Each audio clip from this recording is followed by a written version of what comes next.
Oh, hello. Hi. Sorry. Come on, You beat me. I told him you were behind me. No problem. No problem. Take your time. We're just going to bring it to her and then break. Okay. Hi, good evening, everyone. Just want to call the meeting to order for the Oxnard City Council for April 15th, 2025. Madam Clerk, may we have the roll call and posting of the agenda, please? Councilwoman Basua? Here. Mayor MacArthur? Here. Councilmember Perallo? Here. Councilwoman Perez? Here. Councilwoman Rodriguez? Present. Councilmember Starr? Here. Mayor Pro Tem Teran? Here. The agenda for this meeting was posted in the kiosk at City Hall, the Oxnard Public Library, the city administrative offices, and on the city's website on Thursday, April 3rd, and the amended agenda on Friday, April 4th. Thank you. Thank you, Madam Clerk. Prior to closed session, we will take any public comments on the closed session agenda. Can the city attorney please provide a statement prior to closed session? Thank you, Mayor. The City Council will recess to a closed session pursuant to Government Code Section 54956.9, Subdivision D1, to confer with its attorneys. The matters being discussed are Stephen Boychuk versus City of Oxnard, Jeffrey McGreevy versus City of Oxnard, Juan Ramon Jr. Ruiz versus City of Oxnard, Teresa Gainey versus City of Oxnard. Thank you. Madam Clerk, are there any speakers on the closed session item? And Mayor, for the record, we do not have any public speakers virtually or in person for closed session items. Thank you. Thank you. The council will recess for the closed session and return at 6 p.m. for the regular scheduled meeting. Thank you.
Hi, good evening, everyone.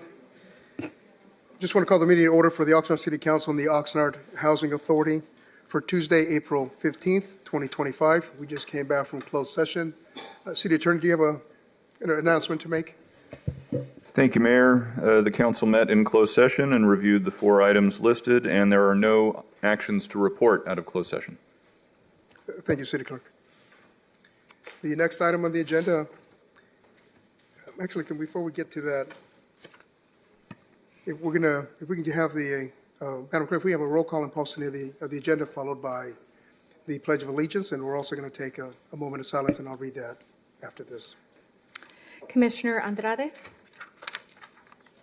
Councilwoman Commissioner Basua? Mayor Chair MacArthur? Here. Councilmember Commissioner Perallo? Here. Councilwoman Commissioner Bettis? Here. Councilwoman Commissioner Rodriguez? Present. Councilmember Commissioner Starr? Here. Mayor Pro Tem Vice Chair Teran? Here.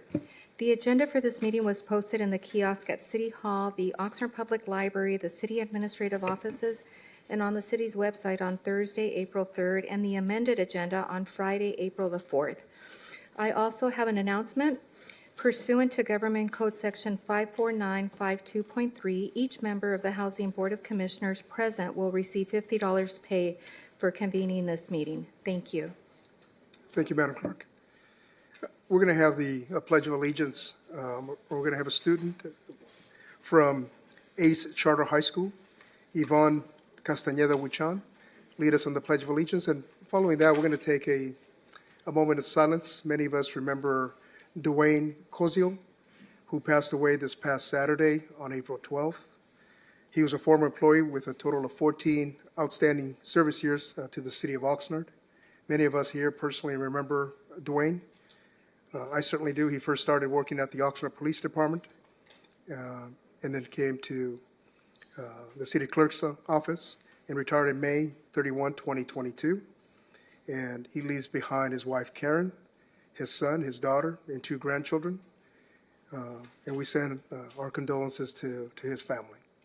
So we'll take a moment of silence following your Pledge of Allegiance, okay? If everyone can just stand. Thank you, Yvonne, for leading us. Of course. Face the flag. Put your right hand over your heart. Ready? Begin. I pledge of allegiance to the flag of the United States of America and to the republic for which it stands, one nation, under God, indivisible, with liberty and justice for all.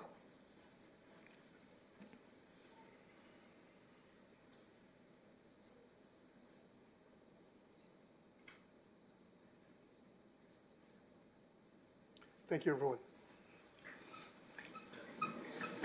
And Yvonne, thank you for coming out tonight. Of And again, Mayor course. Pro Tem, thank you for making that happen. Okay. Good afternoon, everyone. My name is Yvonne Castañeda Huichan. I've been a proud resident of Oxnard for 18 years, while my parents have called this city home since 1990. As the youngest and the only daughter out of 6 siblings, I've always felt the weight of expectations and the drive to prove myself. My family has endured many challenges, and I've witnessed it all: the hardships, the sacrifices, and the moments of quiet pride. But my journey has differed from my older siblings' paths, especially my brothers. I watched him cycle in and out of jail, drop out of high school, and face struggles I didn't fully understand at the time. His experience made one thing clear: my future would be shaped by the choices I made early on. That reality stayed with me and became my motivation. Looking back, I've always had to push myself harder than most. In a home where school was not always seen as a priority, I often found myself walking on a path no one around me had taken. I was the only one drawn to education, and balancing that dream with the pressures of daily life wasn't easy. For as long as I can remember, my dad has worked tirelessly in the fields, day in and day out. My mom, just as dedicated, has held everything together at home, contributing in her own powerful way. Sure, we got to enjoy the perks of fresh berries and vegetables straight from the fields, but I never lost sight of the toll those 12-hour shifts took on him. His unwavering work ethic and the way he still found time to be present with our family is something I've always admired, and something I strive to carry with me. I look up to my mom just as much. for being the heart and glue of our family, holding us all together through it all. From a young age, my goal was simple: to make my parents proud and create a successful future. I worked hard to make that goal a reality, always striving to stay at the top of my class and choosing education over everything else. Big crowds were never my comfort zone, which is why I attended Mesa Union from 2nd grade through 8th grade, and I now attend Ace Charter High School in Camarillo. ACE has been a blessing, offering opportunities, a supportive staff, and a small student community that feels like family. Here I've taken part in the construction pathway, earned my forklift certification, and completed my OSHA training. I've also spent the past 2 years helping refurbish the school restrooms, hoping to bring more creativity and comfort to the female students of ACE. Outside the classroom, I play volleyball and run track at Pacifica High School. Through sports, I've met incredible coaches and built friendships that mean the world to me. Since freshman year, I've also been a proud member of Oxnard City Corps, where I've dedicated myself to giving back to the community, from festivals to cleanups. I've done what I can to make a difference. City Corps has given me the leadership, life experience, the power of giving back, and a deeper sense of purpose. It has helped me shape who I am today. Even after high school, I plan to continue giving back, whether through City Corps or another organization focused on service. This upcoming fall, I will attend California State University Northridge, where I will study construction management or civil engineering. With this degree, I hope to give back to the city that raised me, contributing to public works and community development throughout Oxnard and Ventura County. The turning point for me came when I realized I would be the first in my family to attend college. That moment wasn't just a personal win, it was a victory for my entire family. I understood then that my success wouldn't just change my own life, it would transform theirs as well. But along the way, I also faced judgment. People often don't understand where I come from or where I've had to overcome. I've heard too many comments from those who haven't walked in my shoes. That's why one quote has always stuck with me: don't let anyone who hasn't been in your shoes tell you how to tie your shoelaces. That reminder has helped me to stay grounded and focus on my path, even when others couldn't see the vision I was chasing. Through all the ups and downs, I've learned to trust my strength and resilience. I am not defined by the circumstances I grew up in, but by the decisions I make now. I'm determined to break generational cycles and build a better future, not just for myself, but for my family and my community. Thank you.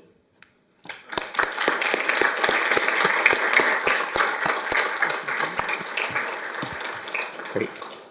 Thank you, Yvonne, and thank you, Mayor. And if you wouldn't mind coming back to the podium, Yvonne, real quick. So, amazing job.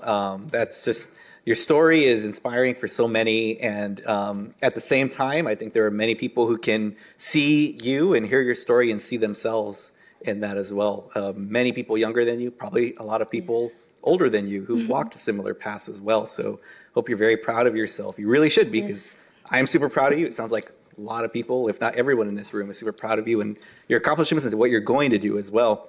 I just want to point out, if I can, real quick, before we introduce your guests here, forklift certification, OSHA certification at 12th grade. That's amazing. And then the construction pathway and either construction management or civil engineering. Yes. I see our public works director in the back there. He can correct me later if I'm wrong, but I feel like we have more people retiring from that industry than we have people learning the trade now who need to replace them. So I think you're in a very good position in looking at either of those. So thank you so much again for coming out and sharing your story. Would you mind sharing with us who your guests are tonight, including your principals here as well? Okay, so tonight I'm accompanied by three of my oldest brothers, David, Isael, and Alan, my two parents, Maria and Roberto, my little niece, Emily, and my principal, Mr. Middleton. Thank you so much for being here. Wonderful. Yeah, Yvonne, I have again, thank you for sharing your story with us. And I know these things don't happen by accident, so I certainly know the role that your principal has played, and your family certainly raising you well to be just an emerging leader here in our school community and in our community overall. So I've got a certificate for you, as an emerging leader here in our community. So thank you. If you want to come on up and bring your family and the principal with you, we'd like to recognize you. Thank you. While they're on their way up, I heard the shout out to City Corps also. Thank you for that. They do some great work.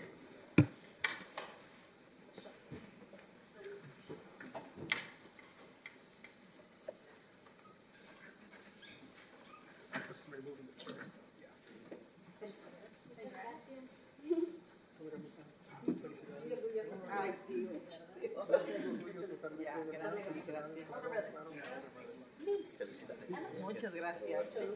Muchísimas gracias.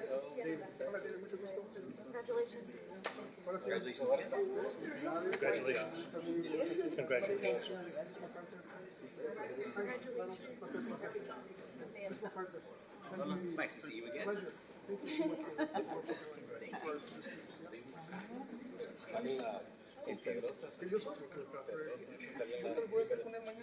Saco una radio cada miércoles.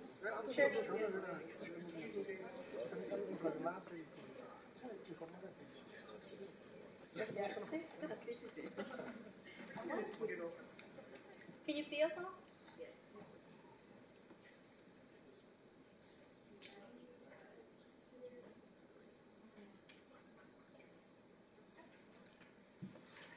Tenemos que respirar, ¿no? Tiene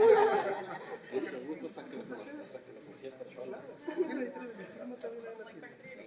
Sí, vamos a respirar y pues está viendo mi negocio. Dijera, las puertas están abiertas, como aquí está el señor Wolf, él es el director de Public Works y en su carrera se ocupa demasiado ese tipo de trabajo. Muy buen pagado y también pues aquí puede ser bueno, ¿no? Pues felicidades. Aquí estamos todos para ayudarte, ¿no? Tienes unas líderes con Gabriela, con Sua, que está aquí también, Micaela, que todos están dispuestos a hacer un gacho. ¿Ok? Y tú me llevas por eso por la radio, entonces. Sí. Ok, está bien. Muchas gracias. Muchísimas Claro, gracias. un placer. Hasta luego. Hasta luego. Hasta luego. Muchísimas gracias.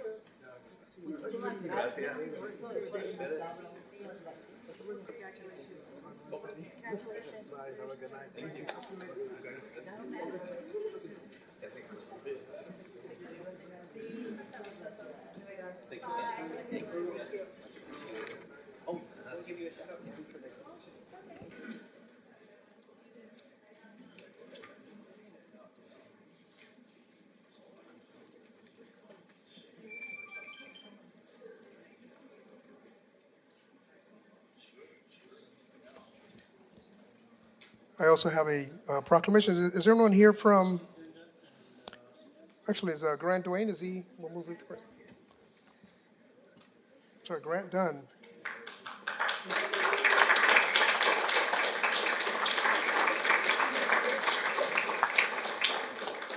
We're going to give him a proclamation. He served over 35 years here with our city of Oxnard. And I'm going to allow, Michaela, would you like to read Councilwoman? Yeah, here. Let's do it. This is for him right here. Perfect. We need a strong voice. All right. All right. Let's get in. All right. A resolution of the City Council of the City of Oxnard commending Grant Dune for over 35 years of exemplary service to the City of Oxnard. Whereas Grant Dune has provided over 35 years of exemplary service as an employee of the City of Oxnard. Grant began his career with the City of Oxnard Finance Department, Financial Services Division as a staff assistant on September 11th, 1989. And whereas on October 10th, 1994, Grant was promoted as an administrative assistant to the Public Works Department, Environmental Resources Division. In 1996, Grant was instrumental in the municipal bonding and the opening of the Del Norte Regional Recycling and Transfer Station. And whereas on July 24th, 1999, Grant was promoted to Management Analyst number 1 and reached the level of Management number 3 while continuing his work with the Public Works Department, Environmental Resources Division, and was instrumental in the installation of the Solid Waste Management Program for the work order system that generates over 100,000 customer work order requests on an annual basis. And whereas in 2006, Grant was transferred to the Public Works Administration Division, providing financial services to Public Works divisions and supervising the Public Works call center. And whereas in 2007, Grant was instrumental in gaining support for the residential 3-cart lease purchase program, stabilizing landfill disposal costs for the city. And whereas in 2014, when the city assumed the operation of the Del Norte Regional Recycling and Transfer Center, Grant returned to the Environmental Resources Division, leading efforts in the transition of the operations of the financial management components to the city. And whereas during his time as an Environmental Resources Grant obtained reimbursement revenue funds for mattress and carpet recycling to the order of $300,000 annually and avoiding additional landfill disposal expenditures. And whereas in 2024, Grant was instrumental in participating in public workshops, town hall meetings, Public Works Transportation Committee, and City Council meetings in support of the cost service study, including 5-year schedule of rates and fees for solid waste and recycling customer services. And whereas Grant exemplifies commitment to public service and will be truly missed by his coworkers at the City of Oxnard for his dedication to duty, his spirit, and his work style.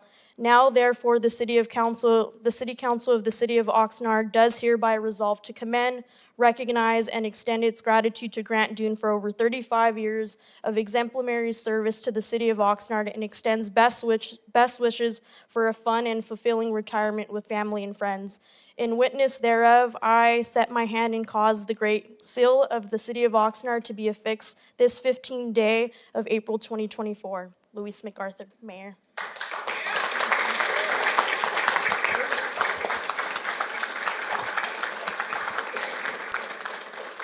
Well, thank you, Mayor. Thank you for making this presentation, City Council. It's been a great journey, 35 years. When I think about it, I blink and the 35 years has passed. It's amazing how fast that goes. I do want to thank the City of Oxnard for giving me the opportunity to work for this city, this great city, and working in the Environmental Resources Division. I got a number of staffers back there who show their devotion in attending this proclamation. So thank you, all of you. It's been a joy working over in the Environmental Resources Division. And over the last 35 years, I want to thank all those co-workers that I worked with. It's been a great journey, and I also want to thank my family and friends too that supported me for the 35 years working here for the City of Oxnard. So thanks again, City, and so long.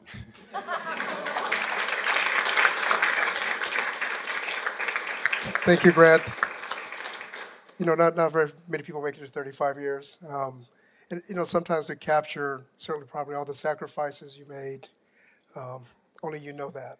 And it's not enough time to just sit here and just commend you for your commitment, for enduring some challenging times that we've had here in our city, and giving us 35 years of your life here in the city. So I know there's not enough time to say thank you, but we all thank you, your staff thanks you, and I hope you have a great retirement, Grant. Absolutely.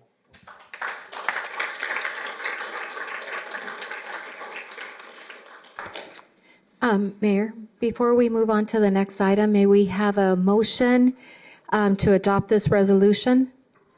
I make a motion to adopt the resolution. Can I get a second?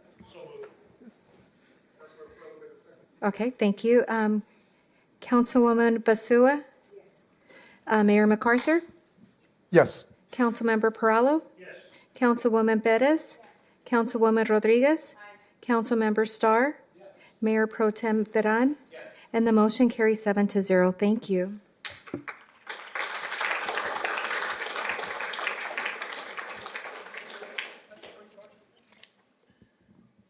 Is someone here from Coastal Keepers to accept the next proclamation? Oh, they're all here.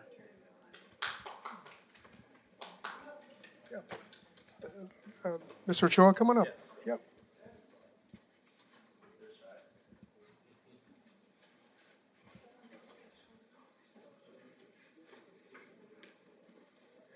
Oh, wonderful. Okay. David, you read it last time? I read it all. You want to read this one?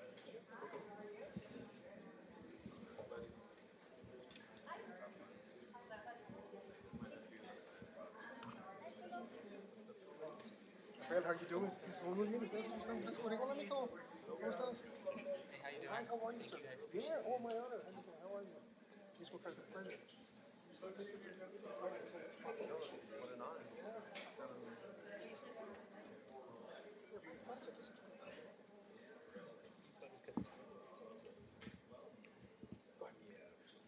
Wonderful.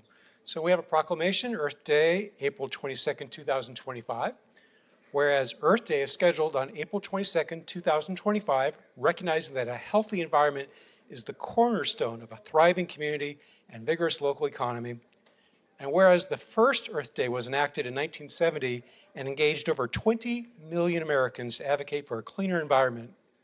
And whereas Earth Day now has become a global event and has highlighted some of the most critical environmental issues. And whereas this year's theme is Our Power, Our Planet, focusing on renewable energy and aiming to triple global electricity generation from renewable sources by 2030. And whereas we encourage every resident of the city of Oxnard to help in conserving and protecting the environment by way of green activities such as recycling, water and energy conservation, tree planting, and active education about environmental issues. And whereas the Coastal Keepers is an example of local citizens advocating for a cleaner, more beautiful community and ecosystem, including building community outreach for the environment, fundraising, and collaborating with Oxnard and Port Hueneme on cleanup initiatives. Now, therefore, Louis MacArthur, the mayor of the city of Oxnard, does hereby proclaim April 22nd, 2025 as Earth Day, and encourages all residents to identify what they can personally do to protect the environment and make Oxnard a cleaner and greener city. In witness thereof, with the mayor's hand set upon this, and cause the Great Seal of the City of Oxnard to be affixed this 15th day of April 2025.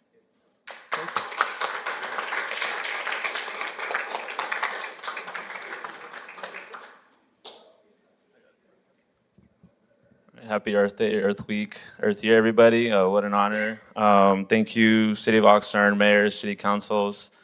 This is our third Earth Day proclamation with the City of Oxnard.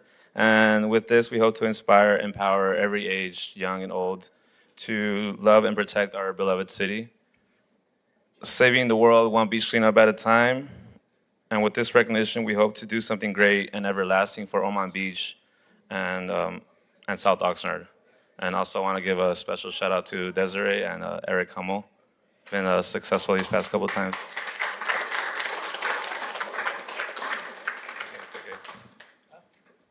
Unas cosas en español, un poquito. Muchas gracias. Estamos muy agradecidos que nos toman en cuenta. Y feliz día ¿cómo se puede decir? Del Earth. Estamos muy emocionados y queremos seguir haciendo esto para que siga viniendo la comunidad, más familias y podamos tener Ormond como más accesible para todos. Y muchas gracias.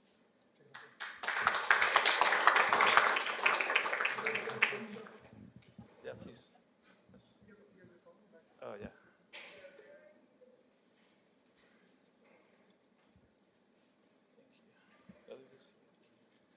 You want to identify the speakers?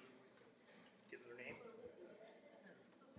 Okay, so I have Vaishnavi, very instrumental to our success outside of my nephew. He loves beach cleanups. Every time I see him, he says, "Are we going to beach cleanup on Saturday?" So we do as much as we can. And then Yoshimar, a great friend to the group and community.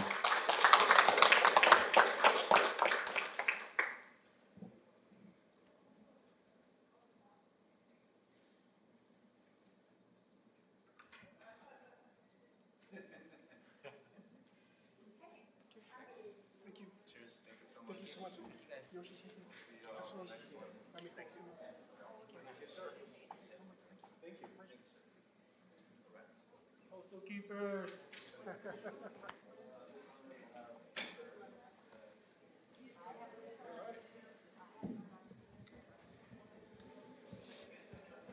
We'll do our last proclamation. And I'm privileged to do this proclamation proclaiming April as the Sexual Assault and Child Abuse Awareness Month. It's very dear to me. That's a unit that I was a lead detective in. I certainly know the impact of sexual assault and child abuse on children and into our entire community.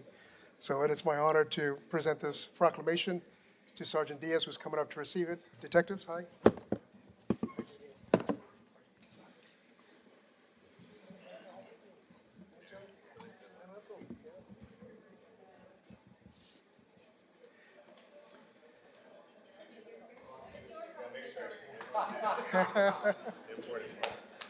So this is for Sergeant, this is going to be given to Sergeant Diaz and his entire office. He leads the sexual assault unit at the Oxnard Police Department.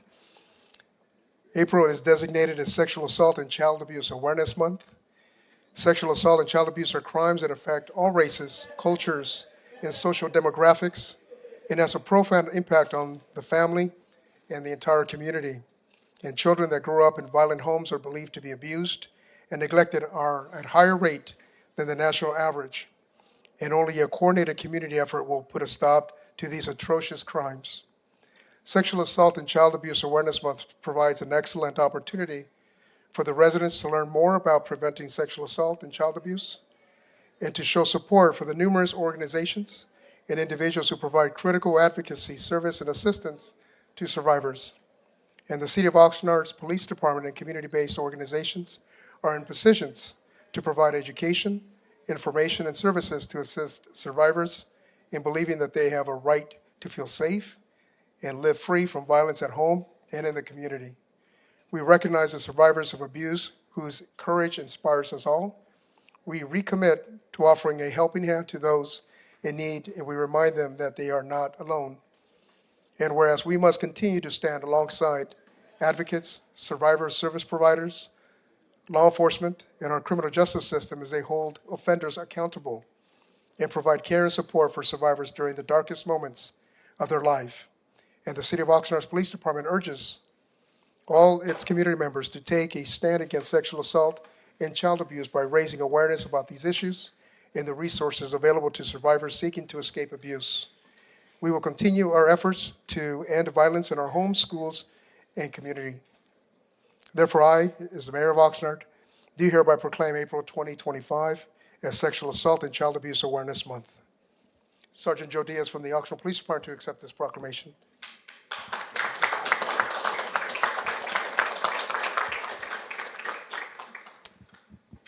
All right, thank you, everyone. I am proudly up here being supported by some members of my team. We just want to say thank you to all city council members for acknowledging how devastating these crimes are, especially to the community. We also want to say thank you to city council for continuing to support us and allowing this to be a community effort to address these issues and support our survivors. So thank you very much.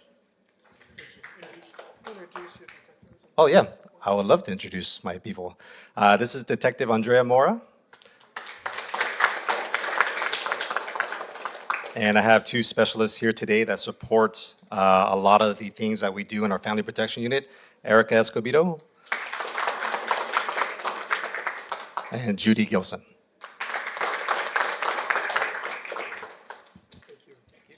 And thank you, Chief Benitez, for always appropriately staffing this unit, recognizing the tremendous impacts it makes to children. Some of you may have recently read a news release that was sent out about a man that was convicted, I think, for sentenced over 400 years for some of the atrocious crimes he inflicted on children, our most vulnerable in our community. So thank you, Chief, for prioritizing these detectives. Thank you, Chief. Thank you so much. You're my honor. Yeah, oh, yeah. Let's take a picture.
Okay, thank you.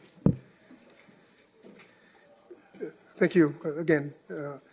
everyone that came up. It's always my honor, I think it is the honor of this body to recognize not only the young people that come here that we know are going to be somebody here in our community one day, but also the proclamations that we make, recognizing the efforts of various to make our community better and enhance the quality of life and protect people. So thank you to all the organizations that came here. We'll move to the next item in the agenda, and that's the item for public comments on items not on the agenda. And for that, we have a couple speakers. We'll start with Mario Riley Sr. Thank you, Mr. Riley. Thank you. Reason why I'm here is regarding notifications submitted through the Rio Lindo Neighborhood Platform by Manny Herrera. The notification criticized the City Council member Aaron Starr because of a lawsuit he initiated in 2023 regarding the City Council decision about bond setup for street maintenance. Starr believed that the approval was required of the voting people then before they should just submit those funds. What Herrera is critical about are the legal fees incurred by the city in opposing the lawsuit, which he claims are in the millions, which is highly questionable.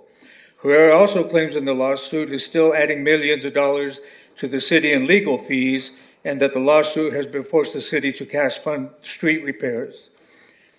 What Starr did, he did as a private citizen concerned about the 2022 council decision, and it was not in the best interest of the city. What is noted is that Herrera advocated the recall of Starr because he supported Treasurer Molina, in the recent action taken by the city council, taking away Molina's duties and giving them to the chief of police. However, Herrera never mentions the failed legal actions by the city manager and city attorney against Treasurer Molina, which resulted in reimburse Molina $450,000 in back pay and reinstate his $140,000 salary. That's just the tip of the iceberg if you factor in the rest of the costs associated with staff time in getting that case to court. What's obvious is that Herrera is a favorite of City Manager Alex Nguyen because Herrera is allowed by the City Manager to be a guest host on interviewing administrators, such as Assistant City Managers, Director of Public Works, along with other actions associated with city business. It's common knowledge the City Manager nor any other administrator can voice any disapproval or vendettas against a councilman, so Herrera is the one that does it for them. That's a great conflict of interest, which is allowed to exist and should be addressed as soon as possible. Therefore, I formally request that the council initiate an immediate investigation to this matter and take the steps to end this good old boy situation. Thank you very much, and I will leave this for you, Mr. Mayor, for reference. Thank you. Thank you for your comments, Mr. Riley. We will move to Martina Gallegos.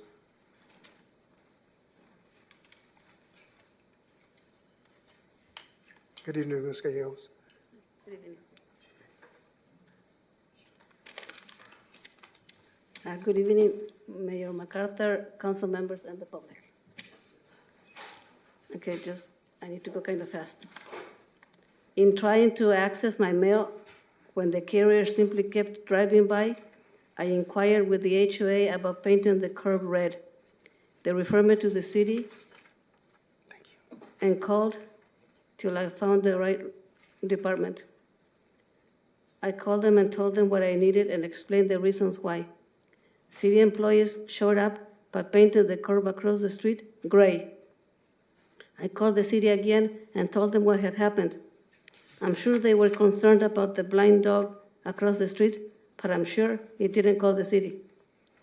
Employees returned to paint where I requested, but also repainted over the gray across the street and painted the red twice as long, but it's now shortened. Now blockers are blocking again, and I can't get my mail or send it out. I called the city again, but was told there was never a work order and that they no longer paint curbs unless it is for safety reasons. How many times do you all want me to trip chasing after the mail carrier? And the crack on the sidewalk that employees widened after shaving it certainly doesn't help, and neither do nasty pods, trees drop, or loose dogs running around unleashed. If this weren't enough, I have to deal with abandoned cats and loose dogs that relieve themselves on my front yard, porch, street, screen door, planters, car wipers, and City of Oxnard Parkway, and I'm the only one who cleans their mess. People tell me I need to catch the animals in the act, but when I do and send the evidence, like videos and pictures, they ignore them or say, too blurry, too dark, but they know exactly who the pets belong to. Now we're seeing mailboxes pried wide open and damaged, and mail and packages stolen. Should I mention speeders and drivers who almost hit people, or cars nobody has driven for years and almost caused someone to get crushed when a bunch of kids were in it and made it go in reverse across the street? Now the red curb under my mailbox has faded, and the one across the street has been repainted, although it may not be legal. And how about cars totally blocking sidewalks, cars parked right at stop signs, and the extremely loud and illegal fireworks year-round? Maybe next time. Martina Gallegos, 40-year resident of Oxnard, former elementary school teacher, now published author. And thank you. Thank you, Ms. Gallegos. Ms. Pat Brown?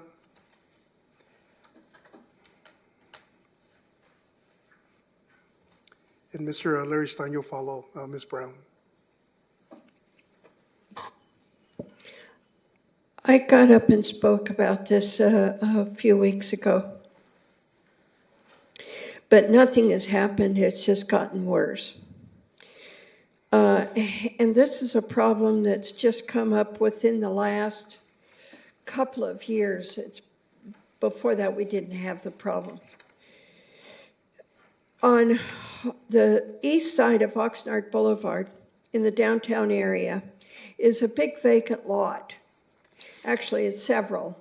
There used to be used car lots in there, and they all left, and the place is just getting really run down and whatnot. And they keep a dumpster or two out there so that the pickup people can come and dump whatever's put in there. The only problem is that the homeless are living on the alleyway instead of where the cars are trying to drive, instead of out in the open space. They're living back there, and then they pack up their stuff and leave for a couple of days, and then they come back again. And they constantly are leaving all kinds of little pieces of white paper, like gum wrappers and candy wrappers and that kind of thing. And they just leave all their mess. They just dump everything there and leave it. And the teenagers and the young people, almost teenagers, are climbing over the block wall of the Royal Palms Mobile Home Park that's just on the east side of this alleyway. And so they're coming in whether we like it or not. Now, something needs to be done about it.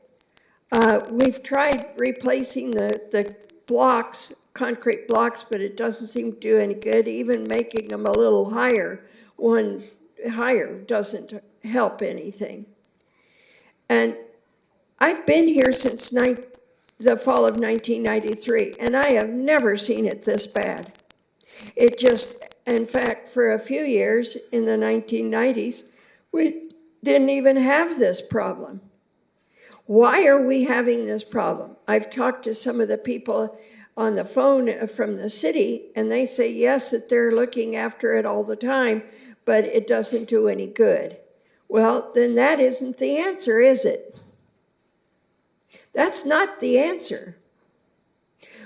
Somebody has to go out there and drive through the alleyway from 7th Street down to the Royal Palms entrance. It's a 2-block long, but no intersection in the middle.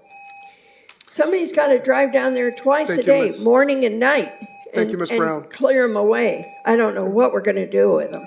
Thank you, Ms. Brown. Mr. Stein?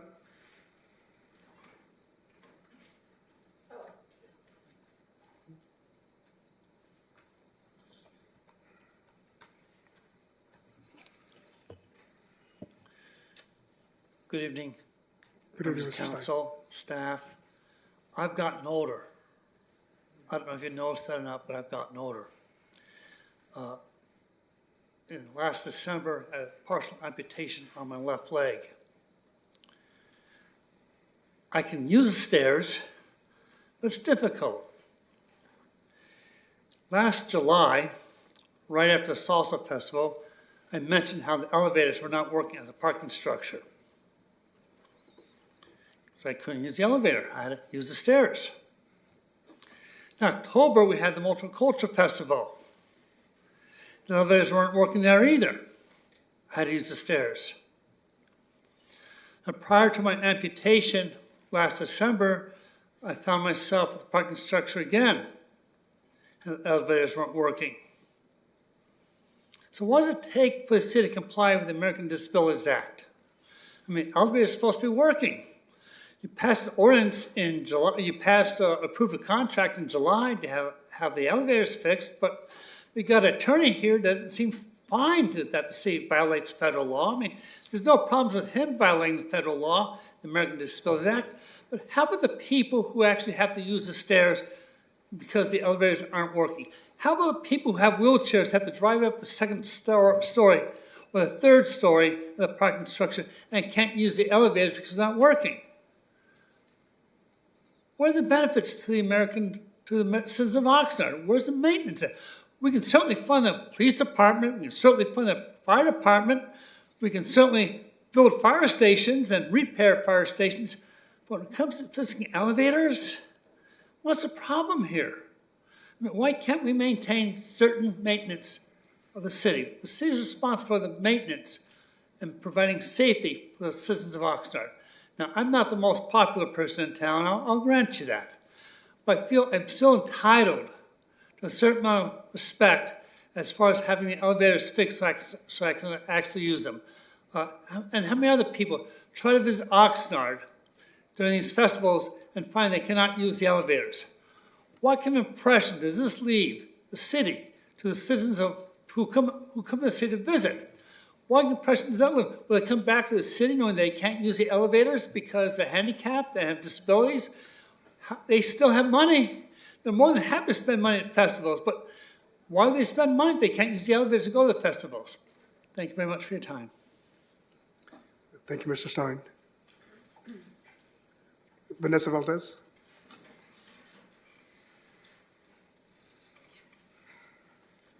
Good evening, Mayor, council members, and city staff. My name is Vanessa Valdez. I'm an Oxnard native, a Chicana lawyer, and the current president of the Latinx Bar Association. Today I'm here on behalf of VC Defensa, a coalition of local community groups. In July 2017, the Oxnard City Council made a bold and necessary statement by designating Oxnard as a safe city, affirming a commitment to protect immigrant residents and limit cooperation with federal immigration enforcement. But in 2025, that commitment must be more than symbolic. It must be actionable, immediate, and rooted in justice. Just this past Friday, April 11th, VC Defensa's Rapid Response Hotline received a distressing call from a local family. ICE agents were reportedly impersonating social workers conducting a wellness check on a minor. Let me repeat that. Federal agents are disguising themselves to target families and children in our neighborhoods. This is not only unethical, it's unconstitutional. We are watching a federal administration that is abusing power and spreading false rhetoric to justify attacks on our immigrant community. This is what fascism looks like, and we cannot stand by while our neighbors are terrorized. We live under a government that is violating civil rights, and we must respond with moral clarity and courage. That is why I and many others demand that our city officials stand firmly in solidarity with our immigrant community and act now. We call on you to take the next steps, to direct staff to pursue funding mechanisms to support immigrant services, provide city-owned spaces to nonprofit legal providers to serve our community, ask local business owners to report ICE activity to the city and expand workers' access to immigrant rights information, Launch a citywide Know Your Rights campaign in collaboration with schools, libraries, and community centers. Investigate how the city can help maintain legal services that have been frozen by the Trump administration. Provide multilingual training for students, families, and staff on immigrant rights, legal resources, mental health, and public safety. As a Chicana lawyer, Oxnard native, and the president of the Latinx Bar Association, it would be a pleasure for us to work alongside your team of attorneys to draft such a resolution. We don't need more promises. We need protection, we need policy, we need action, and we need it now. Thank you. Thank you, Ms. Valdez.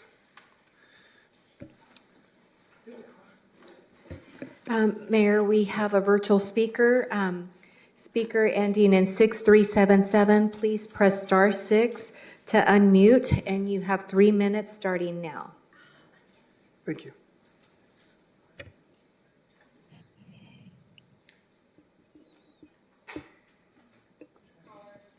Caller ending 6377, please press star 6 to unmute, and you can start now.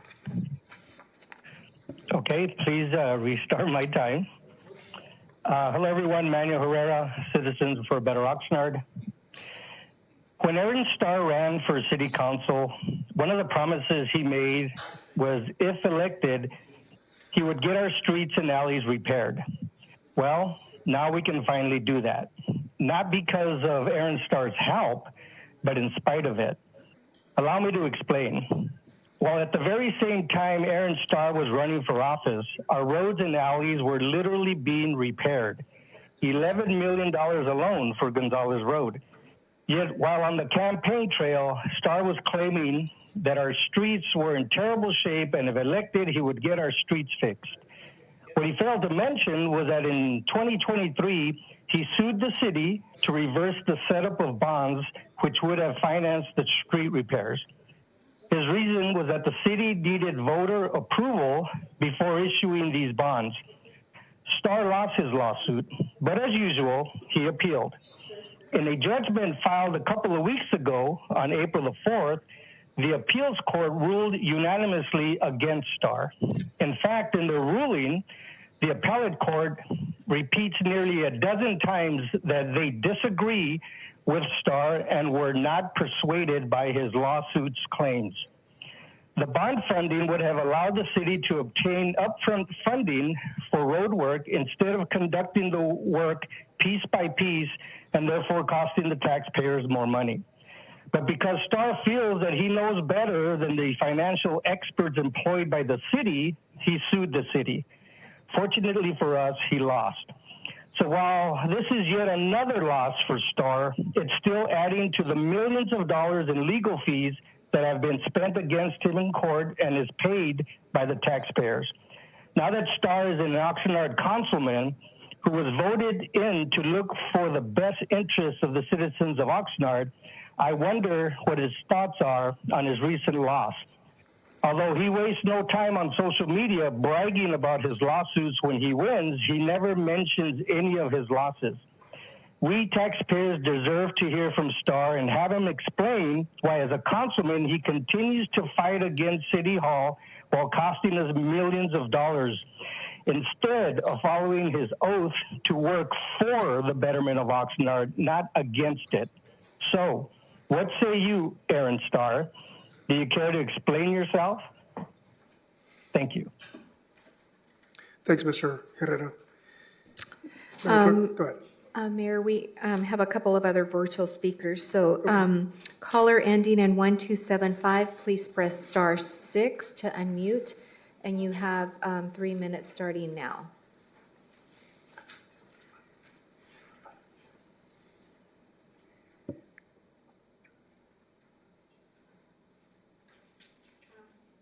Okay, can you hear me? Yes. Once again, Manuel Herrera rants about a lawsuit in spite of not really understanding the case.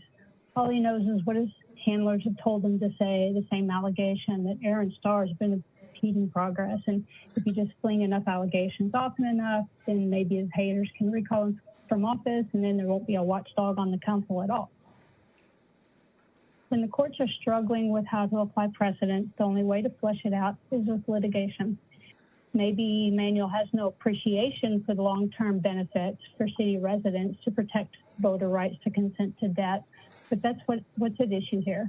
But all Manuel knows is that he hates Aaron, therefore whatever Aaron does must be wrong. Only a biased political hack can portray it as a bad thing to defend voter rights like this. Apart from the legal issues, let's talk about policy. Manuel's apparent philosophy is it's a good approach to life to constantly be in debt, just live paycheck to paycheck, just tread water, and never really be in financial control. Now, I understand why bureaucrats like it, because it frees up cash flow now for their pet projects, and the debt is someone else's problem in the future when they've moved on to other jobs, when huge chunks of the budget are devoted to nothing but debt payments instead of to current services. This is how entities go bankrupt. Voters should be the ones to decide whether the city takes on tens of millions of dollars of debt that not only their children, but their grandchildren 30 years in the future will still be paying. Should we really finance software for 30 years? By the time the debt's paid off, the software will be obsolete. 30-year bonds can easily double the cost of projects due to the interest payments, and cash financing is much cheaper in the long run for the taxpayers, letting residents have better services instead. Financing annual street maintenance with bonds means we will never be out of debt, because by the time the bonds are paid off, the streets again need maintenance, so the cycle restarts and it never ends. And while this case has been pending, the city had the opportunity to put the question on the ballot and let voters answer the question sooner, but they avoided that by choice. Perhaps they knew that voters were unlikely to approve, and it's easier to just forge ahead without voter approval and then just scream accusations at anyone who dares complain. Thank you. Thank you. We'll move on to the next virtual speaker. Caller ending in 4018, please press *6 to unmute, and you have 3 minutes starting now.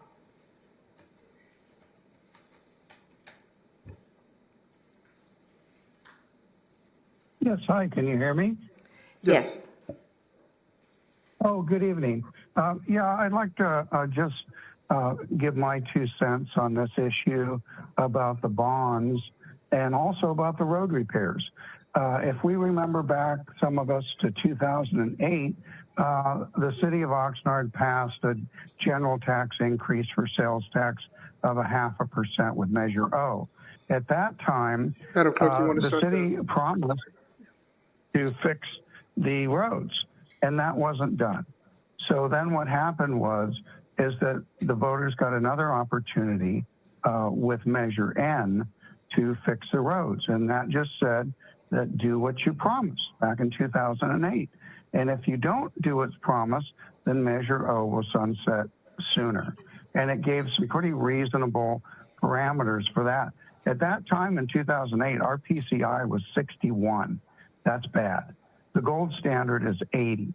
So the city, in response to potentially losing the Measure O money early, set a goal of 70.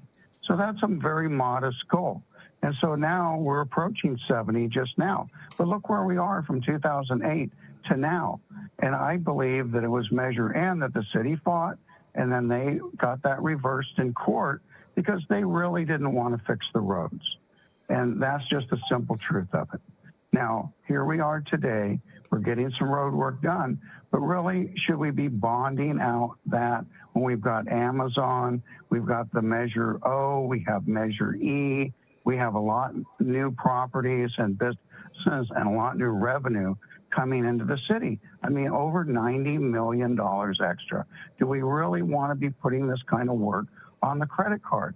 I mean, even then, Mayor Zaragoza had said, well, you know, you got to maintain a city, but you don't maintain the city by putting it on the credit card. It's just extremely bad financial planning for city revenues.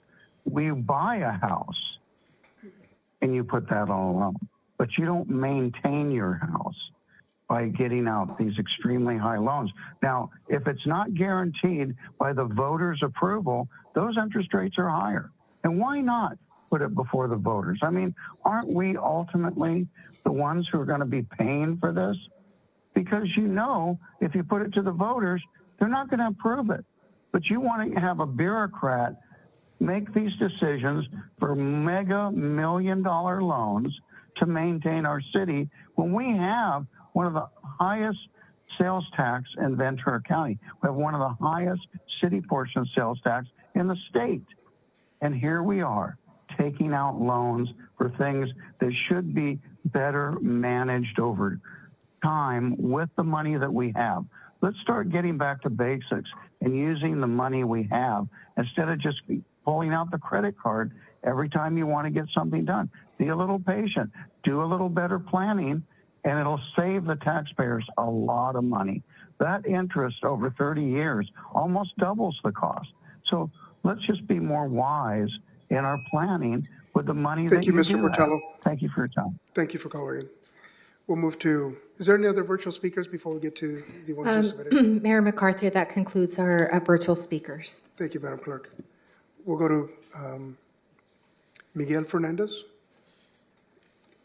And Mr. Greg Ryan, you'll follow him. Thank you.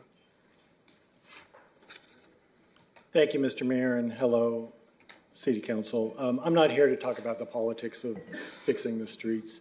I'm just personally very appreciative that it's getting done. When this item appeared before Council 2 weeks ago, there was nobody that came to speak on that. I was waiting online, actually telephonically, and I typically come to Council in person when I want to speak on an issue. That was the first time I ever tried to do it telephonically. It didn't work out. They didn't see me. I didn't press the right button. My fault.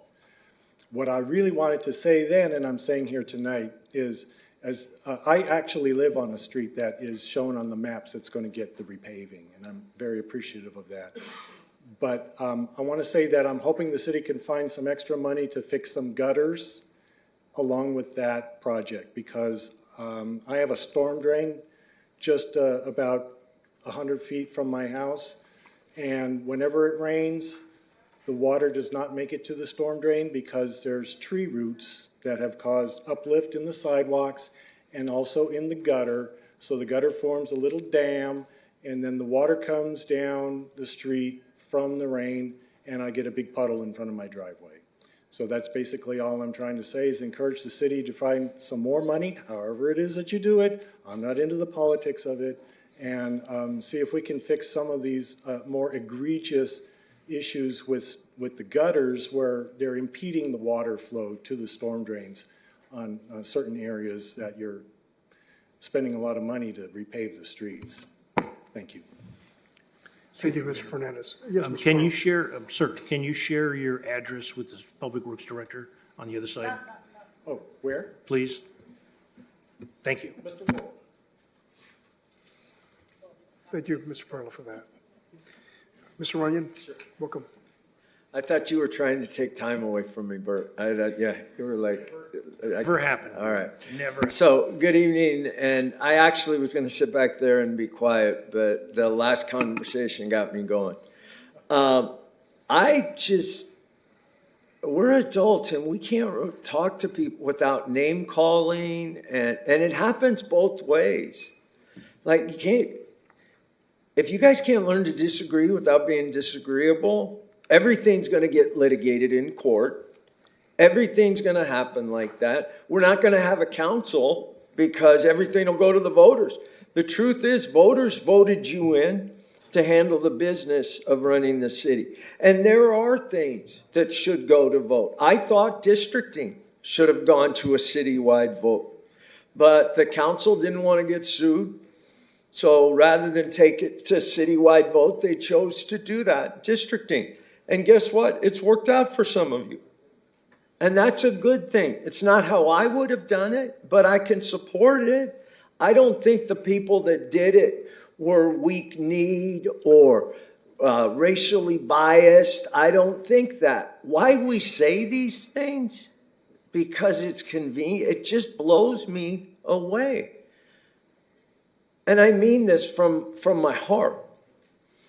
And some of you know, my dad was a city councilman in San Jose, and he was very aggressive. He sued the city while he was on the council. He did a lot of things. They didn't have a lot of 6-1-7-0 votes because they were compartmentalized. And what some of you don't realize is and some of the citizens don't realize, when we call people names, that's offensive. And I'm not a person that gets upset if people say things to me, but that's the world we live in. And when I say someone is a hack, or someone is a stooge, or someone is a crony, or someone is corrupt, and then I go to them with my hand out, you're lucky they don't spit in it. But none of you think like that. Excuse me, some of you don't think like that. And the truth is, none of you are bigger than Oxnard. None of you are bigger than the residents. And if the solution is always, well, we don't like it, let's sue, that to me says, get out of your office and start building consensus. Start working with people. Learn how to talk to them. Learn how to get people to agree with you instead of always being disagreeable. And that's not to one person, that's to all of us. We can do better. Please do. Thank you. Thanks, Mr. Runyon. Mayor, that concludes our speakers in person and virtually for items not on the agenda. Thank you. Thank you. We'll go to the next item in the agenda. That's the city manager's report. Mr. Wood? Thank you, Mr. Mayor. All right, just a few quick updates. So we are going to bring up the slides so it's easy. Okay. The Easter Bunny is continuing to hop around town. The next schedule is here Thursday, this Thursday. It'll be stopping at Carty Park and Pleasant Valley Park and South Winds Rec Center. You can follow the bunny on social media. I don't know how to do that, but it's on our website. So that'll start at 5 p.m. and go throughout those communities. And then on Friday the 18th, it will be making stops at Oxnard Pal, City Core, Lathrop Park, and South Oxnard Library and Durley Park. So the Spring Bunny will be making stops at the parks listed in the order that they're listed. You can, again, track the float on social media. So believe it or not, I did receive a complaint from last Saturday night that the bunny was apparently a little bit rowdy at 9 p.m. I didn't know the bunnies make noise, but so we will be cautious this coming Thursday and Friday and ask the bunny to be a little less noisy. It's a legitimate complaint. Okay, next, the next two town hall meetings pertaining to the state of California's updated fire hazard severity zone maps. We had the first meeting a couple weeks ago. The next one is on next week, Wednesday, April 23rd. Both of these will begin at 6:30 p.m. So the next one is at Rio del Norte Elementary School at 2500 Lobelia Drive. Again, this is where we are simply the messengers here on behalf of the State Fire Marshal's Office, who have updated fire severity maps for the entire state. So the week after that, April 30, also at 6:30 p.m., it will be at Art Haycock's Elementary School at 5400 Perkins Road. Same topic. Again, we are just the messengers. We're trying to explain to folks the ins and outs of the fire marshal's new map, updated map, what we believe it means and what we don't believe it means for the affected communities. And these three meetings are happening where they are happening in Oxnard because they reflect only those areas in Oxnard where the new state maps have designated the fire severity zones. Okay, and then next I'm going to call up the community development staff. We have been awarded the Blue City Network certification, and Ms. Mallory is going to come up and explain to us why we are blue. Thank you. Thank you, City Manager, Mayor, council members. Kathleen Mallory, Planning and Sustainability Manager. I wanted to congratulate council on receiving this certification. We're the only city in Ventura County to receive this nomination and this certification. This certification recognizes our leadership in coastal resilience and our city's commitment to environmental resources. It's also a result of the city's long-standing commitment to improving the environment through plans and through the ocean protection in particular. It also really does memorialize the long-standing work that all the departments at the city have been doing.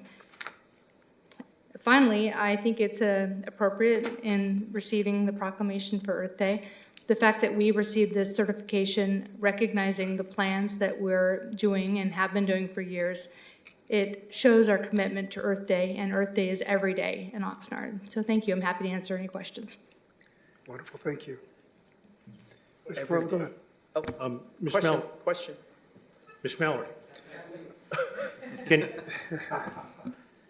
Can you, is there any tie-in with Clean Power Alliance on the fact that we've done very well with these things? Can you share that with the That's a great question, Councilmember Prello. We did receive extra points for our participation in the Clean Power Alliance and the involvement we have at the board meetings. And just for the public's recommendation, what size city are we with that organization? Tremendous amounts of cities throughout Southern California, but I think we're one of the biggest cities involved. That's correct, Councilmember Perello. We receive quarterly reports on our membership participation. And if I remember correctly, we're either the second or the largest procurer of energy from the Clean Power Alliance. And Council, I'd like to tell you she's doing tremendous work for us in that area. Thank you very much. Thank you, Councilmember. Mayor. Thank you, Councilmember Pearl. Thank you. Mr. Nguyen, is there any, does that wrap it up? Is there any more? Okay, wonderful, thank you. The next item on the agenda is item H, but we know without objection from any members of council, I'd like to see if we can move our own announcements and reports to the end of this agenda, just for efficiency, if that's okay? Yes. Okay, thank you. We will move to, we're going to move to the, this is from the city clerk, and this is the approval of council to make the following appointments. Number one, to the Parks, Recreation, and Community Services Commission, and I see him out there. This is Abel Velasquez. The recommendation is coming from District 3. Councilmember Starr. And number two, to the Planning Commission, John Barrick. And this is also being made by Councilmember Starr. Do any council members have any questions on these appointments? Also, before we commence a discussion on these two recommendations, are there any speakers on this item? Mayor, we do not have any speakers virtually or in person for council business. Thank you. Thank you. Yes, Mayor Pro Tem, go ahead. Thank you, Mayor. Just as a quick operating request, I could certainly demand it, but I'm going to request that we take separate votes on the two items here, 1 and 2, for the Parks and Rec Commission appointment and then the Planning Commission appointment. Is there any opposition to that? Do we need a motion on that, City Attorney? If he wants to, Mayor Pro Tem wants to separate the two items? Motion to separate? No, if you, without unanimous consent situation, unless somebody objects, go ahead. Okay. Is there any objection to separating the two items? No? Okay. No. Yes, Mr. Pearl, go ahead. I have no objections. It just rang a bell. Is Mr. Barrick the same individual that came and challenged the city about the cost for street sweeping? Yes. It is? I hope that when the final results of that come out, that Mr. Barrick is paying attention that night. Thank you. Thank you, Councilmember. Maybe if there's no comment on the first recommendation, which is Abel Velasquez for his appointment to the Commission of the Parks and Recreation Community Services, I make a motion myself to move to accept this recommendation. I'll second. Madam Clerk, can we get the vote? Councilmember Perallo? Yes. Councilwoman Bettis? Yes. Councilwoman Rodriguez? Aye. Councilmember Starr? Yes. Mayor Pro Tem Teran? Yes. Councilwoman Basua? And Mayor MacArthur. Yes. And this motion carries 7-0 on the appointment of Abel Velasquez to represent District 3. Thank you. Thank you. It was a good person. I think he'll be the youngest serving on the commission in the county, the youngest in the county. Wow. We were recognized being we got the blue certificate. Now we've got the youngest. So congratulations to you, Abel. Thank you for your interest and your engagement in this commission. We look forward to your recommendations and engagement. Thank you. I just want to say how impressed I am with Abel. He seems to be he's a diligent person. He's very interested in issues in general. He puts in the work. And I wish I was like him when I was 18. Thank you. We'll move to the next recommendation being recommended by Councilmember Starr. This is John Barrick. Can I hear any comments on him and his recommendation? Was there a motion to? So Mayor, actually, you make the motion here. This is the one where we only get to object. Basically, you make the motion, we approve in the case of appointments. Well, before I make Mr. Fisher, can we have a discussion before a motion is made on this item to learn more about what the concerns are from some of the council members regarding Mr. Barrick? If you wish to take discussion, that's your prerogative. Okay. Yeah, I'd like to hear discussion. Oh, sounds good. Okay, I move the appointment of John Barrick to open it up for discussion. Okay, and I'll second the motion. Okay, we can move to discussion. Mayor Pro Tem, sounds like you have something. Yes, thank you. And as we've stated in the past, and I've stated a number of times, I appreciate all the residents who take the time to apply for our citizens advisory groups. We've gone in a number of years here where we've had vacancies in some of those commissions. And so it's not lost on me that people volunteer to do this and dedicate their time to it. Having served on the Parks and Recreation Community Services Commission, I understand the mission and the purpose behind it, and I again thank Mr. Velasquez who just got appointed. Looking at the Planning Commission, I want to point out to the public and my colleagues who indulge me, this is certainly a commission that has a high level of operations and outcomes based on their decisions. Their main charge is in land use decisions that have to do with the city of Oxnard. They have to review and prepare and be ready to go when the commission meetings come up so that each of the agenda items are vetted and they understand what the staff report says and what the applicant is requesting and be able to think critically and act on that in the best interest of land use for our city now and moving forward. Something that is challenging to me with this particular proposed appointment is I respect Mr. Barrick's day job and what he does in working as a prosecutor. But as was alluded to by Councilmember Perello just a few moments ago, last year he did come to us and speak in public comment, and it stood out to me that in the street sweeping item, the first time it was spoken on, that it was stated that city employees were going to be paid at a high level of pay and were going to end up with $200,000 a year as employees doing street sweeping. It was right in the staff report that this was actually an agreement, a contract that was getting amended, and that was not city employees. It was there in black and white, pretty plainly that this is a contracted service that was being provided. The next time it came up, it was stated that, well, okay, these are contracted employees. We're going to be paying them X amount. Nobody else is paying them that amount, which I later found out was not accurate.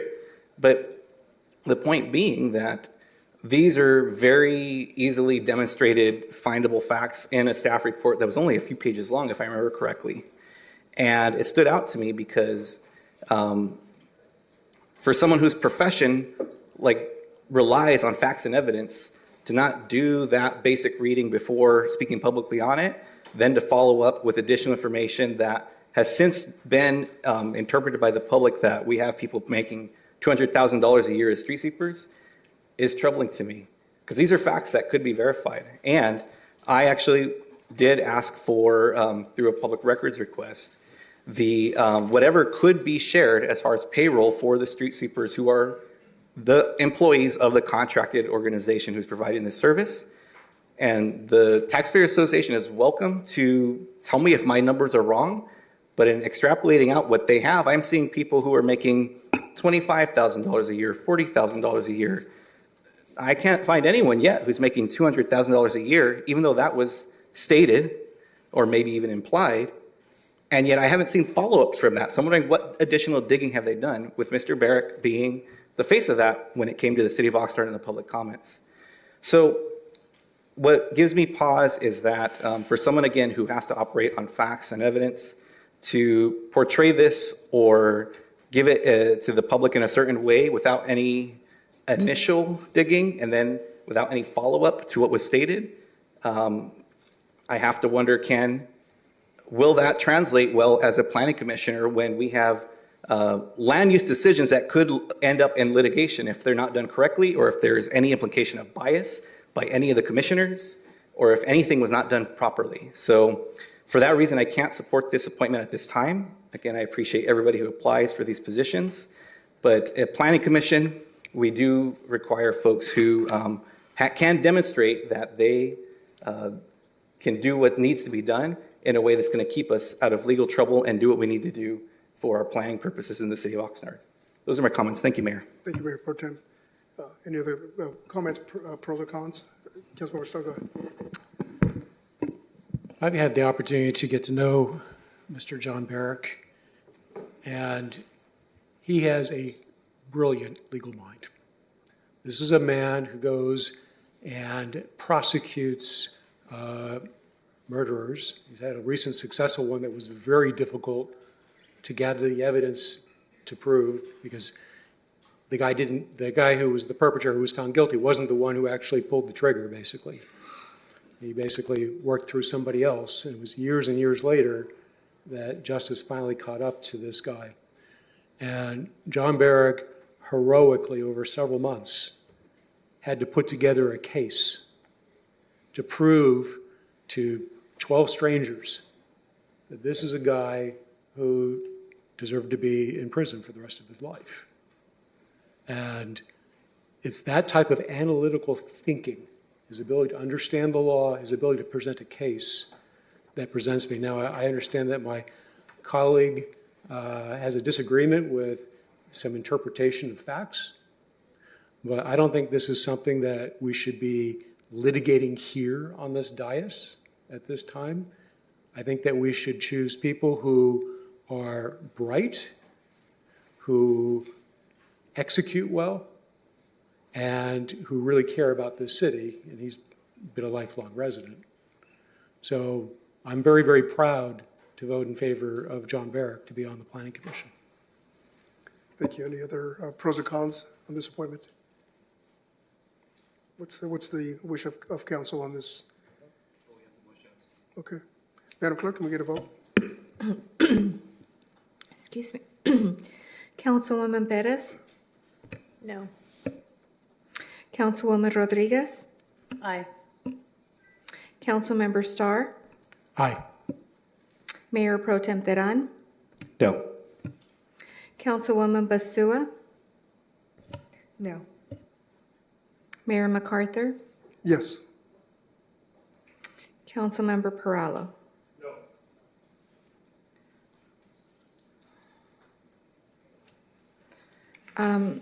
The motion dies. There are 4 noes and 3 yeses, 3 in favor. Okay, thank you. City Attorney, do we have a further discussion on this item, or do we just move on? Says it died. The vote was taken and the motion failed. Okay, thank you. Just on a technical question about appointments, would a candidate like that who is not appointed to a specific commission be allowed and able to be appointed somewhere else? It would be In the subject future, to an after vetting application. in future. Anybody can apply Okay. to vacancies. Thank you. Thank you. The next item on the agenda is the consent agenda. At this time, we'll consider whether to remove any consent agenda items for discussion later during this meeting. Do any council members have any consent items they wish to discuss? Go ahead, Councilman Pearl. Item K2, it's a large piece of construction equipment. The city of Oxnard is buying it. The sales tax we're going to pay is $46,461.02. And I did get information from Public Works. They did explain it to me, but I think I may not be the only person that thinks that the city would be normally able to avoid the sales tax. Can I get an explanation on how the sales tax works with respect to coming after the city of Oxnard or any government entity? Or is this a peculiar case? Because it was explained that machinery was coming from out of state, and I was wondering, is the sales tax going to another state? And it's being sold through an company in Oxnard. And I did appreciate Public Works' explanation to me, but I think the explanation is worth sharing with the other 6 members of this council, if you can, please. Good afternoon, Mayor, Mayor Pro Tem, council members. Michael Wolf, Director of Public Works. The simple answer is that we're just not exempt from paying sales tax. And so when we purchase equipment, vehicles like this, we pay sales tax. There is, when we do purchase vehicles that are subject to the excise tax, the federal excise tax, we are exempt from paying that. And those are for the larger vehicles, but not for sales tax. There, can you please explain the circuitous route that this machine is going to be getting here? Because I did ask if it was made in Canada, if this was going to come with our president's decision on tariffs, and it turned out it wasn't, but you can explain. It was a great report on the item, and I did watch that Public Works Commission meeting, and you guys did a good job. Yes, And Mayor. that is not, and I would like to share this with members of the public that watch. I'm not trying to kiss anybody's backside or blowing smoke anywhere. When our staff does a good job, they deserve to be complimented. Yes, Mayor, Council Member, James Torres, MRF Manager. The waste hauler was originally built in Germany, and it has arrived in California and is stationed at Quinn here in Oxnard. Go to our site and start operating. As soon as the deal is complete, and I can have the machine mobilized to our location, and then we'll start the training process with all our operators before we start using the machine fully. Thank you very much, Mr. Torres. Thank you. Thank you, Mr. Wolf. Thank you, Mr. Parlow. Yeah, go ahead, Councilmember Starr. I would just like to ask, who was the great guy or woman who managed to get that $519,000 grant that saved us a ton of money here?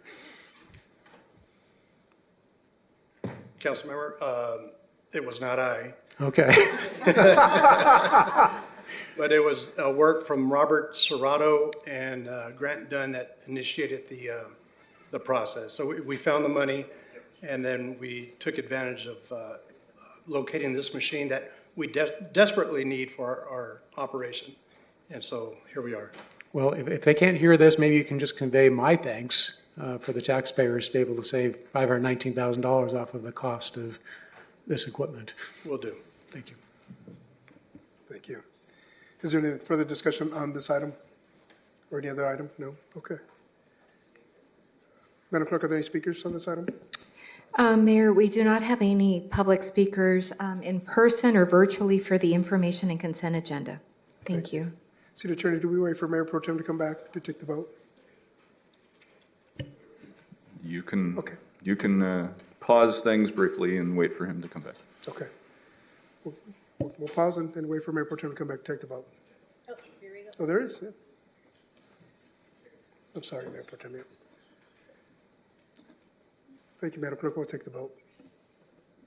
Oh, I'm sorry. There's no motion on the table. Yeah. Thank you, Madam Clerk. Mayor, this motion will be for City Council. It'll be for items K1, K2, and K3. Councilmember Perallo? Yes. Councilwoman Perez? Yes. Councilwoman Rodriguez? Aye. Councilmember Starr? Yes. Mayor Pro Tem Teran? Yes. Councilwoman Basua? Yes. Mayor MacArthur? Yes. And the motion carries 7-0. If I may have a motion to accept the minutes for the Housing Authority Board of Commissioners for March 4th and March 18th.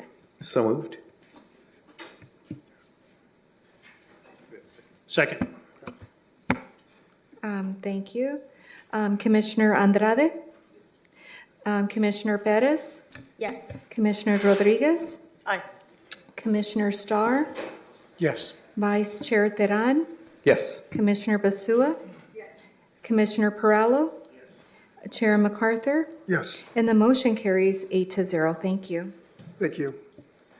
We'll move to the next item on the agenda, and this is the public hearing item for L1.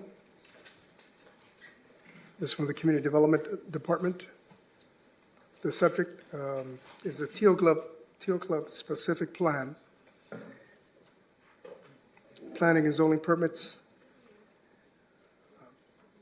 numbers 15-610-01, the annexation, and 15-620-03, general plan amendment, 15-560-01, pre-zoning, 24-670-02, development agreement, 15-630-01, specific plan and environmental impact report, 2015-01, and property generally bounded by Doris Avenue, Patterson Road, Teal Club Road, and Ventura Road. The recommendation is that the City Council, one, conduct a public hearing to receive public testimony concerning the adoption of the Teal Club specific plan, and number two, to approve and adopt one of the three options identified in the agenda report for the Teal Club specific plan.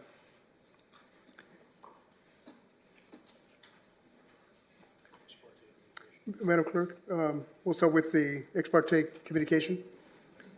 If anybody has any? Yes, Councilman Pearl. Yes. I've had letters from individuals, and I've had a phone call.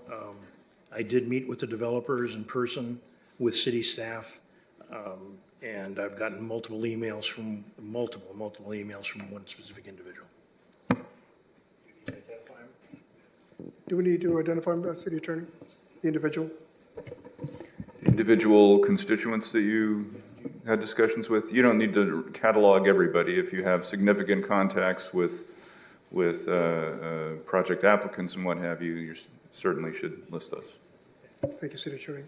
Go ahead. Mayor, I Councilman. have also had ex parte communications with the developer and have received email correspondences and have read through our public comments as well from constituents.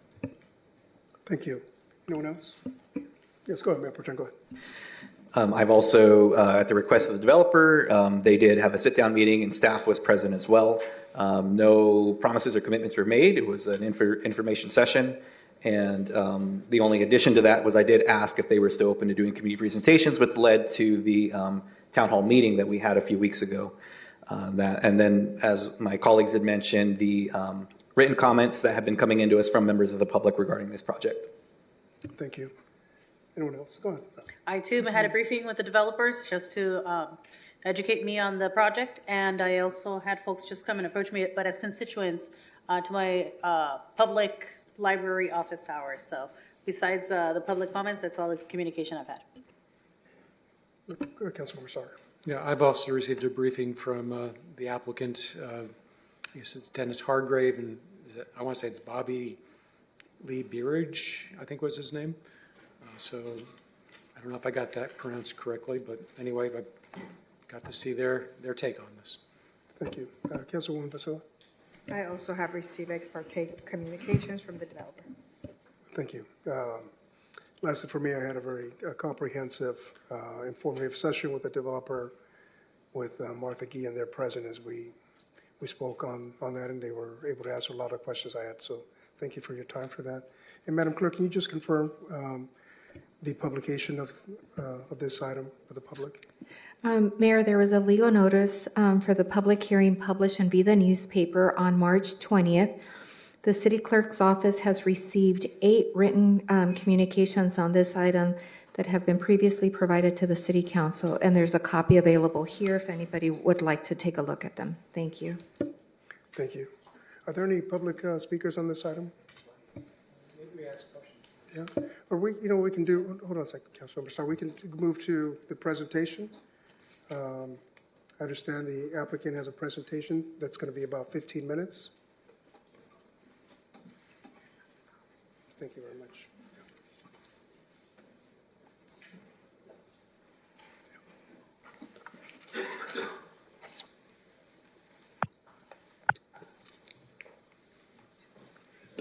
Will this be slides? Good evening, Mayor MacArthur, members of the City Council. I'm Dennis Hardgrave, representing the Teal Club property owners. Apologize for the surprise walking up. I was anticipating that the staff report would be first, but we're glad to present first. Thank you very much. I won't try to duplicate much of what staff will be saying tonight. I want to focus on what we have as a presentation. And Can you hold just 1 second? I'm sorry, just so we're clear. So staff's already made their presentation. They pre-recorded it as part of our measure. So they'll be there to answer questions, and I know that we'll have lots of them. But basically, I think the floor is yours, and don't worry about duplicating what staff says because they're only being asked questions. Okay, thank you very much. And I'll make sure I'm getting the direction correct here on the slides then. Thank you very much. Mayor, may I ask a question? And excuse me for being slightly rude, slightly. Councilman Starr, we normally sometimes have staff make a presentation, sometimes we have the applicant, and sometimes we ask the public if they want to speak first. I've found from being on that side and this side, it's better if the public holds their fire. There might be something they learn and they lose their opportunity to speak, so hold it till the end. But there will be questions made as, some members of council have asked for explanations pretty deep. I intend to tonight on the measure M, but you're 100% right. I just wanted to add that. Right, so I think we're both on the same page that the public would speak after we ask our questions. And that was the intent, to just be informed through your presentation. We'll go to Mayor Pro Tem. Thank you, Mayor. Just so we have it out in the open for the public, this is a public hearing and there are very specific prescribed steps we have to take in procedurally on that. And the mayor has a play-by-play on how we're going to do that. And so so everybody knows that that's happening, each of these steps is actually in the order in which we're supposed to do them. And we're ready to go on that. So I'll put trust in our presiding officer in leading us through it. So, thank you. Thank you. Thank you very much for that, Mayor Pro Tem. Just as a reminder, members of the public were invited to sign up and speak on this item on the city's website. And a person who did not sign up may do so now if they want to participate in this hearing by submitting a speaker card or following the instructions posted on the agenda for this meeting on the city's website. Thank you. Go ahead, sir. Thank you. Once again, and I understand I have 15 minutes for presentation time tonight, and I certainly won't use it all right now. Good evening again, Mayor MacArthur and City Council. I'm Dennis Hardgrave, representing the Borchard family. They are a family that's been in this city since this city was started, pretty much, or before. They've been here since the 1890s, and we are glad to represent them. They are owners of Phase 1 of the Teal Club specific plan. We've been working closely with staff and the community for the past decade on this project and appreciate the opportunity to appear tonight. Our design team has worked on master plans in the region, including your own Northeast specific plan, which includes everything from Pacifica High School to St. John's Hospital, and other plans within the community, as well as Camarillo's Village at the park. We work on master plans regularly, and master plans help create communities that provide benefits that are difficult to do if you're just doing smaller subdivisions.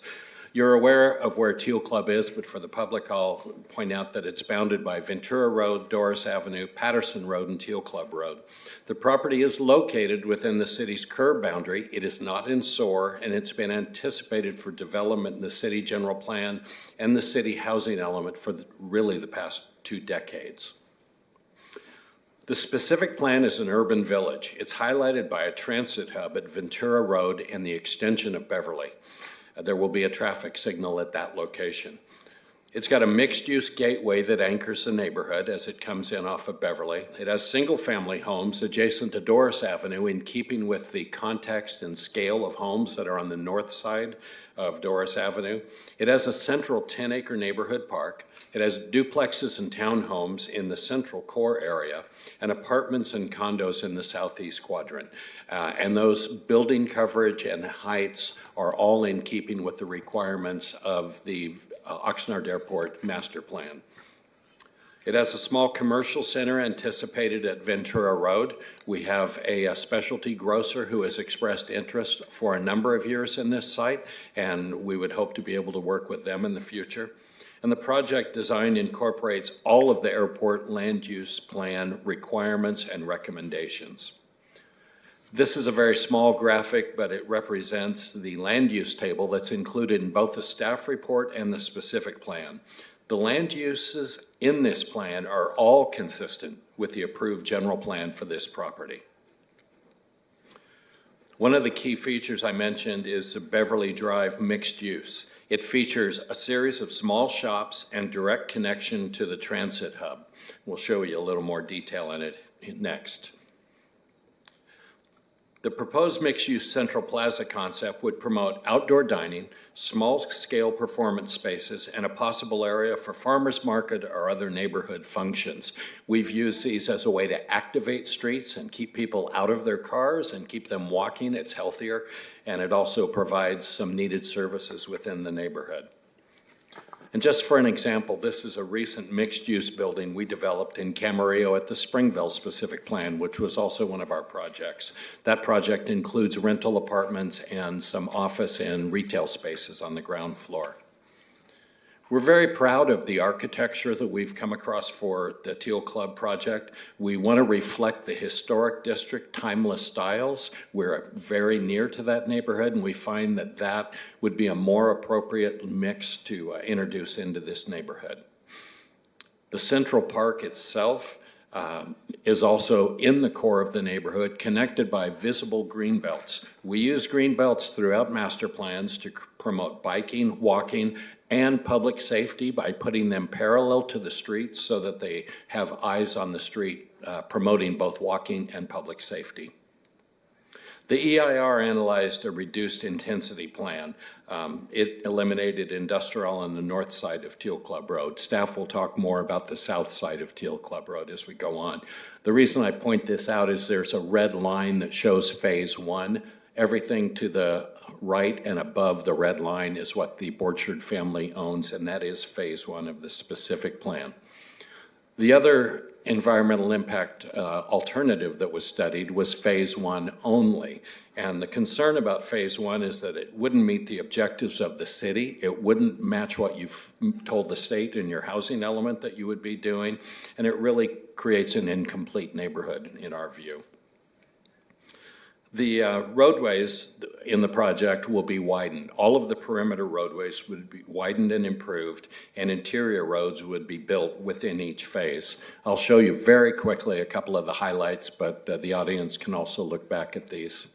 The first one being Ventura Road. We would be adding one lane in each direction to Ventura Road so it matches what happens north of Doris. We're aware that at Doris and Ventura Road, you have a number of traffic problems that happen from time to time. Creating this extra lane, improving curb widths, and adding also left turn arrows at these signalized intersections would improve safety.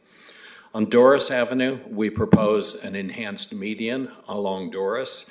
And you'll see that on all of the streets, we're now proposing, per the Planning Commission's recommendation, to put a Class 1 bike path inside the property so that people can bike safely and walk safely without competing with traffic on the road.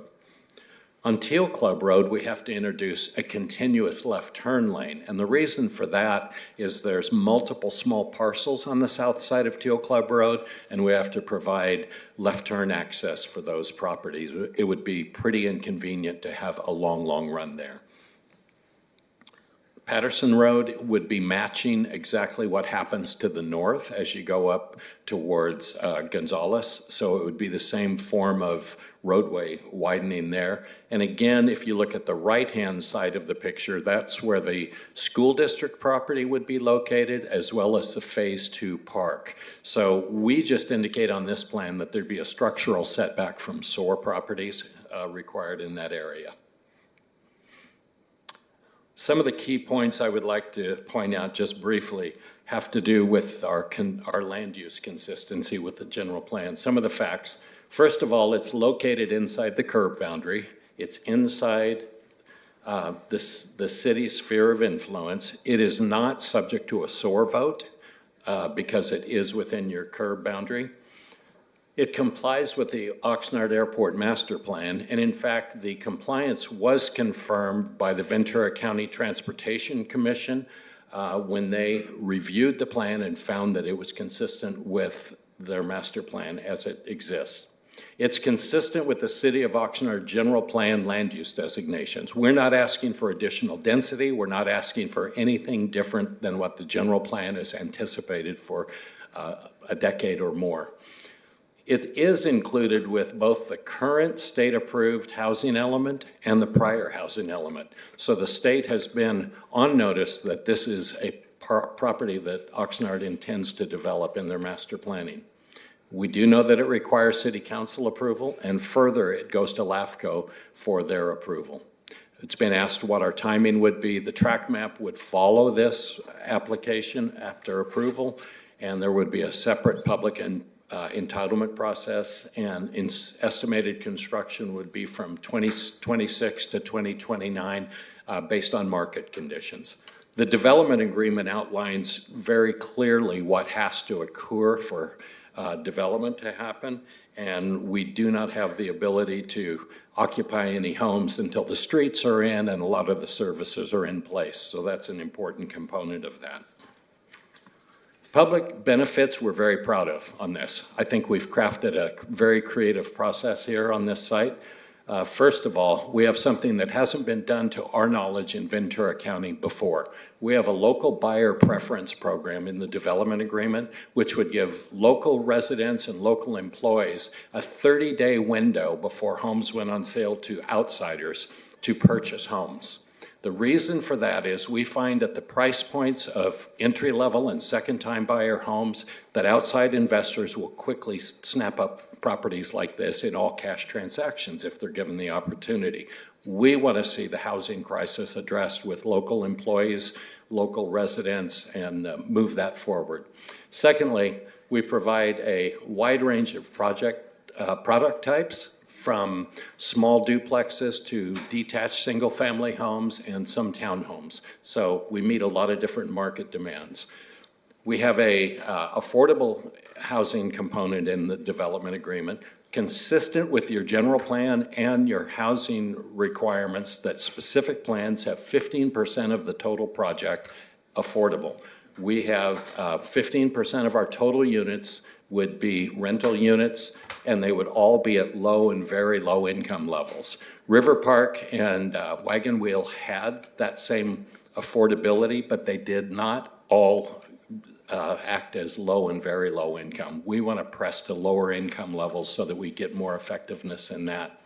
It also includes a $2.2 million payment to the city of Oxnard for farm worker housing, and that's addressed in the development agreement as well. And most significantly, based on some comments we've seen from outside entities, we have a local hire preference program in the development agreement that sets out standards that are tangibly established to get local contractors first priority and qualification for having the construction work on this project. It reduces air quality impacts, and it creates good paying local construction jobs. Interestingly, one of the organizations that has complained about our project has said that we need to have a local hire preference. We do have it, so we've addressed that in the project. We do also comply with California law for prevailing wage requirements. There was quite a bit of confusion at the Planning Commission thinking that we didn't want that. That's been cleaned up in the development agreement so that where prevailing wage applies, it applies. We establish Gold Coast transit shelters. We create a public plaza for public cultural activities. And finally, we dedicate our groundwater rights to the city of Oxnard, so we become water neutral at the end of the day. I'll go back. In conclusion, I'd just like to make a couple of comments. First, the development agreement provides certainty for both the city and the owners. We agree with staff report option 1 for approval. It includes adding class 1 bike lanes, allowing decorative fountains in yards. That was something that came up at the Planning Commission. And we promote the use of solar throughout. And in fact, that is part of California building codes at this point. We cannot agree to 2 additional recommendations that were added. First, adding a prevailing wage project labor agreement to all construction, sticks, everything that goes into a house, cannot work for us. Prevailing wage shall apply where required. The data we've provided you with at the request of several people has been that prevailing wage, as analyzed by UC Berkeley's Turner Center, likely adds $83,000 in construction cost per unit, rendering the project infeasible. We do not have a home builder who would move forward with that. Further, no other residential project in Ventura County has had that requirement and would create an unfair disadvantage in the project. Secondly, the affordable housing provision, we do meet the city-specific plan requirement. And so we feel that we've met the requirement and we're committed to that, and additionally have the farm worker housing dollars. We request that the city adopt option 1 for the approvals. And I'm also requesting that you grant me time to respond to public comments made tonight and answer any questions you may have for me prior to the close of the public hearing as a final speaker. Thank you very much. Thank you, sir. We certainly will grant you some time for some rebuttals. Just a reminder, the planning supervisor, Jay Dobrowolski, posted a video presentation regarding this item and is also here to answer any clarification questions. But I'm asking that regarding this project, that we will deliberate this matter after the public hearing has been closed. Does any council member have any questions regarding the applicant's presentation or that of city staff? Oh, yes, go ahead. Hello, Mayor Pro Tem and council members. Before we get to the questions, I just wanted to note one clarification under option 1. In option F, under option 1, it did include the certification of the final environmental impact report. That is actually covered by A, which is the adoption of the resolution certifying the final environmental impact report. So that's not a required action in F. F will simply be the approval of the specific plan ordinance. So that additional language there is not necessary. Thank you for that. Go ahead. I just want a little clarity on that. So maybe I'm looking at the wrong option here, but in option 2, where it says adopt the unmodified version of subparagraph F in option 1, that's being struck out. Is that what you're doing? No, so under option 1, Okay. and then there's letter F there. Yes. So in there, it reads, approve the first reading by title and waive further reading of the proposed ordinance titled an ordinance approving planning and zoning permit number 15-640-01 specific plan.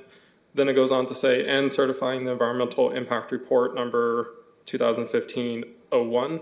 That and certifying final environmental impact report number 15-01 is the language that is not necessary in that recommendation because it is covered by the certification that's happening as part of the first action. Got it. So just wanted to provide that clarification so that is not necessary if the council moves forward with these actions or option 1. Good. I appreciate that. Go ahead, Councilmember. And just for a little more clarity, on option 2, where it says adopt the unmodified version of subparagraph F in option 1, and it references attachment 10. I've looked. I haven't found anything called attachment 10 in the whole document. So I guess I don't know what that small piece of it. I don't know what we're looking at. So, Councilman If you can Starr. point me to a page or something. Yeah, so Councilman Starr, the unmodified option F is essentially the original application, the original specific plan that was put forward to the city council or to the planning commission that did not include the changes to the class 1 bike paths or to add the class 1 bike paths, the encouraging energy or green energy and the fountains. So it should be in there. There's 2 ordinances for the approval of the specific plan. One included the changes recommended by the planning commission, or the 3 changes recommended by planning commission. The other one does not include the changes recommended by planning commission. Does that clarify that? Maybe I'll get it later. Thank you, Member. Any other questions? Clarifying question? Yes, go ahead. Yes. If I can, Mayor, I just want to make sure the council is clear on what the response was from staff. It just seemed that maybe there's a little bit still questions there for you, Councilmember. I just want to make sure we're clear before we move forward, so that way everybody's good with the response. I'm sorry. So I was still looking at option 2, which is what I understand staff is recommending. So staff is recommending option 1. Just option 1. Okay. Yeah. So Option. got it. So option 2 is the original proposal that was put forward by the applicant to the planning commission. Okay. Thank you. Thank you. Thank Yes, you. go ahead, Thank you, Member Mayor. Pro Tem. Okay. Any other clarifying questions for staff or the applicant? Go ahead, Councilwoman. Absolutely. Just clarifying questions, or maybe before we get into deliberations, we'll get into the public, just to see that there's some public comment. on it. I'll withhold my comments until then. Okay. Yes, Councilman Perlo. Just a suggestion. If we come through this again, like in and I appreciate Councilman Starr's situation when Mr. Person is answering. If they can relate to page 1 and then go to page 42, which is direct connection, you can help us out tremendously and not make us look like we don't know what we're doing or put you in the spot. Sometimes that. And when we have attachments and they say attachment A, B, C, D, if they would also put line or page number, whatever it is, those things would help. Thank you. A couple of questions that I have. With respect to the water fountain, the rationale for the water fountain in the area where we've had water issues, what is the rationale for even going along with the water fountain on staff's deal to include it? Thank you, Mayor, Councilmember Perello. Jeff Pengelly, Community Development Director. That was a recommendation suggested by the Planning Commission. So there was this specific plan would not allow for water fountains in the front yards. And I think the fear was that some people could get too excessive, extravagant. Perhaps there was a concern about water use. I don't recall that specifically being discussed, but there was a preference by the Planning Commission to allow for residents to install decorative water features or fountains or some sort of landscaping improvements like that in their front yards. Okay. The other part that your staff report does a good job, in my mind, of explaining the local buyer preference, the 30 days, and the gentleman, the developer, explained it. That's a great idea.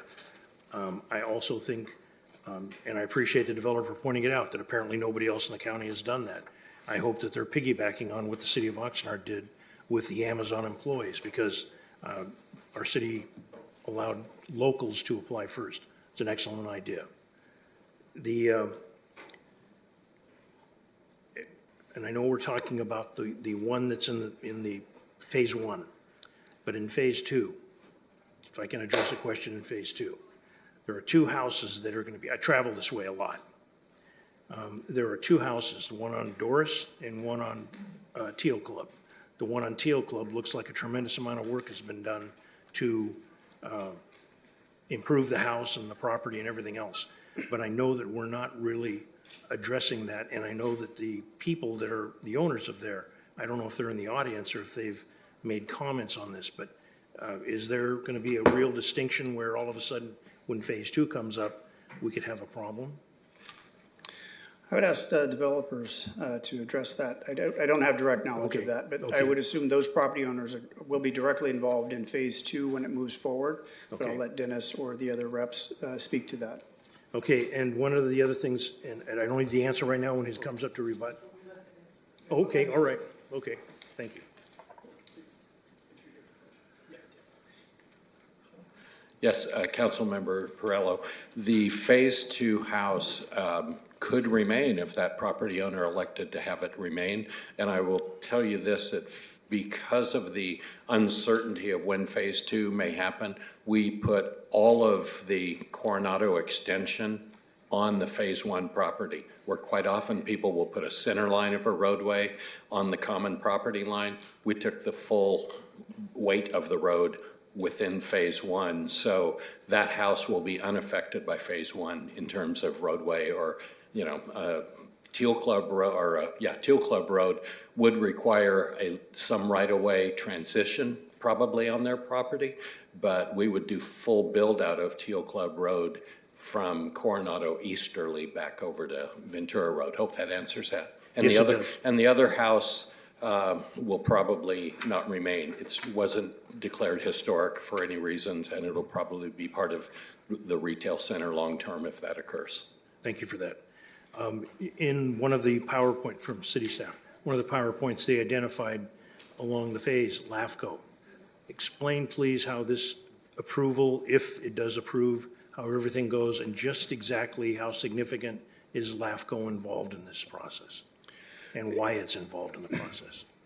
Well, in general, once the city approves the annexation, LAFCO is the one that executes it. So they would not begin that process if the city didn't concur and agree through this action tonight.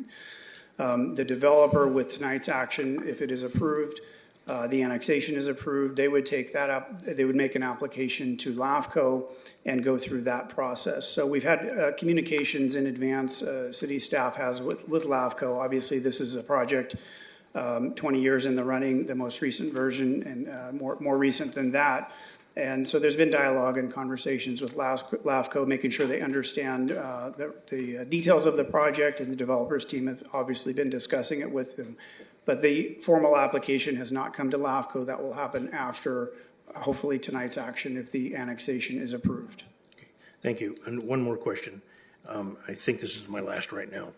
With respect to turning over the water rights for the property to the city, can you explain how that works? I do know from serving as an alternate in Fox Canyon, water rights and where they go and credits is a big deal. Can you explain for the full council and any public members watching? Yeah. So also we get it on the record.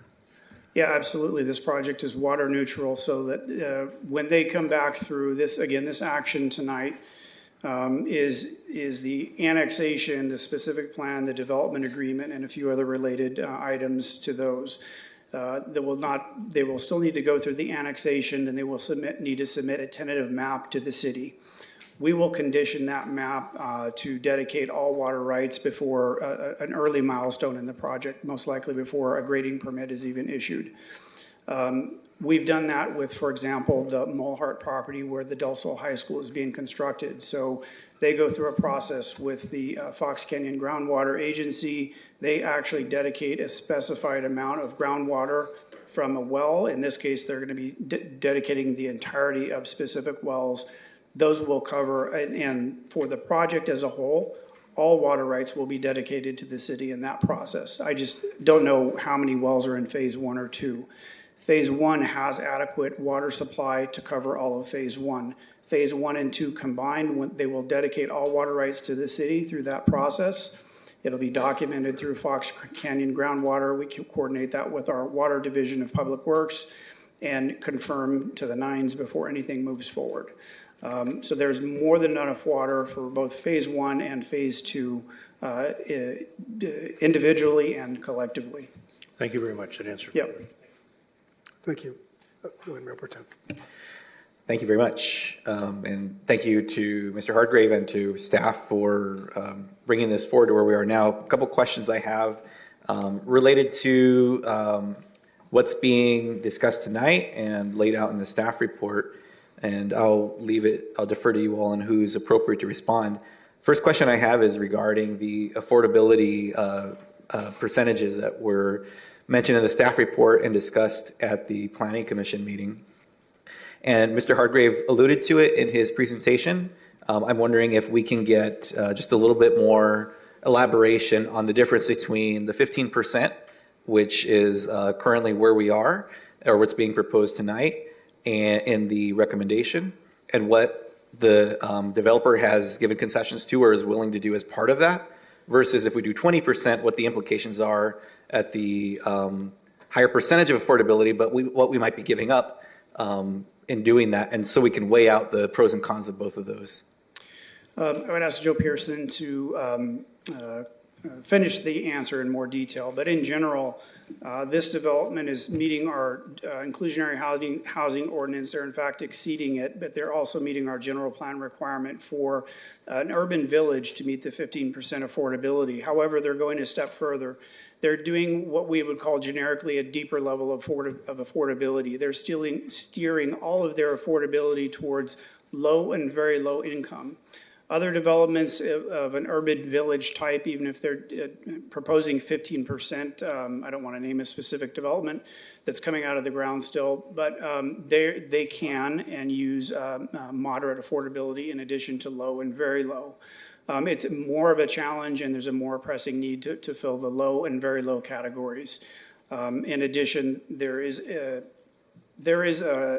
the development agreement a longer term of affordability, 55 years versus 20. And I would ask Joe Pearson to follow up for any of the specifics on the percentages within low and very low as proposed.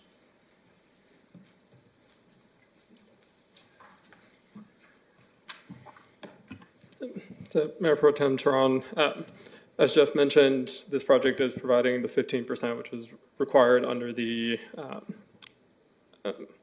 urban village. So this project is providing only low and very low. So 60% of the 15% will be for low income and 40% will be for very low.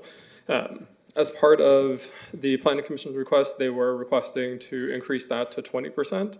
As of right now, the project only includes rental units for affordable. There are some state regulations that do limit cities' abilities to go above that 15% without approval from HCD as it relates specifically to rental units. AB 1505 does require that if the city wants to go above 15%, that they have to do an analysis essentially to show that it's not detrimental to housing development as a result. So if the city did want to go to that, that may also trigger having to go to HCD to get their sign off on going up to a 20% requirement based on AB 1505, which is applicable to rental inclusionary requirements.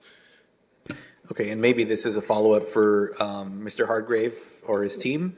But if we look at what's being, what was mentioned in the presentation of at the 15% level, we're getting the ultra low and very low.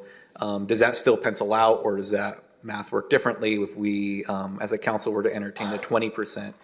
Again, I'd like to weigh out, we might be getting a higher percentage of affordable units, but what are we giving up within that 20%? As you just mentioned, 60% and 40%, very low, ultra low and very low.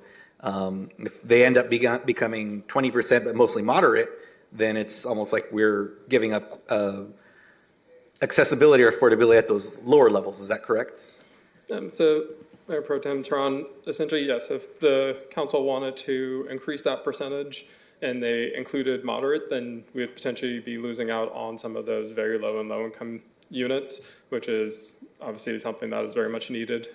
So that's why staff was supportive of the 15% and getting at that deeper level of affordability in this project as compared to some of the other projects which do include the moderate income units as well. Okay, in addition to the procedural approval processes that would be added to this process that you just mentioned with HCD, is that correct? If we went with 20%? Yes, and it is specific to rental units. And as this project is currently proposing rental units, that requirement would potentially be triggered. Okay, no, thank you. I appreciate that. My last question is regarding the water, and Councilmember Perello touched on it already, and I appreciate that.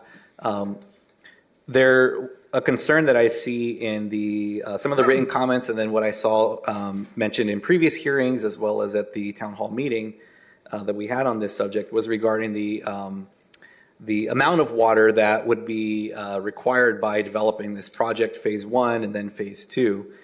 And looking at the layer of groundwater rights being provided to the city as part of this developer agreement, you already spoke to that, Mr. Pengilly, so I won't labor on that one. But one thing that I think has been discussed in the past, if we can either get that from community development or maybe public works, is just the amount of water that's currently being used as an agricultural use versus if this were fully developed tomorrow, if it were approved, what that water usage typically would look like in a comparison between the two. Do we have information on that?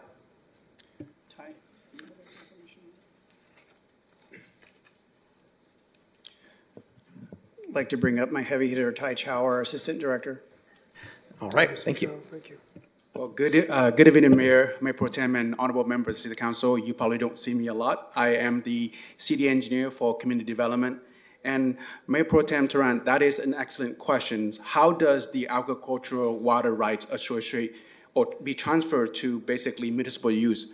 So according to our understanding, the Fox Canyon does not distinguish how much is being used in terms of the equation being transferred. The transfer is one-to-one, if that makes sense.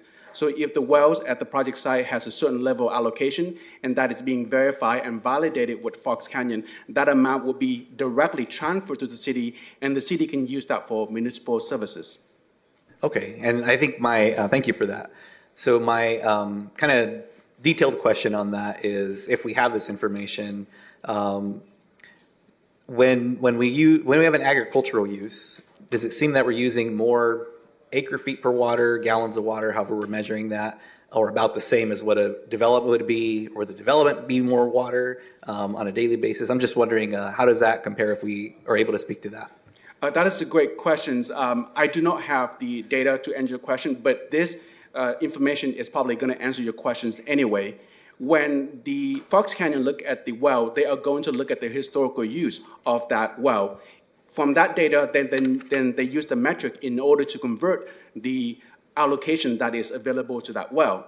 The amount of that well is then can be transferred to the city for municipal use, if that makes sense. So meaning that the allocation of the existing well associated with the ag use is the available allocation that can be transferred to the city.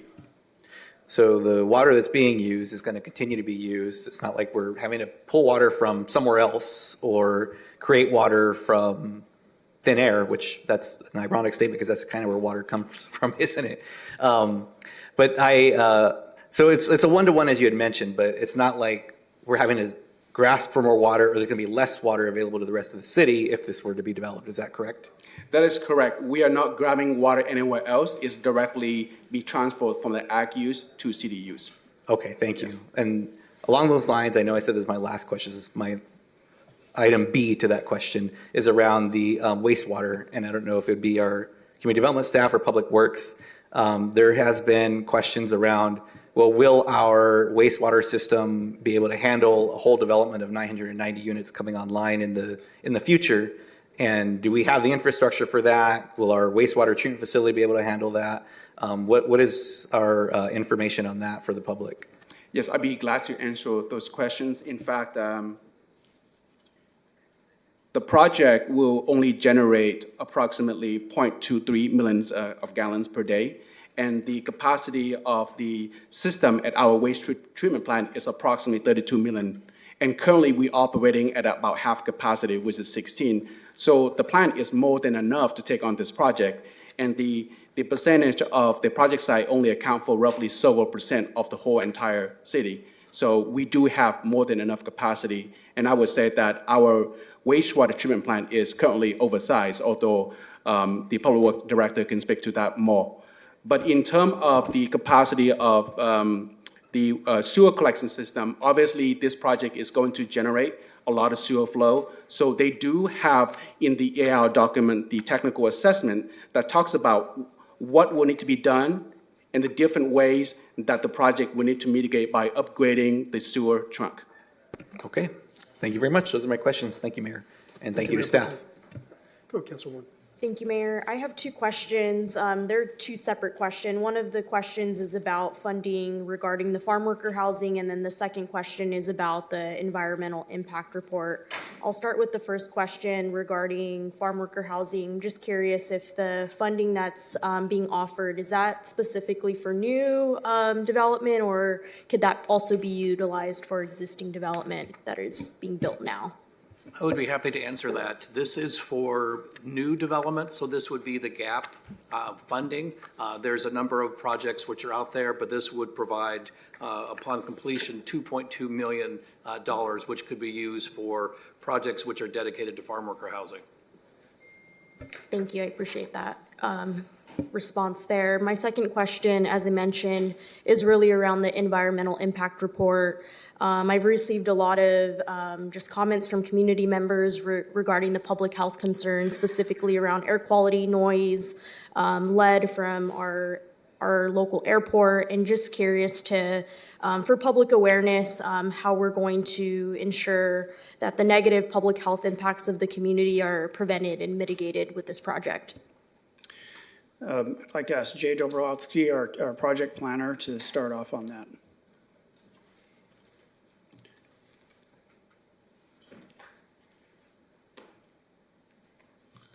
Thank you, Mayor, City Council, Jay Dobrowski, planning staff.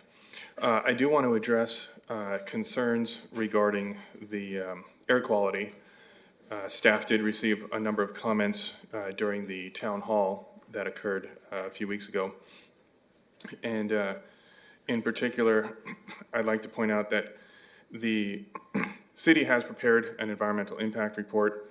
That EIR evaluates the project's impacts on the environment, not the environment's impact on the project. To date, staff has not received any substantial evidence that the project would generate a significant impact related to lead or any other criteria pollutant that would cause an exceedance of a state or federal standard. The EIR does point out that the project site is located next to the airport, and there could be aerially deposited lead in the soil. Thus, there's a mitigation measure for soils remediation. Essentially, the property has been used for agriculture for a long time, and so there are pesticides in the soil. So the topsoil would be removed from the site. That topsoil would encompass any lead, if there were any.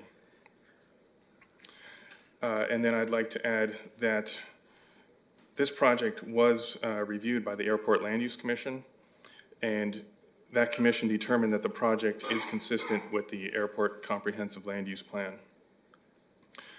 Separately, the EPA has implemented a new program with the goal of eliminating lead from aviation fuel by the year 2030. That program is known as Eliminate Aviation Gasoline Lead Emissions, or EAGLE. In support of EAGLE, the FAA has approved use of an unleaded fuel, and they're working to make that commercially available. And I do have some information from the FAA website regarding the EAGLE program. I have 15 copies here, so I'll hand that to the city clerk.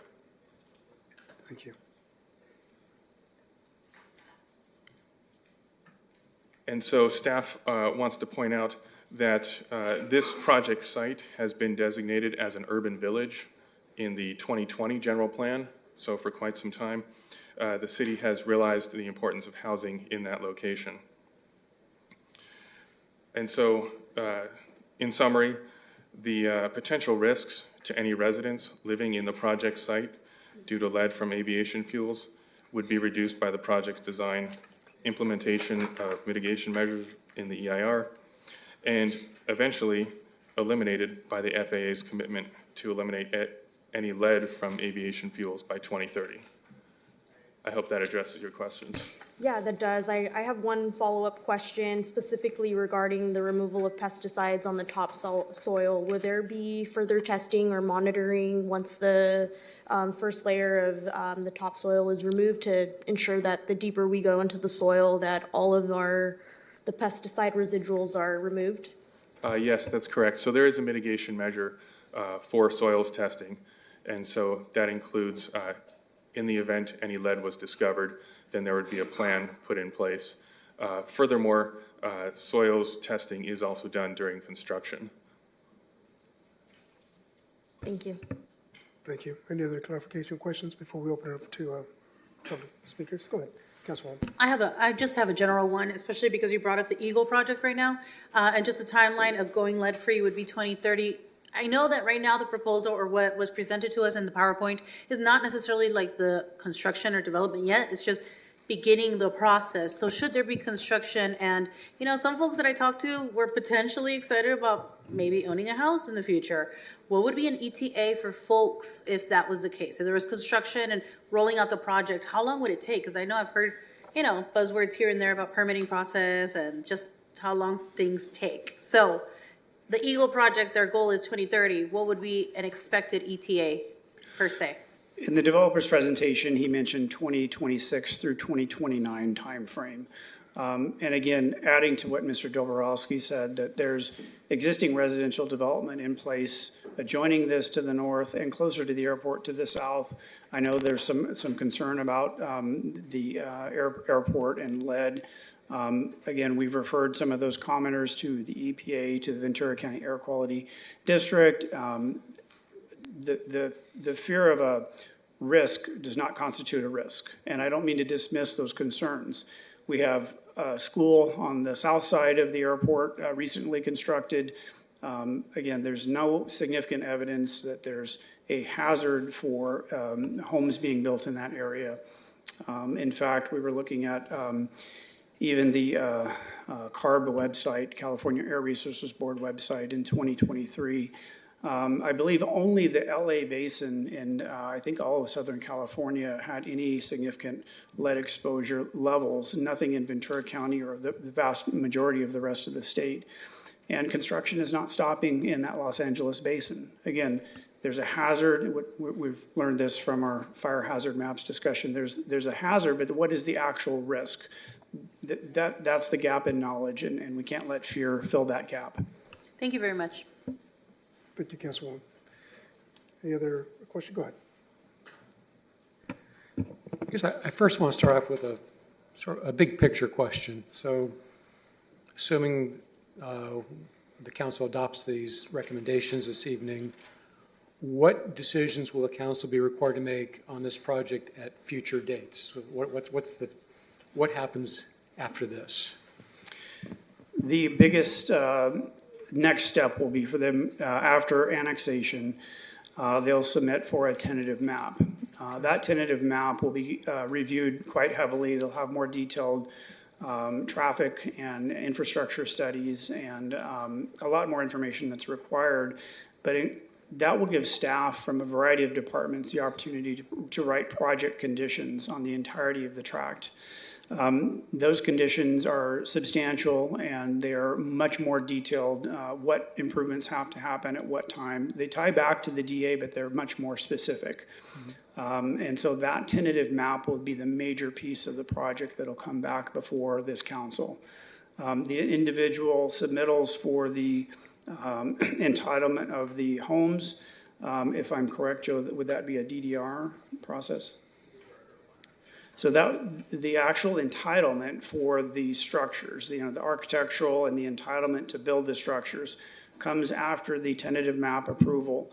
And that entitlement approval would come through either a director approval or the planning commission approval, depending on the nature of the specific plan and how many phases and the type of the project will determine that for sure. But that would not come back to council. The tentative map for sure would, and you would see the, I don't want to guess, 200 to 250 project conditions imposed by staff from a variety of departments to implement the specific plan, the development agreement, et cetera, in a meaningful way in the conditioning process.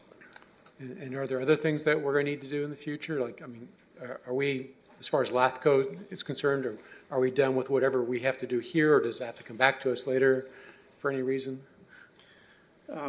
We don't have any more role other than to support the developer, and it's primarily council's action tonight approving the annexation, if that's the council's decision that they would use as the basis for their application, and then supported by city staff. Okay.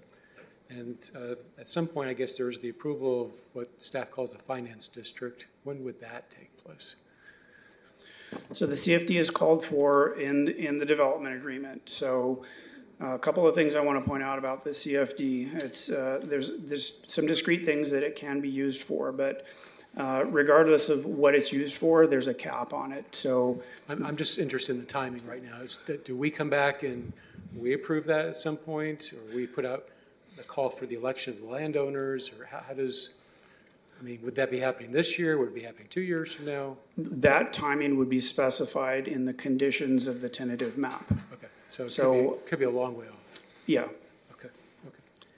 And also big picture question, if for some reason this council were to want to make some changes, like the planning commission wanted to make changes, what would happen then? Would it just basically go back to you, you'd work up those changes and then come back to us? Is that how it works? It really depends on the nature of the changes. The majority of these actions are developed at this point as associated resolutions and ordinances. Obviously, the annexation, the specific plan, the development agreement are the key pieces, but along with those, the general plan amendment associated with it, the pre-zoning, and also very importantly, the certification of the EIR. So depending on what changes need to be made, we could need to make adjustments to the specific plan, we could need to make adjustments to the EIR, we could need to make adjustments to the DA. It really depends on the nature of those changes, and it's open-ended at that point. Okay. All right, I might have some asks as part of this. So I really like the fact that this project has a lot of private streets. I've seen too much liability for the city where we're responsible for every trip and fall, and people, when they're suing the city, the city is this faceless entity and they're willing to say, yeah, you guys have to pay a lot of money, but it's a lot different when the local homeowners own those streets. I was wondering if, I don't know, maybe you can show us on a map, which of the streets are private and which ones are still considered public?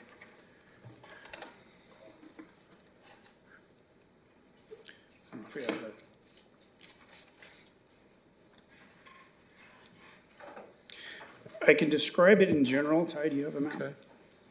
Would you like to answer that? Yes.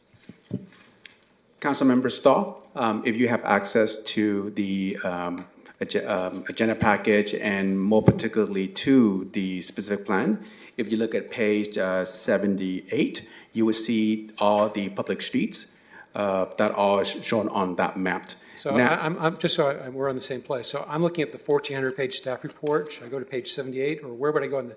I can really quickly look up a page this way. Yes. So the image, if you can go to the next slide. So the image that you're seeing on the slide on the presentation right now on the TV, Right.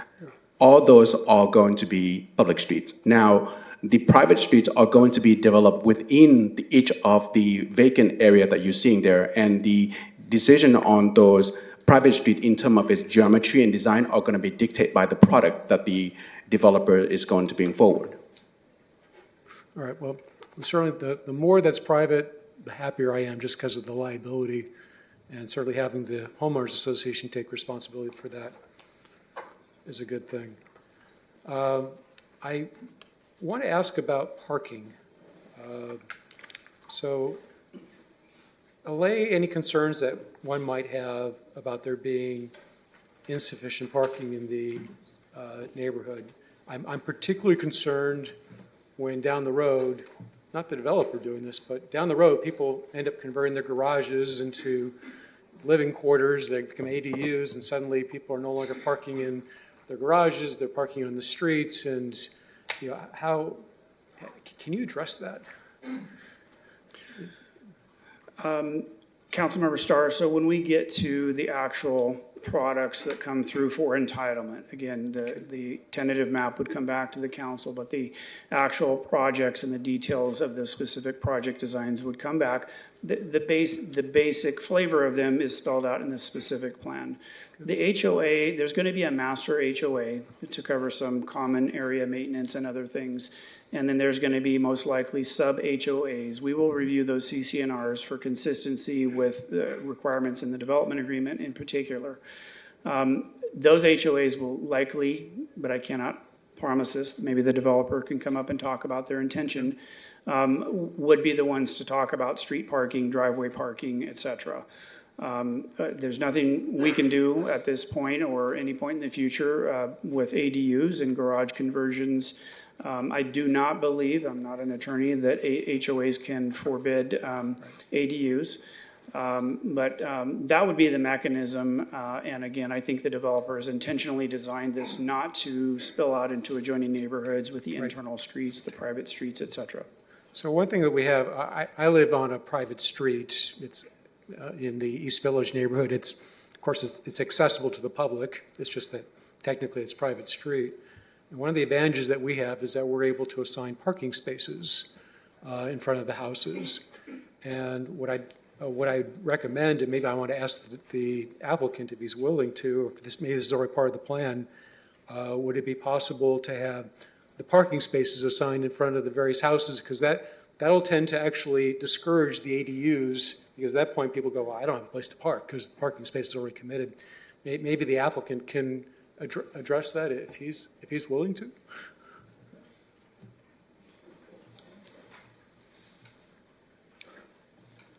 Yes, again, Dennis Hardgrave, Councilmember Starr. I first back up just a little bit. I don't have a problem with doing that on private streets. We've done that in a few other situations in master planned communities. One of the things that I would point out in terms of the question of parking, I know you've got a 1,400-page staff report, but on page 81 of the specific plan, which I don't have a slide for, we do show what all of those internal backbone streets widths are, and rather than doing choke down lanes, we're doing 40-foot wide paved streets that allow parking on both sides. So that's one thing that helps increase parking. We also then, some of the projects then turn internally, like you would see, I'll just give you an example, like River Park, where you may have duplexes or townhomes, and internally they will have private parking as well, meeting your city codes for guest parking. And so we will have substantial amount, but in addition to that, we'd certainly be willing to consider using assigned parking. Again, I'm on a master HOA board myself, and we've had to address that issue a couple of times, and we've always found that it's impossible when you have a public street and you're within the neighborhood. Right. So yes, we'd be open to that. And would it be, I don't know if this is a good idea or not, but would it make sense to prohibit overnight guest parking in that case? So that way. We typically try to, some cities have very strong ordinances of their own, and so we try to work within whatever the city's ordinances are, but we also have HOAs, to the best of their ability, establish stronger, rules where you have to approach the HOA if you want a permit to park, have a vehicle more often than what you're assigned. So I guess I want to talk about traffic next. So I'd like to have a better understanding, I've seen this in the report, but perhaps it might be worthwhile for someone to say it out loud here, which is, describe the mitigation measures that are proposed to accommodate the increased traffic. I know several intersections that are involved. Yes, the best place for the reader to find that is in the front of the final environmental impact report under the mitigation monitoring plan. So what it says, first of all, and just referring to the slide, and it might be better to go back to the original if I can do that. I'm sorry. I want to show the reduced. There we go. That is the actual specific plan. That's a slide up there now. The alternative was without the industrial. First of all, the street improvements to the project itself will be those fronting the project. So all of those widened roads, particularly in phase one, all of those roads have to be built that front on phase one prior to the first certificate of occupancy for a home.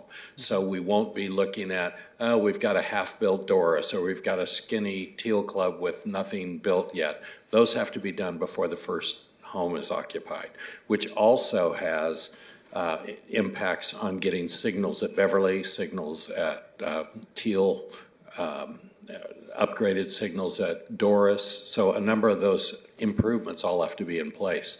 I'll give you an example. We've just completed that same exercise at the Springville specific plan in Camarillo, which our are firm managed. So you notice by the time people moved in, the traffic lights were in, the streets were all in. So the development agreement covers other topics, but the EIR covers roadways to make sure they're addressed. Further, off-site intersections are identified. It's both Doris and Teal Club. You've had public safety comments come up before, but the mitigation plan calls for a safety railing of some kind to the satisfaction of the city engineer for both of those open ditches that occur between Patterson and Victoria. So if you think of those are pretty deep ditches, and justifiably people have had concerns about that. So the EIR does have that as a mitigation component, defined as well as a fair share percentage of improvements to other identified intersections throughout that part of town. So in other words, you have pending projects, I think, that your city's planning on doing to widen a few other streets and upgrade, add a lane here or there. This project would be required to pay its fair share. Hope that answers that. That helps. So part of the report says the proposed project would include improvements to ensure that the project does not result in a level of service lower than C. I'm wondering if there's somebody among staff who could answer how does one actually determine that we'd achieve a C level instead of a D or a B? Generically, Councilmember Starr, the traffic engineering teams have a methodology for doing that, and it's known and understood. I'm not a traffic engineer. I'm a structural engineer by training. So, all right. We're bringing the big guns here for this. So it is a calculation. It's volume over capacity is one way of doing that. So it's a measurement of volume over capacity, and there's another way of doing it, which is the Highway Design Capacity Manual, and that one is beyond my knowledge, but it's a level of evaluation of a certain volume over the capacity of that intersection. I'll say this. I remember, strangely enough, I was reading an old report on the Seabridge neighborhood and all the complaints at the time, decades ago, about the risk of huge traffic. And it really turned out that the concerns were unfounded because, I mean, you look at that area and the traffic's not bad for the development. I do have a question, well, I'll have you up here, about a little bit on the water. So do we have any idea of how many acre feet it is that will actually be transferred from agricultural use to municipal and industrial uses?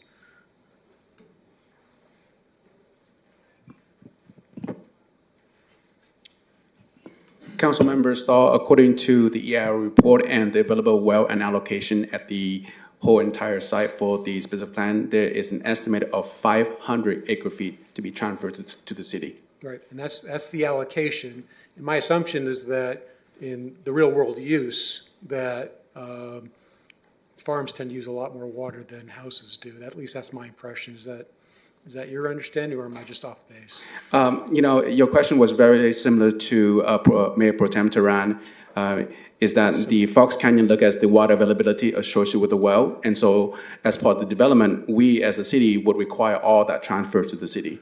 Right. It's just that when I talk to people out there, they're always concerned that there's just not enough water. Where does all the water come from? And my answer's always been, well, farms actually use more water than houses, so in a way you're kind of saving water. But I could be completely wrong, but that was my understanding. Yes, I don't have an answer to that question. What I do know is that we have 500 acre feet, and that is more than sufficient to support the development. Okay. Thanks. Big guns coming in.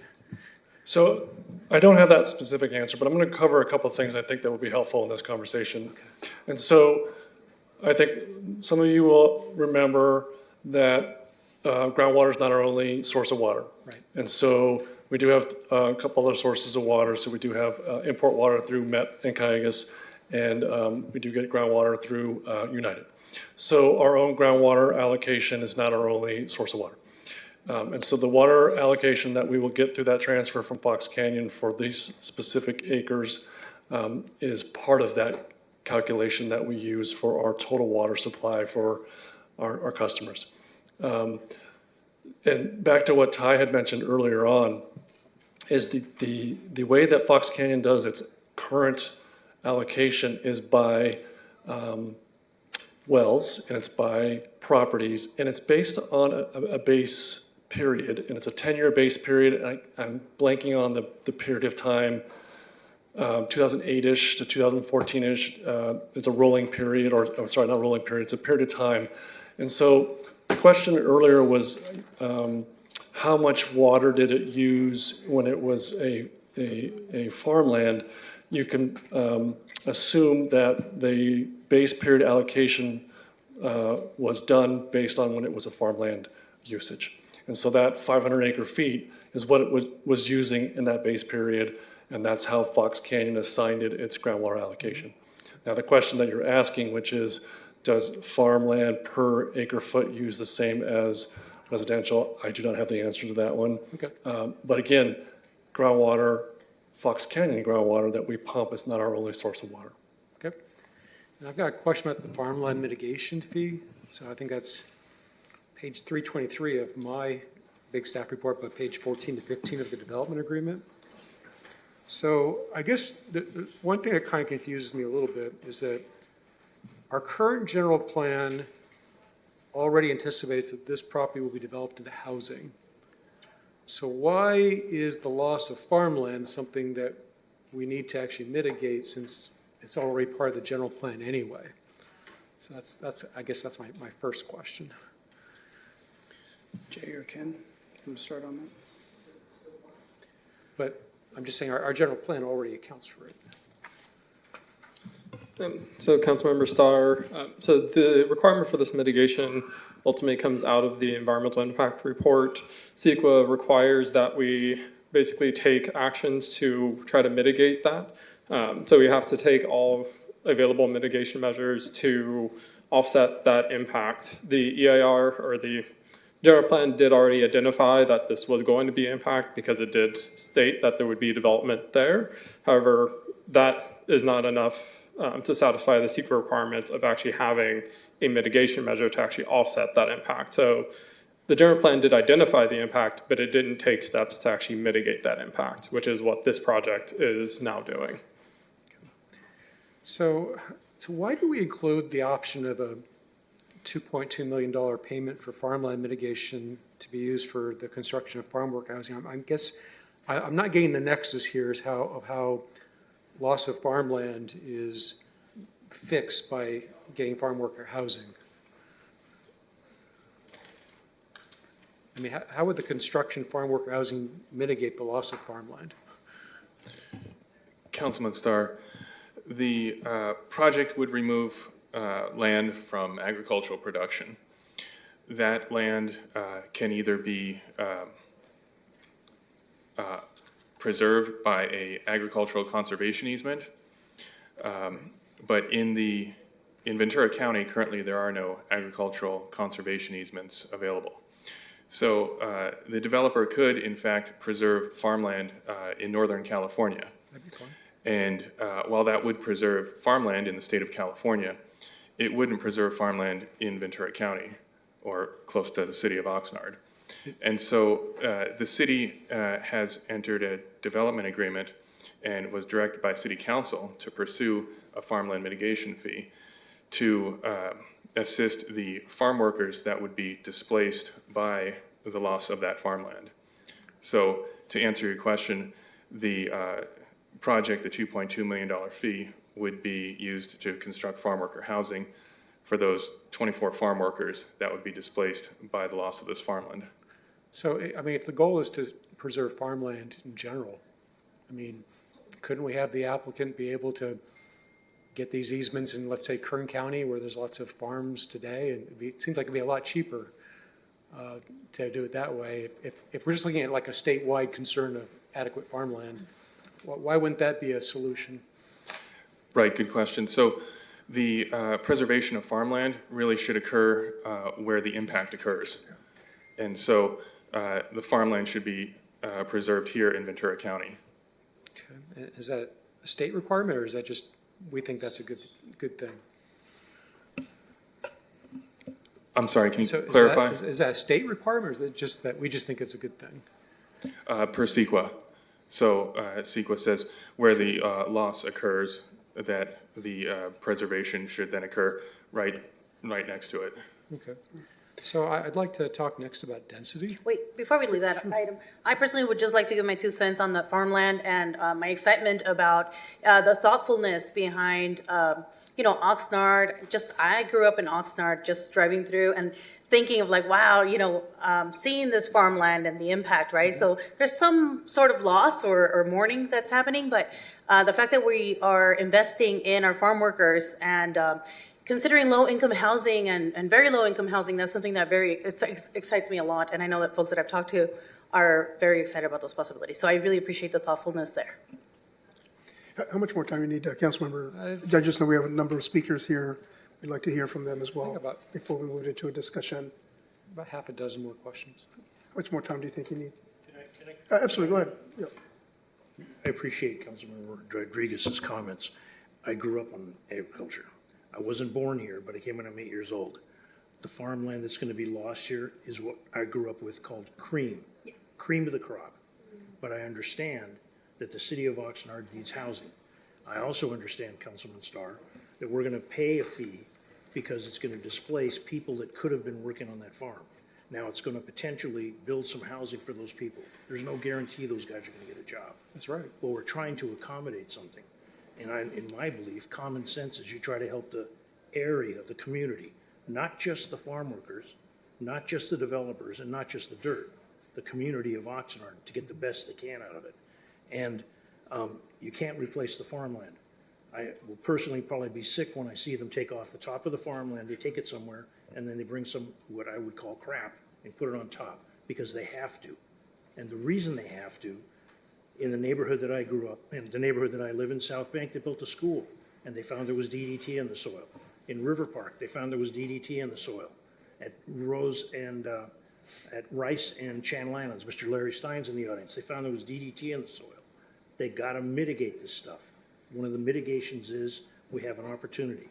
I personally do not want the money that we are making this developer pay going to Northern California. I got nothing against Northern California. I like the San Francisco Giants. But I do not want to hurt the people that are going to lose the jobs here, any individual, but I want to try and help the best I can. So I look at it as common sense. Your questions are good, but look at a little bit of common sense. I'm just trying to reduce costs as much as I can because I realize that makes it easier for us to offer homes at lower prices. And I'm sure the developer would appreciate the cost reduced, but there are certain things that we have to pay for. We can't. They got state laws, they got everything else, and it's previous councils and previous legislators and previous state, county, state, federal that made these rules. Right. And you have learned since you've been up here, you got to deal with the cards they give you. Yep. Well, I can just offer this. We can just save that deliberation discussion. If you can just maybe keep it brief, Councilmember Starr, so we can hear from some of the public. I'll try to go faster. Okay. So regarding density, I don't have a good feel for, I know there's 990 units on 73 acres. It sounds like a lot, but maybe it's not. Maybe there's lots of other developments we have in town that are kind of equivalent. Is there some other development in town that we could just point to and say, oh, when this is done, it's going to be pretty much the same density as, say, this other neighborhood? Or is this more dense than anything we've ever done before? Actually, because of the nature of this project coming through several iterations for quite some period of time, this is kind of an old school, lower density that if this was first conceived today, I think because of the need for housing and the lack of available space, I think we would have seen a much higher density. This project fits well, fortunately, in the surrounding neighborhoods because of that lack of high density. Think of like a Wagon Wheel or the 4 properties, higher density developments. So I can't think of anything that's exactly like this in terms of the density, in terms of units per acre. Yeah, so perhaps the single family portion in River Park near the northern, closer to the river side there. Okay, and that's fine. So regarding parks, so once again, I'm trying to figure out ways to save money. Right now, we're having the developer build a public park. He's having to pay prevailing wages to actually get that done. Is there a reason why we couldn't just have them build the park on their own first, do it at a lower cost, and then just simply dedicate the park to us at the end? I know we've done that with other projects out there? I think they're going to still be subject to what's considered to be the definition of a public work, meaning if it's built by a private contractor with private funds, but for the purposes of being turned over to a public agency in general, that would be a public work subject to prevailing wage. Mike? Yeah, it's State Code 1720. And it's subsection C2. Okay. And maybe there's another way to do this. If it was if the entire park was considered private, let's say, but the city got an easement to use it, and if the homeowner association was responsible for maintaining that park, we don't do a really great job here in Oxnard maintaining parks, but if the homeowners association was on the hook for it, maybe they would be really adept at that, and maybe be less money in the end. Is that a question for the Yeah, I guess the applicant? I guess is that something that just wouldn't be allowed, or? I haven't thought through that option. I mean, I'm afraid we're trying to circumvent the laws that are in place. The developer's willing to build this public park for public use. This is a development that is impacting the city with a demand for park. It's new space coming into the city by annexation. Housing demands park space for the residents, so they're constructing that park. It's not a burden on the city to construct the park. They're funding it, and then they'll turn it over for public use. Okay. There is a 1 acre reserve in that public park for the more or less an HOA use, but the vast majority of that park is for public use. Yeah. Thank you. And thank you, Joe. The developer will not be required to build a park and pay the Quimby fees directly. We would give them credit against the Quimby fees. Each of those development permits would encumber, or they would have to pay for each permit. We would give them a credit on those Quimby fees for the constructed park, cost for cost, dollar for dollar. Right. And if there's excess left over, I guess we get to use it elsewhere, or how's that work? Well, the developer would, functionally, he would bond for the park. We would give him an allocation of 50% of those verified bonded costs, and then they would use that as credits when they started pulling building permits. So they would have to they would be allowed to avoid paying the Quimby fee upfront with building permits, continue to build the park. And then if there were excess Quimby fee credits, I do not believe we would reimburse the developer. That's usually not the case. That's fine. And I'm crossing out questions here saying that, okay, I'm not going to ask that, I'm not going to ask that, just to save some time here. Thank you. So regarding some of the public streets where we've got trees, I mean, we've had lots of problems, of course, where trees uplift concrete around here. Is there any, maybe this is when the subdivision map is approved, but if there's any way that you can use like root barriers, I know they've done this like in Las Vegas, where they put something under the ground, kind of encircles the root base so that so we're less likely to face this problem in the future. Make the roots go down. So there's mixed results on root barriers. I have seen trees tip over in winds because the root barriers were installed and the roots were not able to establish the correct way. So I would be very cautious about using root barriers.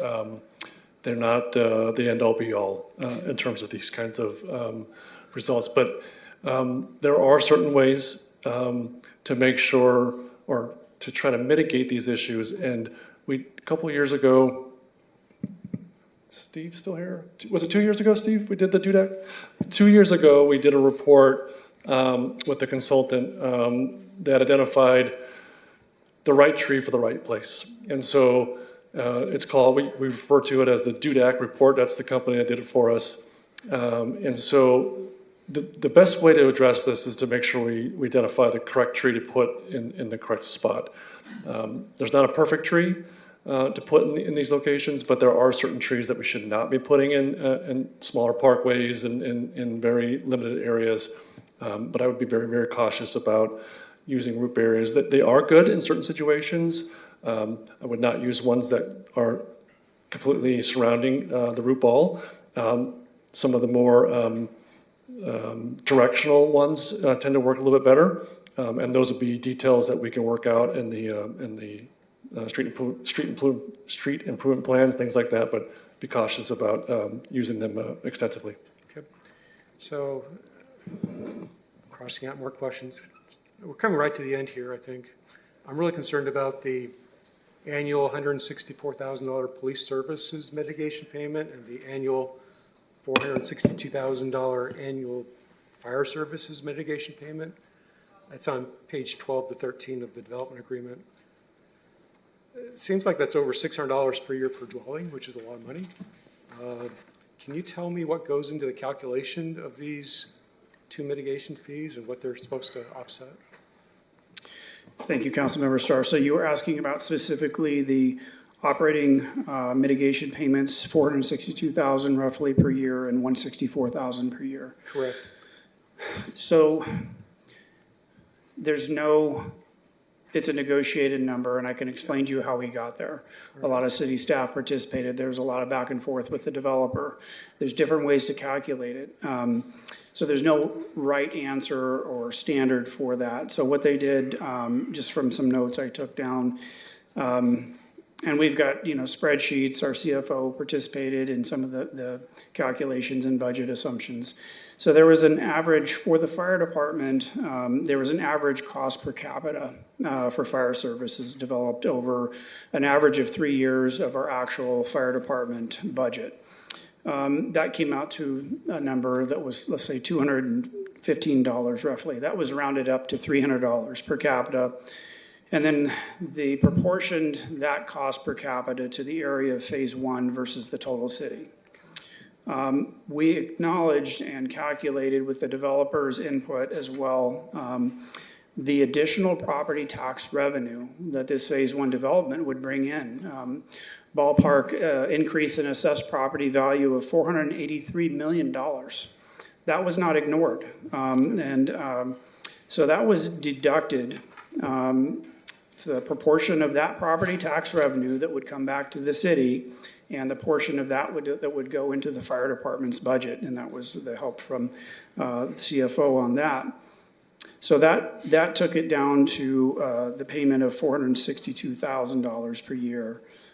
We have the background numbers. I could dig them up, but there was a method and an intelligent thoughtfulness about recognizing the property tax payments that those residents would be paying, and that would be used to fund services as well.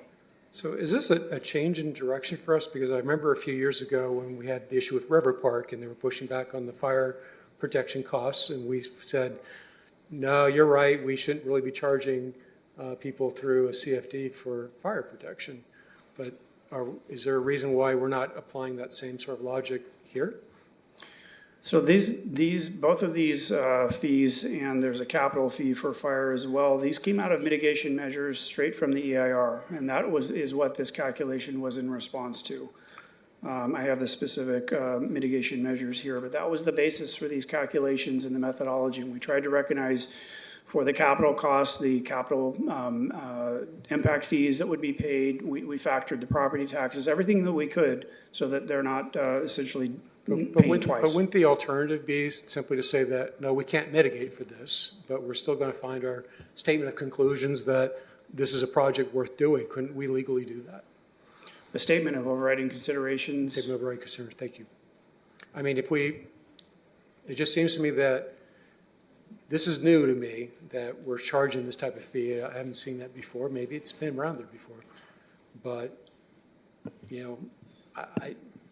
I don't know if I'm real comfortable with this just because I'm seeing people that paid their normal taxes and they get police services, they get fire services, and yet here we're going to be charging people a lot. So Councilman Starr, I can speak to the CEQA portion of that. As it relates to the statement of overriding considerations, yes, a city can adopt a statement of overriding considerations where there is a significant impact. Yeah. However, that does not basically take away the city's obligation to actually provide safety, take all feasible mitigation measures to address that impact. So we're still required to implement all feasible mitigation, even if there would still be a significant impact. For example, this project had 2 significant impacts on air quality and agricultural resources. Those impacts still exist. There's still significant impacts. However, we are still obligated to take those mitigation measures or implement those mitigation measures under CEQA. So the development agreement states that if the residents vote to reduce or eliminate the Melrose tax, it would be assessed to the master HOA. I'm just kind of curious who in our staff came up with that language. I'm happy to address. Thank you. Clearly, to the extent that the city is going to impose a mitigation measure, it's important that that mitigation measure cannot be removed by a vote of the people.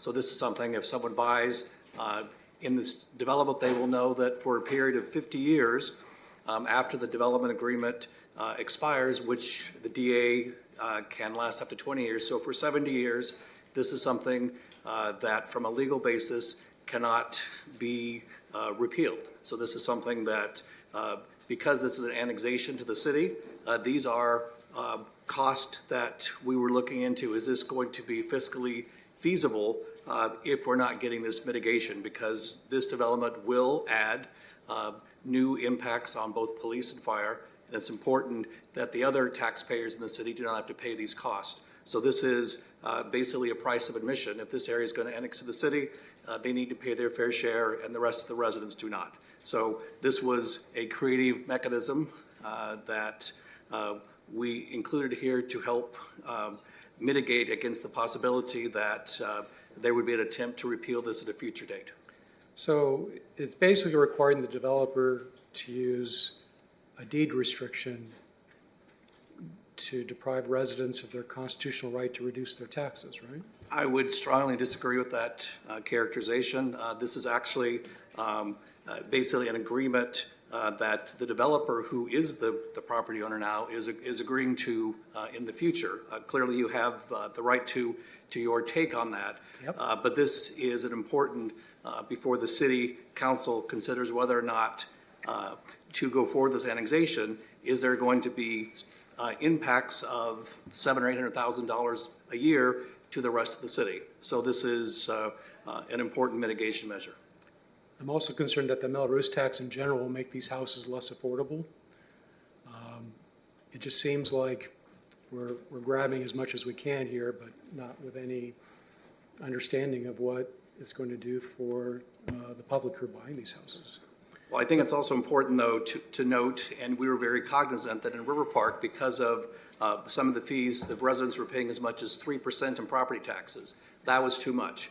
And so we are placing a cap at 1.8%, so the taxes will never be higher than 1.8%. That's also something for the North Shore project, which is nearby, that when they wanted to refi their CFD, make some changes, we said under no circumstances will the property owners pay more than 1.8%, because we're cognizant that people have bills and have obligations, and we want to provide that assurance that the taxes will not go higher than that 1.8%.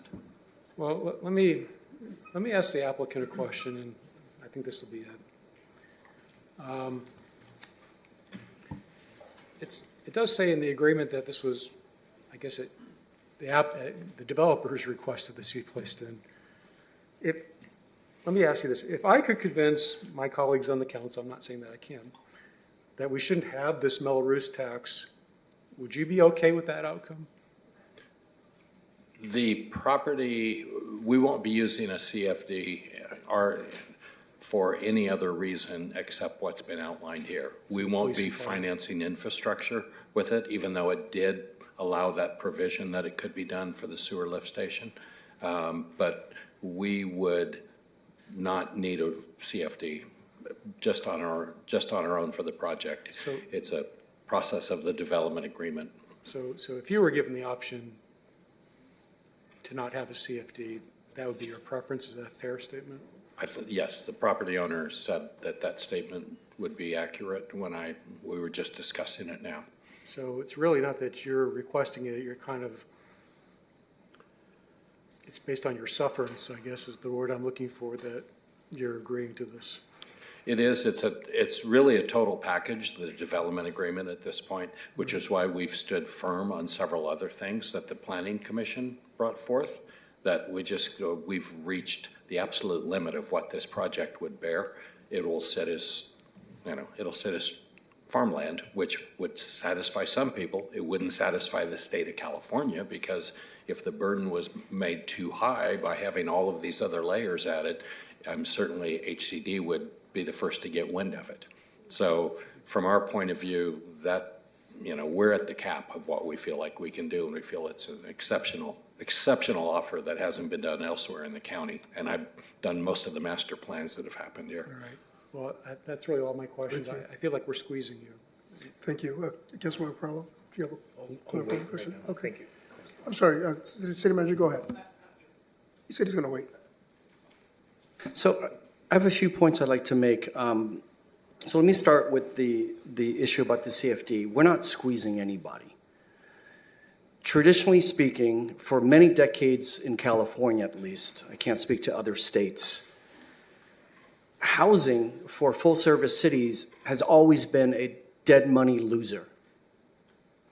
And the simplest way I can explain it is we have the current community that we have now with this population. So let's say it's the party as it is. And we have a certain size of pizza that's barely enough to feed this party. And now we want to bring another 900 units to the party of housing, however many people that ends up to be.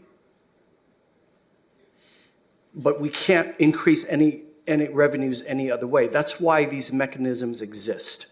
So unfortunately, for projects of this size, we have these mechanisms because, in essence, they need to bring some of their own pizza. That's as simple as I can put it, and that applies for certainly all full-service cities in this state. And this is also part of the problem why we have a housing shortage. The other thing, while I have the floor, I'd like to share, and I know for the council members who've been here for a while, I'm sorry you've heard me say this before, but I think this is important with regard to parking and traffic and congestion. And not only for this project, but for all future projects, especially of any significant scale. It's very counterintuitive right now, I know, but we've got to stop worrying about parking and traffic. There are cities in this country that have already gone per neighborhood to zero parking requirements. There are already cities with large parking garages that have been converted for other uses. Even parking garages at airports have had entire floors converted, because we as a society are going through this moment where everything about automobiles, automobile ownership, and how we use them we're living through this change.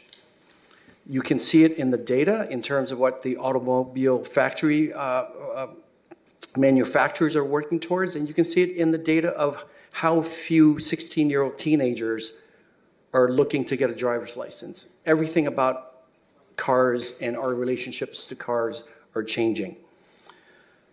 The technology will solve what culture couldn't solve in terms of this addiction to everyone should have their own car, and everyone can get in a car just by themselves. Most of us are guilty of this. Half of us probably did this tonight. You get in one car, one person to go to one place, right? So technology is going to solve that for us. This project, like any others that come after it, it's going to be around for a couple hundred years, right? God willing, no big major disasters. It's going to be here for hundreds of years. Our relationship to automobiles is not going to be around much longer the way we have it now. It already, and again, I apologize for people who've heard this, and I know half of you don't believe this, but it's happening. It's already cheaper to utilize an on-demand service like Uber today than it is to own and maintain and insure a car. So that nature of it's going to change when the automation comes, and it's coming. If you just look at what all the automobile companies are doing right now, you can see it. It's coming. We're in the same moment as 100 years ago when Ford was able to revolutionize the manufacturing of automobiles. We're living in that same moment when the people who made horses and buggies didn't believe that it was going to change the world. We're living in that moment. So I plead with you as policymakers for this project and all other big projects, don't let traffic and parking and congestion be one of the main drivers. Please. I'm going to stop there for now. Thank you. Thank you. Any other questions before we open it up to public comment? Yes, sir. Go ahead. Mayor, if I can provide a clarifying statement to Councilmember Starr's question earlier, and it took me a moment to sink in what the question was about, and this was concerning the ag use versus the use of single-family homes. So although we don't have the direct data to correlate or to compare directly, what we know is that the ag use right now for the whole entire specific plan is 500 acre-feet per year. So the project proponent estimated roughly 300 acre-feet, so meaning that it is substantially less than ag use. So I just want to make that clarifying statement. And that's what I thought. Yeah, I really appreciate where the city manager is coming from, his vision. I will quote Lao Tzu, who said, "Those who have knowledge don't predict, and those who predict don't have knowledge." We just don't know the world, the future. Now, when the future happens, sure, it's there. But in the meantime, we're going to be dealing with a lot of traffic and congestion until that's resolved. So while I appreciate the city manager's optimism, I'm optimistic too about the future. Sometimes what we thought we'd have, we thought we'd have flying cars already 30 years ago. And there's lots of things that we thought we'd have, and sometimes they get delayed. So we might be suffering a long time until this comes. Yeah, go ahead, Mayor Pro Tem. Thank you. I know we're going to move into the public comments, and this isn't deliberation at this point, but just to that point, and I've made it before, I invite members of the public to look at the relics we have around California and the United States of what used to be phone booths, and the telecom companies have left those structures just there. Some of them still have phones attached to them. Many of them do not. It wasn't that long ago that maybe a development like this or commercial development would have happened, and someone could have said, well, where are all the phone booths? There's only one, or there's only 6. You know, what about all that? And here we are in 2025. Now they're just ancient relics of a time that has gone. And it's difficult to think forward for some of us, but we have to remember that it wasn't that long ago that it seemed absurd that children as young as 9 or 10 years old would have their own cell phone. Well, what would they need that for? What's the point of that? You can go to airports now and you can see what are now counters and charging stations where it used to be a bank of payphones or places to purchase newspapers, hard copy publications. Even mailboxes. Who's sending hard copy letters as much anymore? So I think we have to think fourth dimensionally sometimes on these things, but I appreciate the discussion. I apologize, Mayor. I'll turn it back to you. Thank you. Any other questions? Yes. I'd like to bring up a couple of points and questions. With respect to the intersection of Ventura Road and Doris, and we're going to widen the street and put more lanes in there, will there be left turn onlys? That is an area for lots of accidents. Is that a plan in this, or is that yet to be determined? I don't know if that level of specificity is in the specific plan off the top of my head, but those are the things when the tentative map is submitted, we'll look at in a lot more detail because the conditions we write there will morph into the actual detailed improvement plans for the intersections. So I don't have that answer fully, but we will revisit that at the tentative map stage. Thank you. With respect to these individual lots in the development, do you foresee that these sites will be big enough if an individual wants to put an accessory dwelling unit on their site? Or does he have to then, I think it's been mentioned that the homeowners association can prevent that? I don't know if that's fact. Can somebody address that? My understanding is that homeowners associations cannot preclude ADUs. Is that, can I get a nod from the city attorneys? That is correct. Yeah. Thank you. A couple more. With respect to the next step is going to be annexation, and then it will go to the tentative map. Where in that process is the LAFCO? And do you see a potential for any issue in LAFCO if this is approved? The project has to be approved by LAFCO before they can submit their tentative map. So it was LAFCO come after the annexation or LAFCO come side by side of the annexation? So this is the city council approval of annexation. What I call the annexation proper happens at LAFCO, based on what I hope is council's approval tonight. Okay, and But we cannot review a tentative map for a property that does not exist in city limits. So it has to be fully annexed first. Okay, and I need to ask this question, not so much that I'm concerned about this development, but if I didn't, I would be a damn fool. On page 27 to 30, which is 144 of our staff report, on development agreement number 2, it says, the vested right to develop the project. The reason I asked specifically about the vested right to develop the project, there have been other projects in the city of Oxnard that when developers have gotten vested rights, they flip the project to something totally different. And it says, following that, the city grants a developer the vested right to develop the property subject only to the rules in the development agreement. This does not preclude future regulations due to public health and safety, which are applied evenly throughout the city. This will limit the city's future ability to regulate development of the project.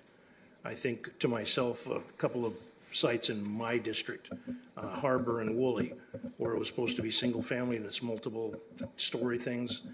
Is there a potential, if this developer got the approval and there was a mindset change in the ownership of this, they could change it, sell it to someone else, and possibly it would look different than what's proposed tonight? They have to comply with the specific plan that's approved by council tonight. Ownership changes could occur. I understand these are property owners that will sell to a home builder. So the ownership change is not concerning, but they cannot build anything that's not identified in the specific plan, or better said, that is not consistent with the specific plan because of the development agreement. In other words, development agreement gives, a lot of specifics, but it gives them some assurances for their investors that here are the ground rules. And the specific plan is part of the ground rules. They could not present any project to the city that does not comply with that specific plan. So the specific plan, specifically density of the project, if it is sold, could the density of the project change? I mean, could the density of the project, if it went down, that I'm not what I'm asking, could the density of the project go up? The number of units could not change. The part of the density in this specific plan is also based on airport safety, not having dense clusters of housing development. But the specific plan talks in a lot of great detail about this project, and I can't imagine that they could change the density for a variety of reasons that are in the specific plan. Is that accurate, Joe? One example, I'm just thinking if you had a single story and you decided to go 2, or if you had a 2 and you decided to go 3, you could change the density. And so Councilmember Perello, as Jeff was saying, the specific plan sets the parameters, so the project would have to comply with that specific plan. Any changes to that would need to come back as an amendment to that specific plan, which would ultimately come back to City Council. In addition, the environmental impact report that was prepared for this analyzed a specific number of units, the 990 units that are being proposed as part of the specific plan. So any changes to that maximum density would also require additional environmental analysis, which would again potentially come back before the City Council as well. Thank you. And one last question. With respect to the very low housing component, are all of these low and very low housing components going to be rental, or some will be sale units? The inclusionary housing, they're all rental. They're all rental? Yes. Thank you very much. Thank you for the time and effort you guys are putting in. Thank you. I just have one question for the applicant. I know we were talking about parking with Assembly Bill 413, the daylighting law prohibiting parking within 20 feet of marked intersections. Are you open to the idea of marking the intersections, Brad, within the private roads? And also, because one of the things we've seen is, particularly in the most condensed neighborhoods, that's an additional parking space that's been taken away from them by this bill. Mayor, does the law affect private roads? as well as public roads? I believe so. If not, the chief can maybe clarify whether it affects private roads or not, but I believe so.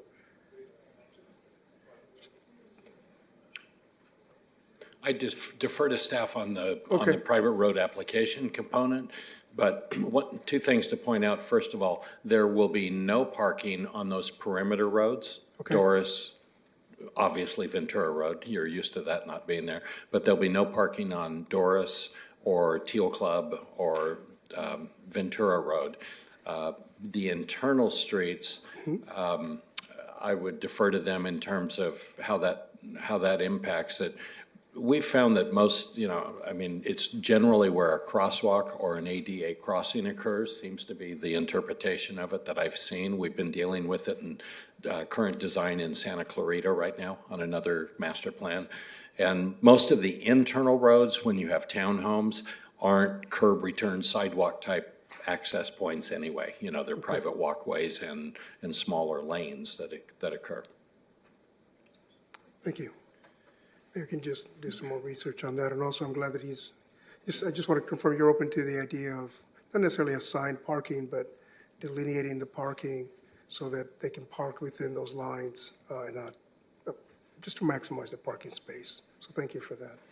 If there are no other, go ahead. One clarification, Senior Planner Jay Dobrowolski has an answer regarding the left turn lanes you had asked earlier. Thank you. Councilman Perello, you asked about the intersection of Ventura Road and Doris Avenue. And the short answer is yes, there will be a left turn lane. I can read you the mitigation measure. Essentially, the developer shall pay their fair share of cost towards reconfiguring the intersection to a dedicated left turn lane, a through lane, and a shared through right turn lane. Thank you. Thank you very much. Thank you. Thank you very much. At this point, I'll open up the public testimony portion of the public hearing to speakers. We'll start with Mr. Andy Conley and move to Mr. Larry Stein. It's Conley, it's C-O-N-L-I.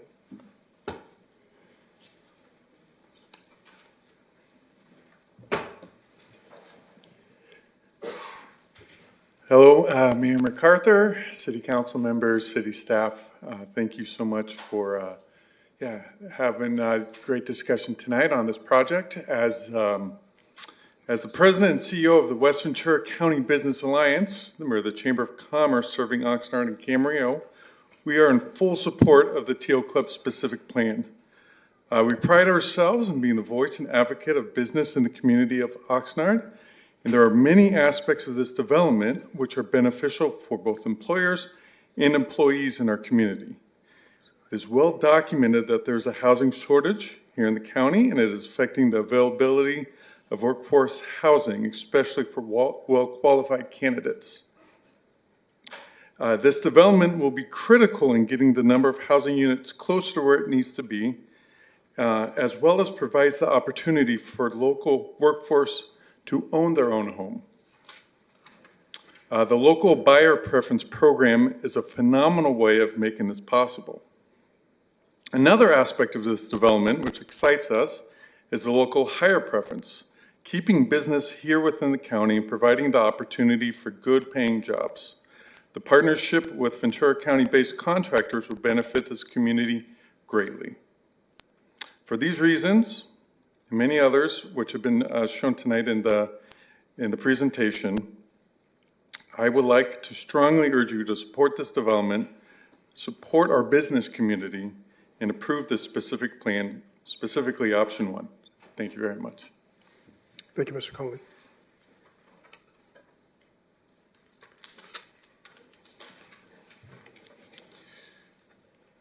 Good evening, City Council, public, and staff.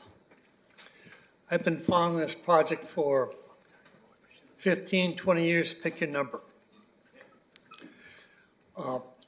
One question I'd like City Council to ask specifically, is the air safe at Teal Club Road? Now, there's lead in the air. It's not been tested. So lead in the air is hazardous. So while or our staff has spoken of the risk of lead in the air, hasn't been tested. This is binary. Is there lead in the air, yes or no? If there's lead in the air, it's dangerous to the people who are of childbearing age and children under the age of 10. Adults, it's not so dangerous, but lead in one's brain cannot be removed once it's there. The issue on water. We have something called a Urban Water Master Plan. The Urban Water Master Plan calls for development of the ASR wells so that 14,000 acre feet of water can be produced every year. That's great. That's wonderful. We're supposed to have had the wells built 15 years ago in 2010, 2012. Wasn't done. City Council has not approved the funding for the Urban Water Master Plan. So until the City Council approves the funding of the Urban Water Master Plan, the Water Master Plan will not be built. And the 14,000 acre feet that's necessary for new housing will not be constructed. So I encourage City Council to take the time this year to fully fund the Urban Water Master Plan. Now, agricultural usage, water transfers.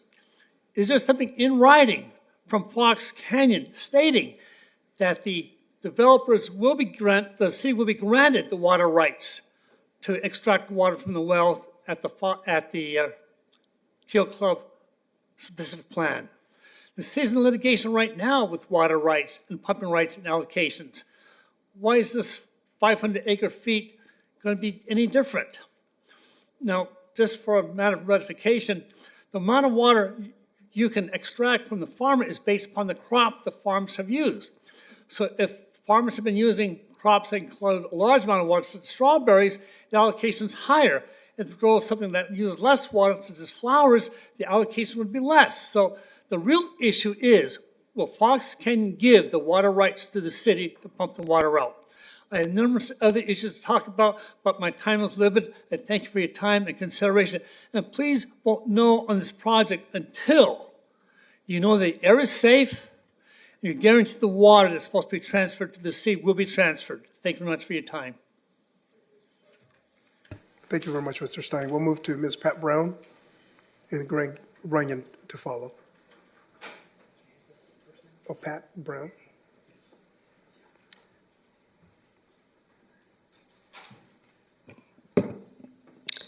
Ridiculous.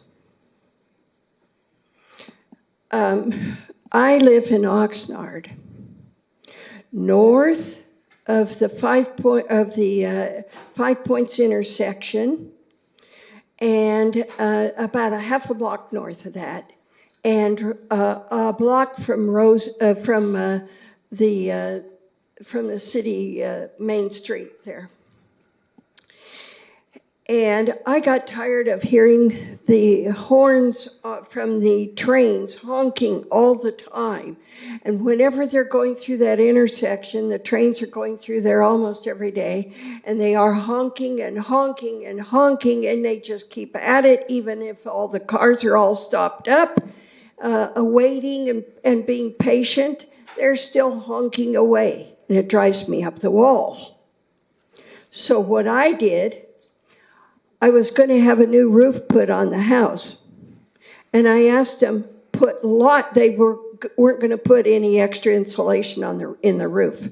And I told them, I said, stop. I want the roof all enclosed in as much padding as you can possibly get, that cottony kind of stuff, that white stuff.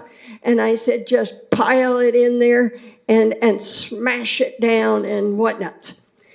Do you know that since that happened, that was in 2005, now I know that there's trains going through there almost every day. And whenever I walk outside or I open a window, sure enough, there's the honk, honk, honk, honk, and it just keeps going on and on and on. And it's just enough to drive you up the wall.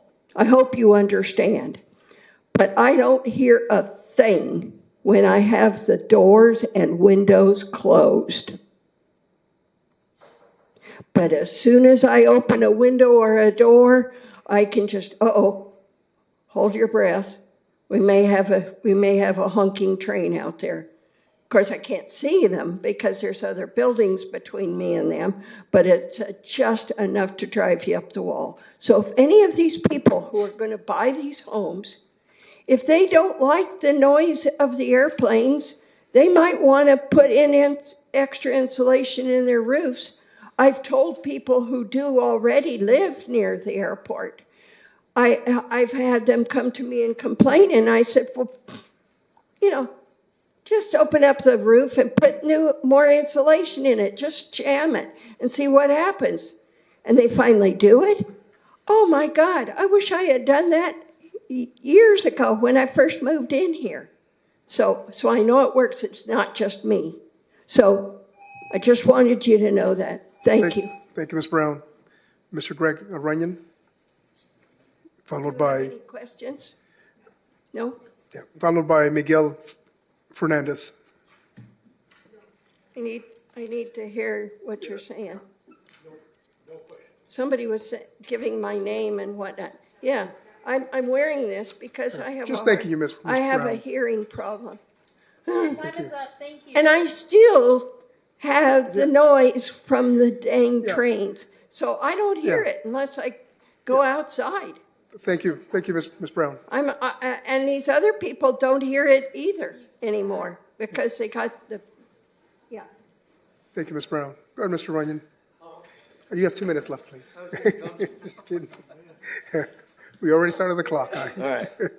Just kidding. I live near Teal Club, and a lot of concerns that people have are all legitimate. But we are all faced with the challenge. And I think this may be something that will begin to identify you as a council. The ability to think, to problem solve. The mistake all of us make is we demand perfection when perfection is not possible. This will not be a perfect project. But the question becomes, is it a good project? Is it going to meet the needs of our residents now and future residents? I cannot afford a home. And as a renter, challenges come up. And the opportunity to have a home is important. I'm sitting here realizing that because I have a landlord that's not happy with me right now. And to realize at 61 that I don't have the stability that some people do because I don't own my home. And to have that opportunity is important. I wish we could test everything. But life is about risks. I hope my airbags deploy. I hope nobody runs a red light. I hope, but you know what? There's risk. And the one thing I heard that really got me thinking, not got me going, but just got me thinking. If there is a tax that is attached to something and I know it, I don't need somebody else telling me that's not good. And I don't need somebody else coming in and saying, well, you can. Some people think that, if I don't like my neighbor, let's put it to a vote. No, you learn to live. And my best friend was going to buy a home at River Park. And he saw the property tax and said, not for me. And good for him. And to all the people who bought a home at River Park, good for them. Part of the free society is that we're free to make choices. And your choice today is, does this project meet the needs of residents now and in the future? And I hope you vote yes. Thank you. Thank you very much, Mr. Runyon. We'll go to Mr. Fernandez. Then Kristen Meeks will follow. Thank you.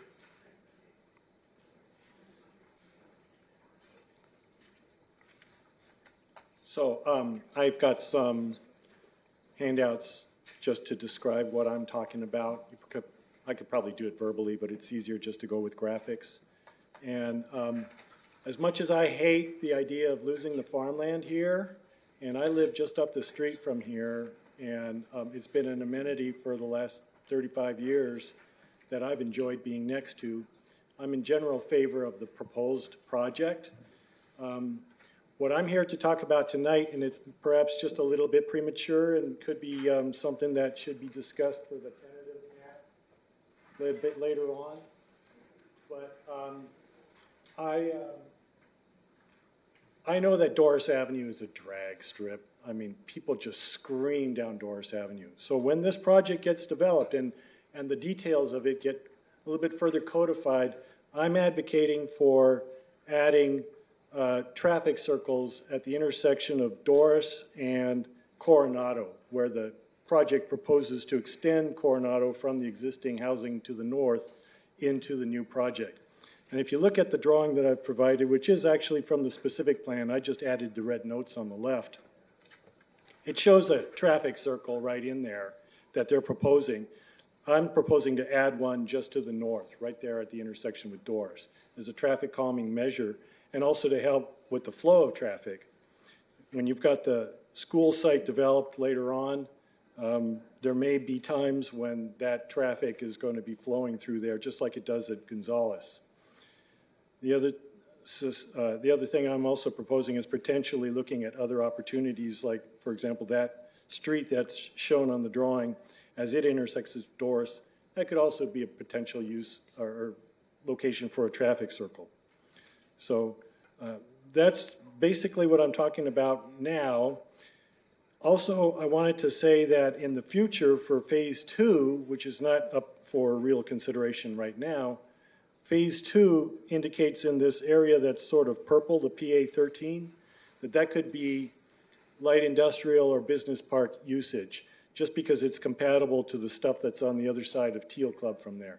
I am not an advocate of that at all. I prefer the other option that has been alluded to, where they would just expand the residential into there, de-densify the residential a little bit, maybe more opportunities for some more green space. So no on that, yes on traffic circles, down with the San Francisco Giants, go Dodgers.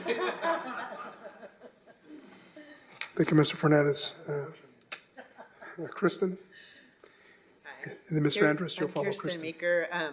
My grandparents, Lou and Marie Hakey, built their home in 1955 at the corner of Little Farms Road, Ventura Road. You may recognize the name. He was a former Parks and Rec Commissioner and Oxnard Citizen of the Year. His picture's in the library.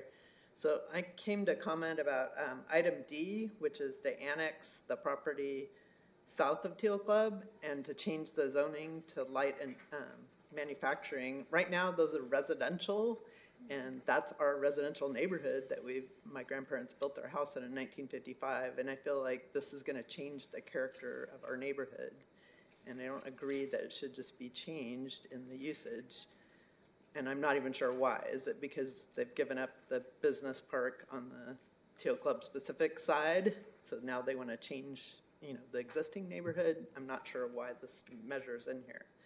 So I kind of question that. And then when somebody put up another drawing of the traffic flow, it reminded me again that as you go southbound on Ventura Road, when you get to Teal Club, there's a big offset. So if you're going to widen and make more lanes there for the bus stop or whatever in the middle of the plan, as you come down to that corner, it's going to just head right into the property on Teal Club. We've already have like an accident at least twice a year. We have, cars come onto the property.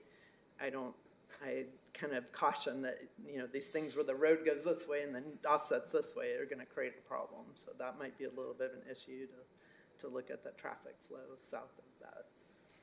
So that's just my comment about the changing usage of the existing neighborhood is not really compatible with the existing property owners there. Thank you. Thank you. Mr. Eric Andrus, followed by Abel Serrato. Hey everyone, Eric Andrus. I'm the owner of the Henry Levy House. I had to laugh when you asked about when this project would be done. Let's hope the developers the developers, contractors take the Measure F class. Thank you, Aaron. Or they'll be waiting 500 days for a permit like I've had to wait for my house. I've heard the city is trying to stonewall Measure F, so all the area contractors should sign up and take the class as soon as possible. I know Alex likes to pretend to be a know-it-all prophet. I think it's idiotic to say that not to worry about traffic. It's easy to say that if you don't live in an area on a street that has very little traffic. My elderly neighbors have come to Mayor and told them that we sometimes sit at the corner of G and 2nd, and we have to wait 5, 6, 7 minutes to get out to make a left turn onto 2nd Street. 2nd Street is so loaded with traffic now. We've had a meeting with the mayor. We've asked, too, like the previous commenter, for traffic circles to be put in to stop all the traffic, to stop the speeders going down that street. It's so dangerous, especially for our elderly neighbors and people who are walking their pets, pushing babies through the streets. It's terrible. So to say not to worry about traffic is just idiotic. I called in, I watched the town hall meeting on this, and I called in to talk about the 2nd Street traffic, and they told me that it's in the EIR. So I pull up the EIR and searched for the word 2nd Street, and I couldn't find it anywhere. I don't know that maybe I just couldn't find it. Maybe I'm dumb. But I couldn't find anything where they've done any kind of measuring of the traffic that's going to come through 2nd Street. Teal Club turns into 2nd Street. It's going to be a major thoroughfare for people to get down 2nd Street, past City Hall, to get to Oxnard Boulevard, to then go out to the freeway. It's going to be a major thoroughfare. It's already packed with traffic. What they're going to also do then is they're going to take little side streets to bypass that traffic. They're going to start going through our neighborhoods. They're going to go through the historic district. They're going to turn down C Street. They're going to go through all these little, and the traffic's going to get worse in our neighborhoods because of they're going to try to avoid the traffic on 2nd Street and Oxnard Boulevard. 990 units is at least 990 cars that are going to be coming through our areas. I have neighbors that have 5 cars. So imagine if people have more than 1, 2, 3, 4 cars at their homes. And then, they won't tell us who this special grocer is that's going to come in, but the rumor is that it's going to be Trader Joe's. That's a very popular thing. It's talked about on Nextdoor all the time. People are loving that Trader Joe's could come down there. Imagine the more traffic of the people that are going to be coming the other way into that area to now shop at Trader Joe's. So the traffic is just going to get worse and worse and worse. Thank you. I had more to say, but that's it. Thank you, Mr. Andrist. Abel, good evening. I just had a question for the developers. They already have plans for phase 2, but they don't own any of the properties. How are they going to develop if, say, KB Homes purchase those land? Is the proposed development still in place, the specific? What if KB Home wants to build apartments? Is that something that it's somewhere written that they can only build whatever it's already planned without even owning half of the phase 2, or actually not owning none of the phase 2? Thank you. Thank you. Mayor, if we can move over to the virtual speakers, we'll start with caller ending in 1275. If you can press *6 to unmute, and you have 3 minutes starting now. Caller ending in 1275, please press *6 to start. Okay, I think I'm unmuted. On slide 13 of the presentation is, the claim that the city will form at least one community facilities district, quote, at the request of the developer, end quote.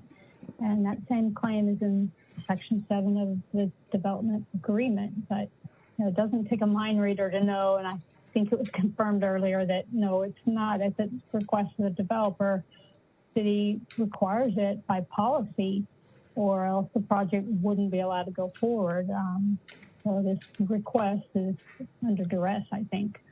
But it gets much worse than that, as Aaron has hinted at already. So there was a time in this country when some people used restrictive covenants to try to keep homes from ever being sold to Black people.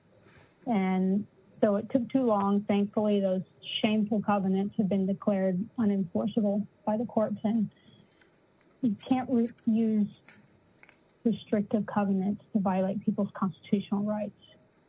But Section 7G of this development agreement requires the developer to record a restrictive covenant that purports to take away state constitutional rights to vote to eliminate taxes.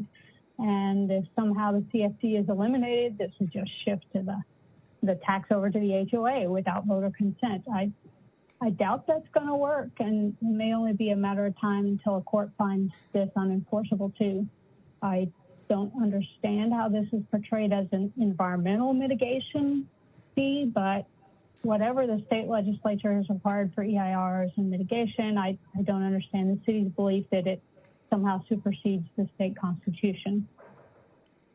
CFDs are one of the reasons that new housing is unaffordable. Even if this were a valid approach to a CFD, the city has a long track record of misspending money from special district funds. And that argues that you ought not to create yet another special district. It's been a nonstop game of whack-a-mole, basically, to stop improper use of special district funds. And actually, speaking of that, special district staff has had over a year to do what was promised and review tree trimming and equipment purchase invoices charged to LMDs and to refund the improper charges. This ought to be only a 1 or 2 day task, and I don't see a good reason why it hasn't been done yet. So I'll say I can think of several members of the public who would volunteer to help with that project. As I wrap up, I'll just leave a question. I'd like to ask whether the city has any other CFDs with this type of restrictive covenant in the developer agreement. Thank you. Also, I just noticed we're approaching 10 o'clock. I'd like to see if I can make a motion for us to extend past 10 p.m. Thank you. We got Councilmember Perello second. I made the motion, second by Councilmember Perello. Okay, thank you for your enthusiasm. We'll stay past 10 o'clock. Madam Clerk? Councilwoman Basua? Yes. Councilmember Perallo? Yes. Councilwoman Perez? Yes. Councilwoman Rodriguez? Aye. Councilmember Starr? Yes. Mayor Pro Tem Teran? Yes. And Mayor MacArthur. I'm sorry, I was looking at your name here in my notes and answered in your place. Yes, I was saying thank you. And the motion to extend past 10 carries. Thank you. 7-0. Thank you, Madam Clerk. We'll go to the next virtual caller. Thank you. Caller ending in 4018, if you can press *6 to unmute, and you have 3 minutes starting now. So caller and ending in... Good evening. Yeah, can you hear me? Yes. Okay. This is going to be a traffic nightmare. And with all due respect to Councilman Starr, with Seabridge, this is not Seabridge. We've already got a bottleneck at Gonzales and Patterson because of the high school. If they're not going to add lanes on Doris or Teal Club, this is going to be a nightmare for those of us that live in Cabrillo. Now, I'd like to address the issue of lead. They said they couldn't find anything that suggests that this would be unsafe so close to the airport. Well, they didn't look very far. The County of Santa Clara had findings on a county commission airborne lead study that was published by the National Academy of Sciences regarding their airport, which is very similar to Oxnard, with very similar older planes, lead. As far as the Eagle study is concerned, they're gutting the federal government. And that 2030 is a ridiculous. It's not going to be mandated that they put the non-leaded fuel in those planes. It's just not going to happen. Now, the county commission study from Santa Clara County on lead exposure risk for children found that leaded aviation fuel from airport operations contribute to significantly increased blood lead levels with those within a half mile of the Reed Hillview Airport. For context, the lead levels during peak hours were double the levels seen during the height of the Flint water crisis in Michigan. So this is something that this should stop right now. This should not move forward. You are putting at risk children in danger with the lead from the planes. Now they test the air 7 miles away, but they don't test for lead. The lead comes out of those planes, it gets in the air, and it goes to the ground. Now, unless I missed something here, there hasn't been any study of the lead levels. Now, you guys are proposing to remove soil, but we need testing of the lead, and it's going to affect our children. And the children of those new homeowners and those that visit the area of that development, and it's just something that has to happen first. You're going to look back on it. You're going to have kids with behavioral problems and developmental disabilities, and you cannot turn that back. The evidence is there that it took many, many years to get the lead out of vehicles and cars.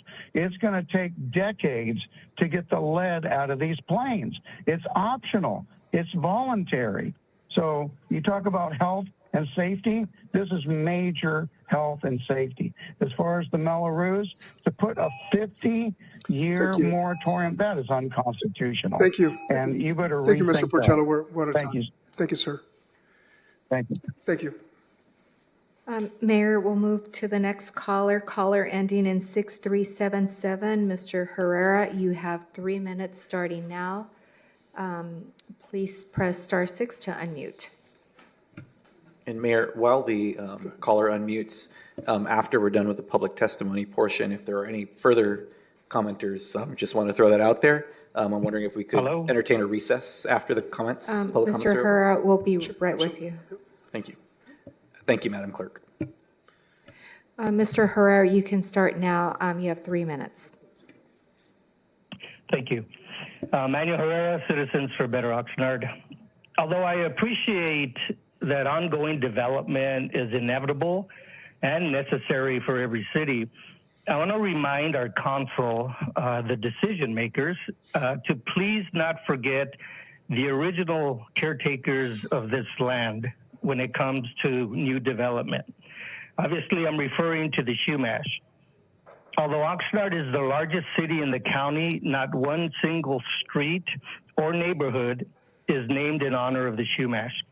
Fortunately, we were able to rename Oxnard Beach Park to Olokoi Beach Park to honor the Shumash. And although that was long overdue and greatly appreciated, I'm hoping it doesn't stop there. What I would like to ask the council is there a way to implement some kind of provision or condition that requires this current developer and any future developers to somehow honor the Shumash, either with the naming of their streets or some of the streets or their park, et cetera, et cetera. I know there's other cities that have that requirement, and I was hoping that Oxnard would do the same.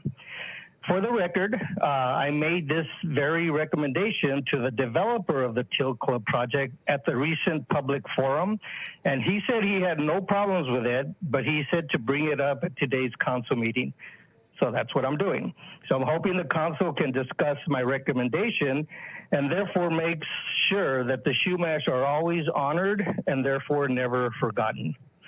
And then just really quickly, on another note, Mr. Mayor, can you in the future alternate between the callers, the speakers that are in the live audience and those that are online? Because normally you normally go through all the callers in the audience and then you get to us. And we've been waiting just as long as them. So maybe as a suggestion, you can alternate between those in person and those online. And another last recommendation is because of some of the long-winded council members, you know who you are, tonight's meeting might end up ending at 3 a.m. So maybe, Mr. Mayor, you could put a time limit on some of the council members. Again, those are suggestions. So thank you very much for allowing me to speak. Absolutely. Thank you, Mr. Herrera, for calling in. We'll go to the next caller.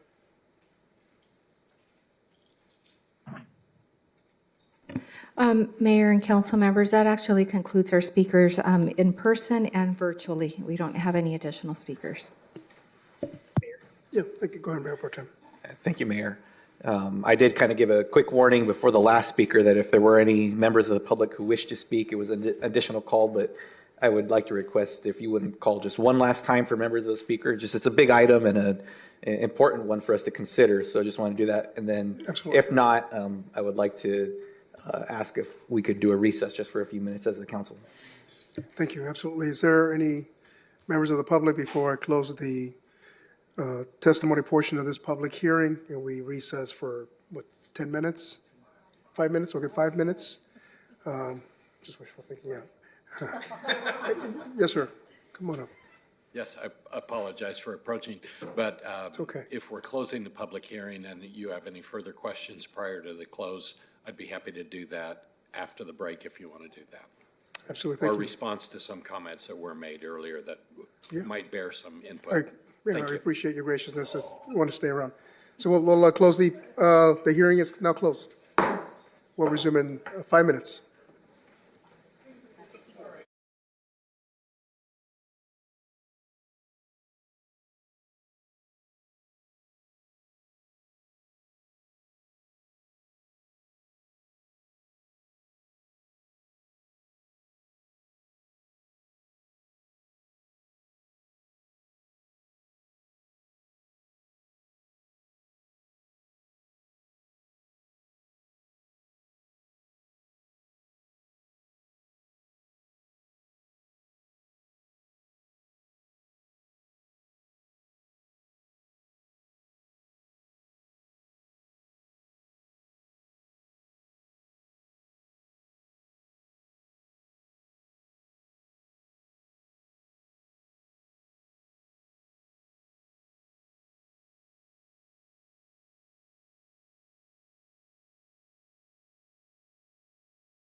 Hi, everyone. Thank you again for joining us. Oh, yeah, I'm sorry, Diego. Thank you, everyone, for sticking around and for joining us.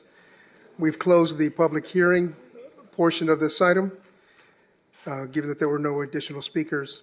And we will now move to council deliberations on this item.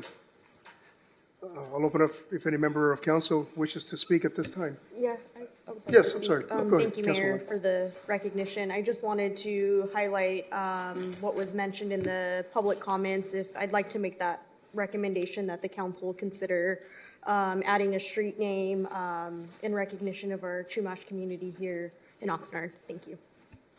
Thank you. Go ahead, Mayor Pro Tem.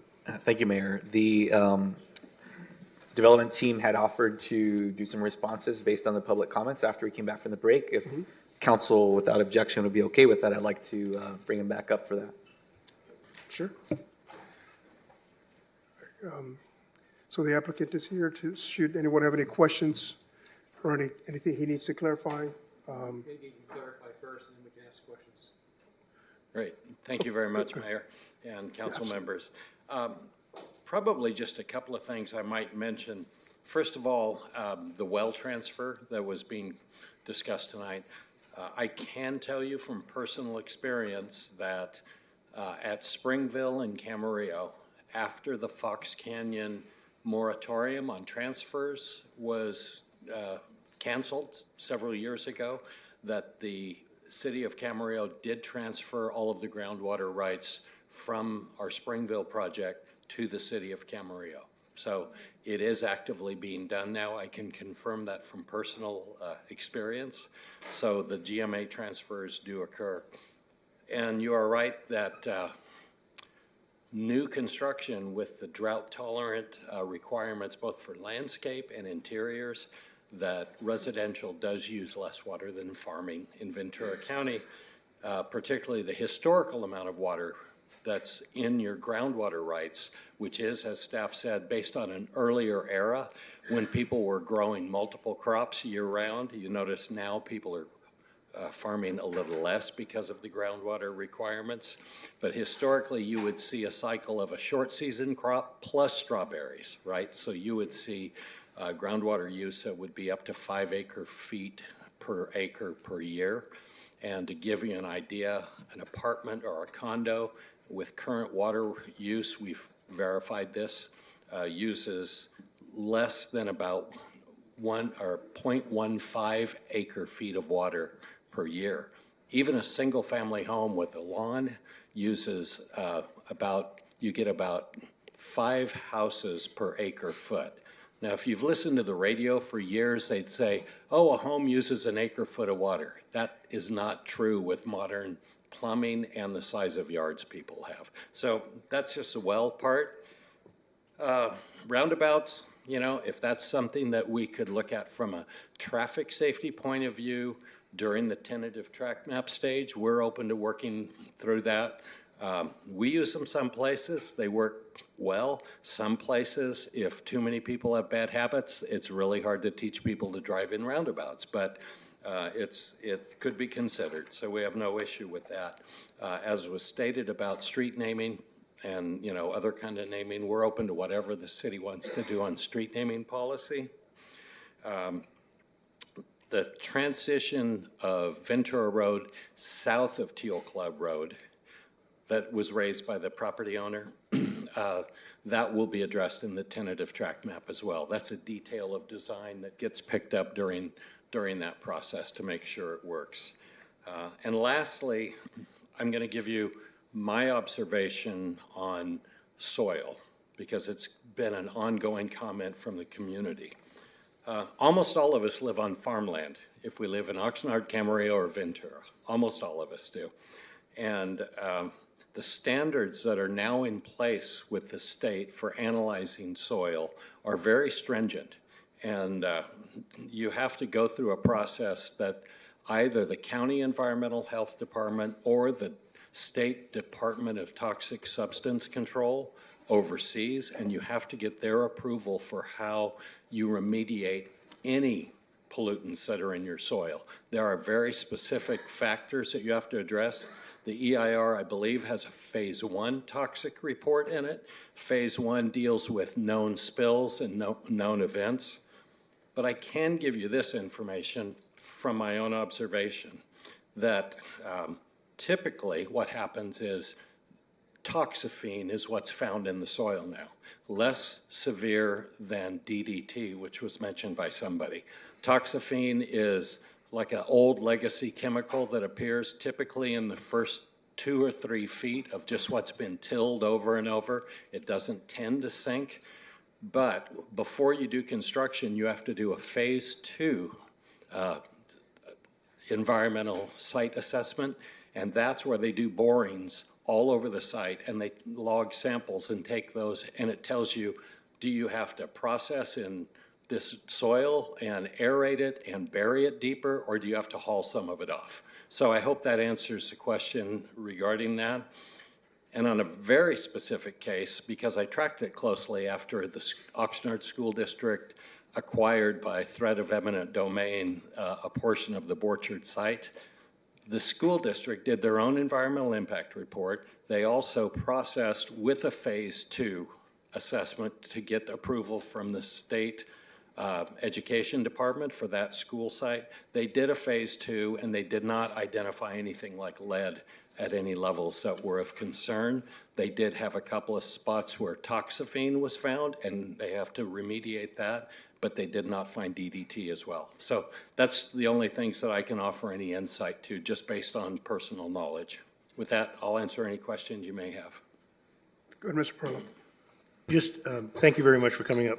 Just I made the comment about DDT. It's the breakdown formations of DDT that they're finding. They're not using it now, but the breakdowns hang for decades. It is being found in areas. I don't know about that site, but I know it is being found. I'll give you the Rio School District, Oxnard High School District, 2 examples.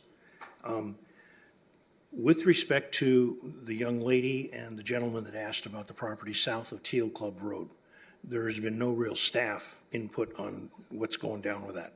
Can you enlighten, or can staff address something like that? I'm sure I know this is deliberation, but I feel that they were shortchanged, and you can blame me, I didn't ask the questions, but they need to have some concept of what's going on with that. I think staff can clarify this, I'm sure, but I'll give you my understanding of it. The specific plan is the box that we're talking about, that we're making the application on. Correct. And what goes with that is, because there would be a county island left behind if they annexed all of the Teal Club specific plan property, there'd be a little pocket in the middle that was county, because everything to the west on the south side of Teal Club is already in the city, and and other properties to the east are as well. That the decision to add that to the EIR was so that the annexation could include all of it, because you have to have a certified EIR when you go for annexation to LAFCO. LAFCO won't even consider this project until we show them the certified EIR. So I believe that's why, and I guess what's left behind are existing non-conforming uses that will be allowed as long as those people keep that use, is my understanding. I'll leave the rest to staff. Maybe staff can address this. If there are sites in there that are on septic tank, is it automatic and they're hooked up to the sewer when the sewers go into this area? And provide them with potable water from the city of Oxnard? Councilmember Perello, there would not be a trigger just from the annexation and the installation of potentially city utilities in front of these properties. They could continue their use. They could continue, my understanding is, continue to use their current water supply, which I assume is well water, and septic systems. Now, if they wanted to develop or expand their use or change their use, that would be a different question. The septic tanks, we would refer to County Environmental Health for guidance on that.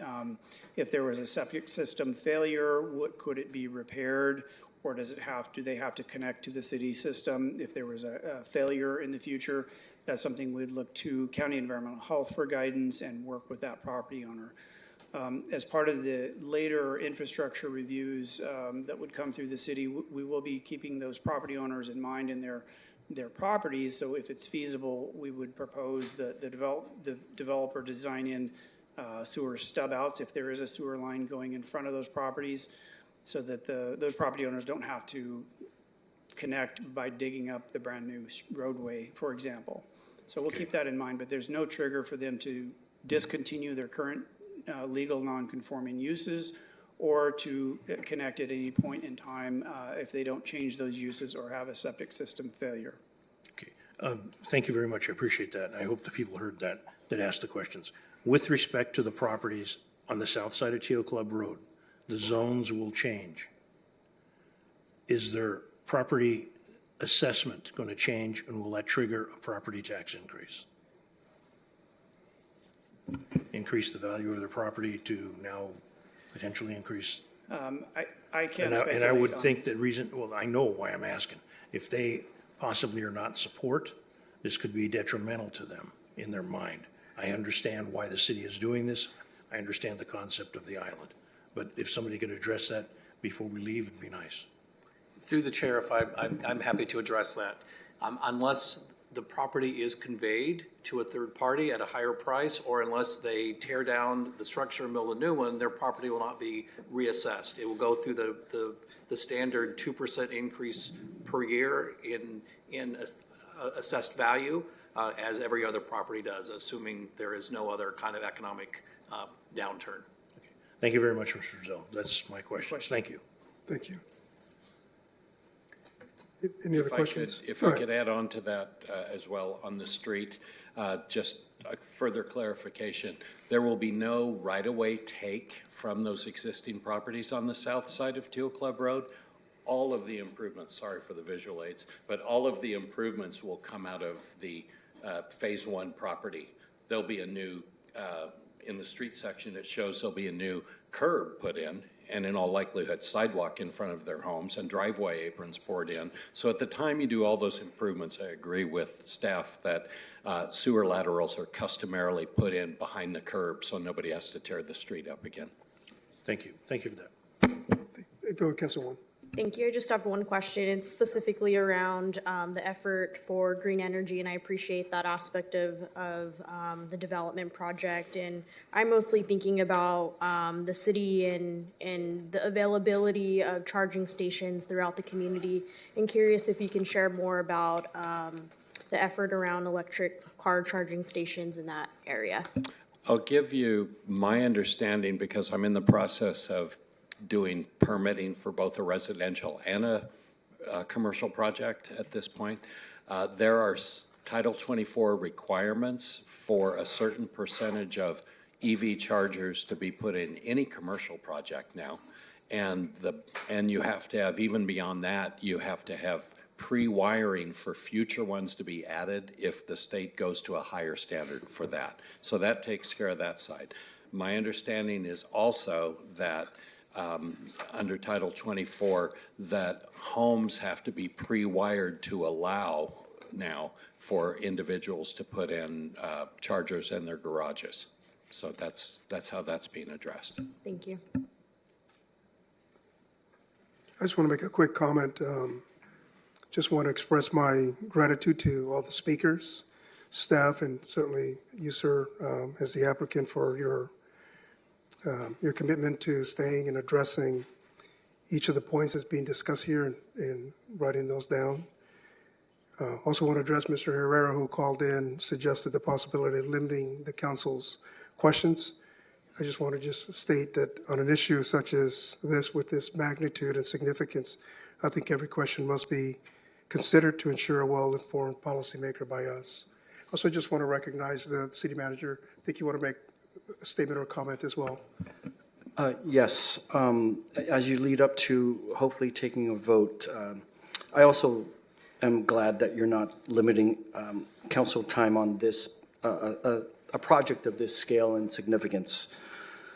So I want to make a broad comment about the state's housing crisis, and then I actually would like to highlight a very specific item on this project. So part of what, first of all, I really appreciate the quality of this public hearing and the civility of it. But it's just really important to point out some of the things we did here tonight really reflects why there is a true housing crisis in this state. it's all too human and too often for those of us who already live somewhere to not want more people to come for various reasons. The director of the state's Housing and Community Development Agency, HCD, Gustavo Velasquez, was actually in the region last year in Camarillo, giving a speech about the need for housing in California, and he just hit the nail on the head by discussing across California the issue is NIMBYism across the state, and that's why we have such a housing crisis.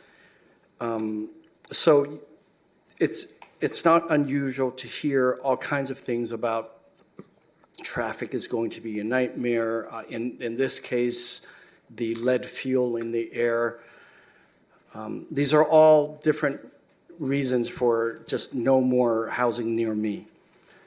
I want to approach the lead air thing because I find that odd that that's being raised to prevent a new large development versus if that's a legitimate concern, what about all the people that live there now?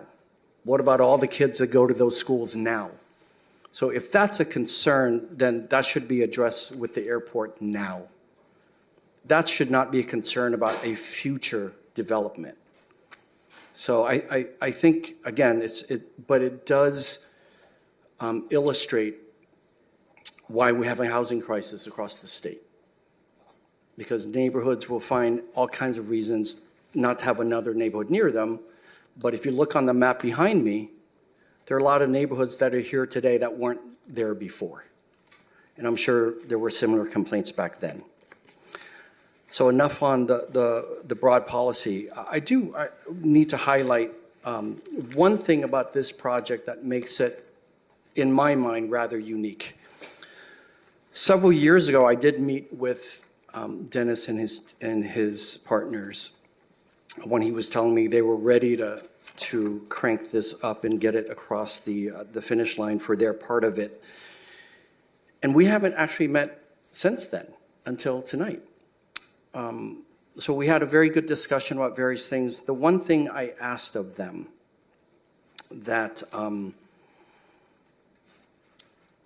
to me is very important, and I'm so appreciative and grateful that not only did they remember it, but they're honoring it by way of honoring our community. And that is this one element that is unique, which is our residents are going to get the first shot at these properties. That is not something we can require. No local government can require that. The state cannot require that. And that is nothing that real estate people want to have to deal with. That is nothing that they ever had to do. But they're doing it for this project. And in essence, it doesn't give Oxnard residents a special deal. It just allows them, when this thing comes online, to be first in line. So our residents, our families will still have to qualify for all of it. But that does make this project unique. And I'm just very thankful that they remembered that one request. And the Chumash naming for the streets, I think that's really cool. And I hope there's a Chumash translation for Idiot City Manager Boulevard. That'd be very cool. Thank you. Thank you for your comments. Any other comments? Yes, Mayor Pro Tem, go ahead. Thank you, Mayor. Before I get to my comments, just one last thing that stuck with me. We've already touched on other questions I had. If either the city attorney's office, preferably, or city manager's office could speak to comments that were made regarding the potential for the CFD and then there being a restriction on the voting for the rescinding of that for a period of time. Wondering if we could speak to that briefly, but also are there any other jurisdictions that have used a similar mechanism in establishing a CFD for a specified period of time, several decades, when a neighborhood came online or development came online?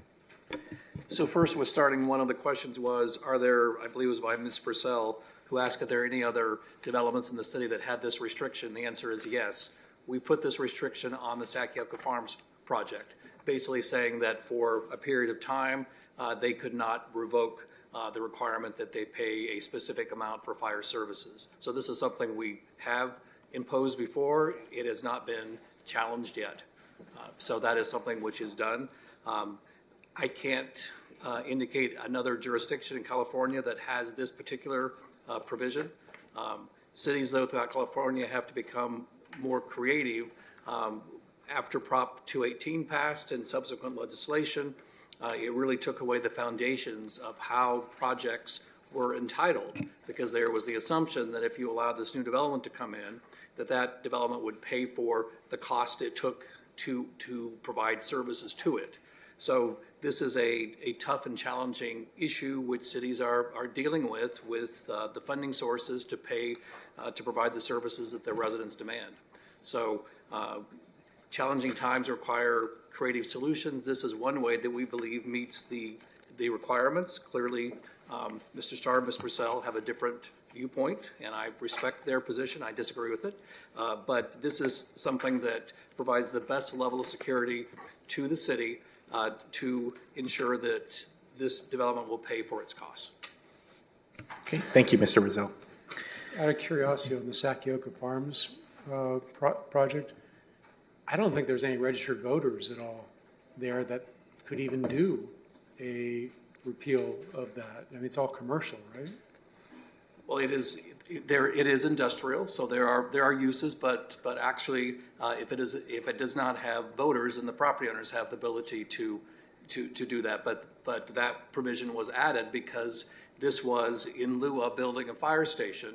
They needed to pay a certain cost, so there was staffing in a nearby fire station. So just so I'm clear, I mean, I understand the Prop 218 process, at least when it comes to registered voters being able to eliminate their CFD. Are you saying that there's a process that involves other than registered voters to eliminate a CFD? Because that's what I heard you say. Well, as you know, most new developments are uninhabited at the time a CFD is. No, I'm asking a different question. Well, no, but I'm going to get to the answer. So just like that this project is going to be undeveloped, Sakioka was also undeveloped and no one lived there, but they were property owners who voted for the formation. So the general rule is that you can, if it's adopted in one manner, it can be revoked in the same manner, unless there's some other restrictions on that. In this case, our extra twist is that this is a CEQA mitigation. So that provides an extra protection that this is a mitigation measure which should not be repealed. Okay. May I have the floor back, Mayor? Absolutely. Yeah, go ahead. Thank you. Thank you, Mr. Rizzo. So looking at this, the broader picture of this item, this is not the first time that's come to the council, the city council of the city of Oxnard. I look back on the number of iterations, and the first time it came in my tenure was in 2021, and it predated me quite a bit, and I'm sure that those who are still here, Councilmember Perello and Councilwoman Basua, have had it come a number of times, and then prior to their tenure as well. And this is just dating back a long time, and I appreciate all the work that's been put into it. And the applicant, the development team, was fairly straightforward in their desire to serve the community in something that's been a long time coming and had a number of iterations in that time. And I appreciate all of the information that came from the staff and the developer and the questions that were brought up by the public, and both parties' willingness to entertain and address those questions. And with that, it really comes down to this for me. If we have mitigations that have been identified and we have questions that remain about things like air quality or traffic, those are things that will not be answered or solved tonight. There are things that will continue to be monitored.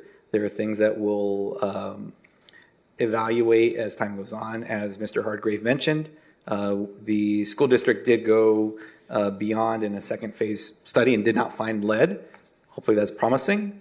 And the city manager actually must have read my notes during the break, because There are a number of neighborhoods that surround that airport. One of them is the neighborhood I live in. One of them is the neighborhood Mr. Andrus lives in. One is the neighborhood that Mr. Fernandez and Mr. Partello live in. All of those have existed for decades. The Wilson neighborhood, longer than my neighborhood. My neighborhood was built just after World War II. The rest of it built in the 70s. And the Cabrillo neighborhood built in the 80s. And decades of folks living there. And if we were going to see issues from elevated levels of lead in the air, the airport certainly has been there and has outlived a high school that was there. And there are a number of generations of families who have lived in those homes. And I would imagine that if we were going to see something, that might be something that have come up already. I'm not a doctor. I'm not an air quality specialist. But I can look at that and know this isn't a new development and the first ever development near this airport. And so that's just what comes to mind for me, because the alternative is we either put this on hold or we don't do it. And where do we get an additional 990 units elsewhere in the city to make up for that in meeting our housing needs and getting towards those goals and the obligations we have as a city and as a council in getting there. So I'm not saying, hey, we have to do this because we have to do it, because yes, we do have to do it, and it's the right thing to do. And there's the added layer that genuine effort has been put forward by the city and by the development team to get this to a place that's going to serve the community well. The big thing, as the city manager mentioned as well, Oxnard residents getting, by the efforts of the developer, a first crack at this. And this has always been one of my issues. I would love to address our housing crisis every chance we get in a way that makes sense, but I also realize that we don't have a wall built around the city of Oxnard, and folks who live in areas where it is much more costly to own homes can come here and purchase homes. That's their right to do. Yet it still doesn't, it only exacerbates and doesn't address directly the housing crisis we have now of today's Oxnard residents and the Oxnard residents who will live here as this development comes online if it's approved. My last things here, I also support if we can look at further study on the street naming, possibly the park name. And maybe I'm going too big here, but if would it be the Teal Club neighborhood? Is that already identified in our general plan, or can the name of the neighborhood could be a Chumash word as well? But I may be going too far there at this point in time, but I'm just throwing that out there. I know we'll have at least a park there. We'll have street names, but I would love to have that looked into further, and I appreciate that being brought up. And lastly, I'm a big converted fan of roundabouts as well and what they can do to particular developments. And I recognize what has been shared in River Park about concerns about roundabouts or traffic circles, but I've seen how they operate versus a four-way stop as well. So from an engineering standpoint, if the developer is open to that, and when we come to the tentative map phase, if that can be something that's looked at and they're open to that, I'm a big fan, because Mr. Fernandez said it himself that Doris Avenue can be a drag strip. And I throw out there that on October 26, 1985, there was a major collision there between a 4x4 Toyota pickup and a Rolls Royce on Doris Avenue. And I'm looking out in the audience. Our public works director gets the reference. That's a Back to the Future reference. So they filmed that on Doris Avenue for those who don't know. So anyhow, I appreciate all the information that came forward. And this has been a long time coming. I feel fortunate and privileged to have the opportunity to sit and listen and make a decision on this for our community. Those are my comments. Thank you, Mayor. Thank you. If I can just take the floor for a second too, I just want to say that after thoroughly reviewing the staff report, and thank you for that. I know there was a lot of work put into it, and the engaging, constructive, deep conversations I had with the applicant, and the attention you gave me to listen, and for your willingness to invest in our city. So thank you for that. I just want to express my strong support for the proposed option number 1, which aims to enhance the housing needs of our community while also providing meaningful support to our business sector. This plan presents innovative solutions to our most pressing challenges and emphasizes an equitable approach Furthermore, it promotes transparency, empowering renters and buyers alike to make well-informed decisions. I appreciate also the commentary here and the applicant's willingness to address those questions. And just the good dialogue back and forth among all of us here. And I want to take Mr. Fernandez's suggestions and also that stated by Mayor Pro Tem about the roundabouts. I'm big on the aesthetics of our city, the public safety of pedestrians, cyclists, and our commuters. So if we can incorporate what Mr. Fernandez mentioned about looking into more roundabouts, and also if there's room for more green space, as well as I think Mr. Herrera's point is well taken. I'm certainly in support of naming our streets in that development in honor of our Chumash heritage here in our city and those that occupy this space. So I'm in favor, and those are my thoughts. Thank you. Go ahead, Mr. Starr. Thanks. So I think, to be fair, I know the city manager says that NIMBYism is what's driving off people, but I actually do believe there are people that are opposed to a project that can be sincerely against it for whatever reason, not just because they don't want houses. I think Mr. Stein is sincere when he's concerned about, lead in the air. I don't think he's there to say, let's not have housing. But, and while he has that concern, I can understand the concern about the lead in the air, but I don't know what to found that on, because we don't do any testing of the air, and I'm not aware of any other airports where it's been required to have that testing done. So, I don't want to say, I'm not trying to discount your position. I'm just simply saying that I can't say that having no facts is a reason to not do something. I don't think life can work that way. I think you often make decisions with less than 100% of the facts available. I think I do have a question for the applicant about the park. You've done other developments. Have you ever had a situation where you were able to build a park, not have to have the excessive costs of it being a public conveyance, and then somehow able to deed it over to the agency? Is that something you have any experience with? Presently at Springville, I'll just give you the most recent example. Okay. There is a 5-acre neighborhood park being constructed now by the developer Lennar, and they are doing it with contractors that they're using elsewhere on the project, and that will then be dedicated in that case to the Pleasant Valley Park and Recreation District, because they don't have a unified city-owned park district. But it is, to the best of my knowledge, being done just by normal contracting processes. So no prevailing wage requirements. So that's my understanding, but it may be different. Maybe it is as different. A charter city versus a, Yeah, we're a general law city, but maybe it's just they have a different park agency, and that makes the difference. But I guess my question for staff would be, if there is a way to do this, the Public Works Director is saying that, no, it violates this particular code, but if there can be any research that's done where this is an option, I'd like to figure out a way to save you money on this, because I don't like to blow money that I don't have to. If staff can at least look at that option and see if you've been able to do it elsewhere, why can't we do that here? I think it's a fair question to ask. So as far as my other comments, I guess I like the project overall.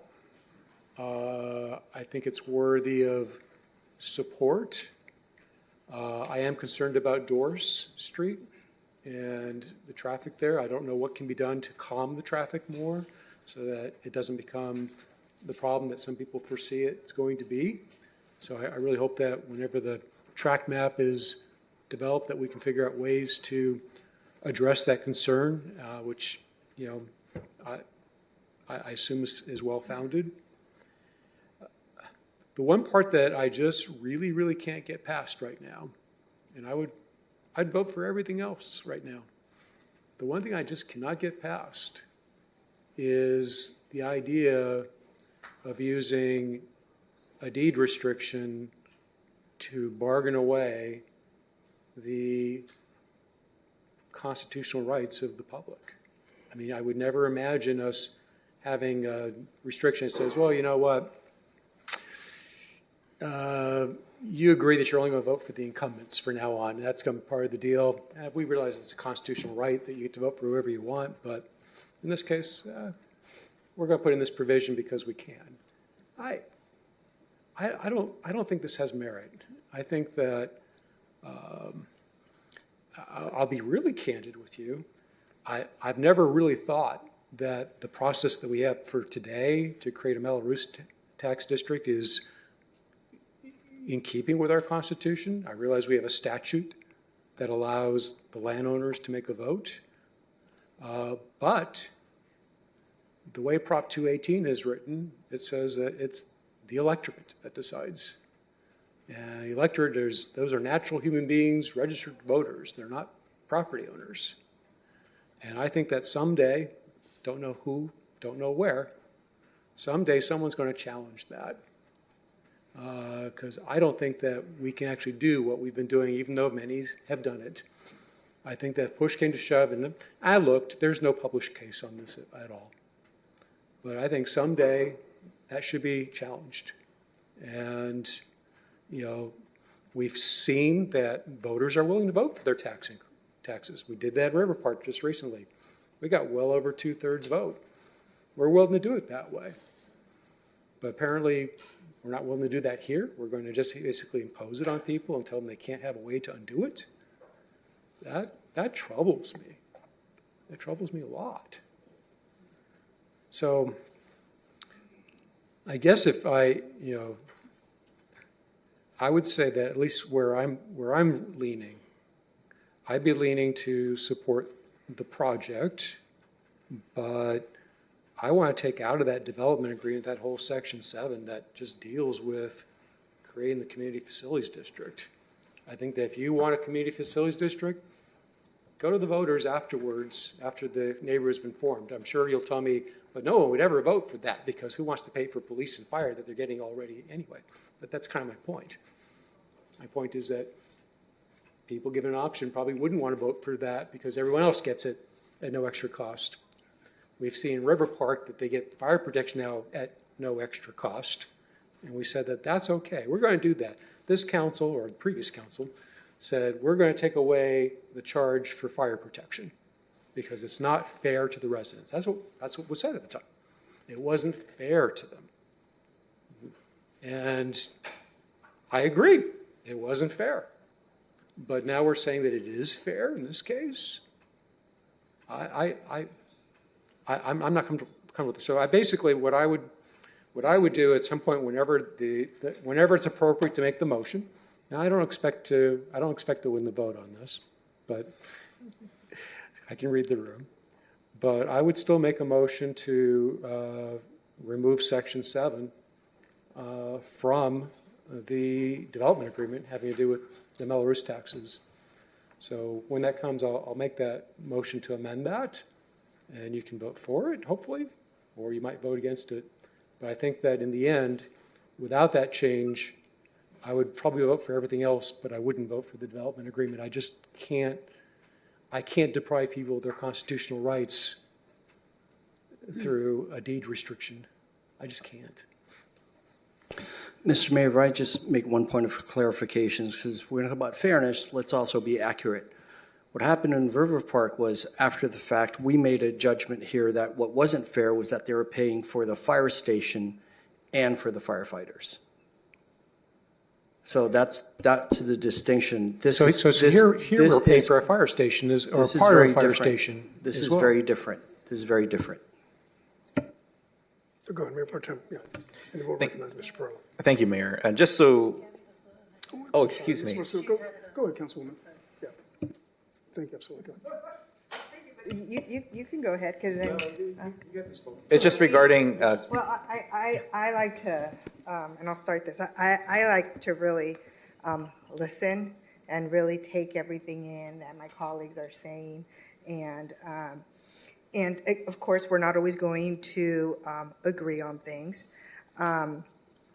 I, like Council Mayor Pro Temp said, I'm actually really glad I'm sitting in the seat being able to make this decision for Oxnard. It's a good project. I do have some comments, and I've heard every single speaker. I actually have had the privilege of speaking to Mr. Stein. He knows exactly, how I feel in regards to this project. I'm going to repeat a lot of the things that I've already told you.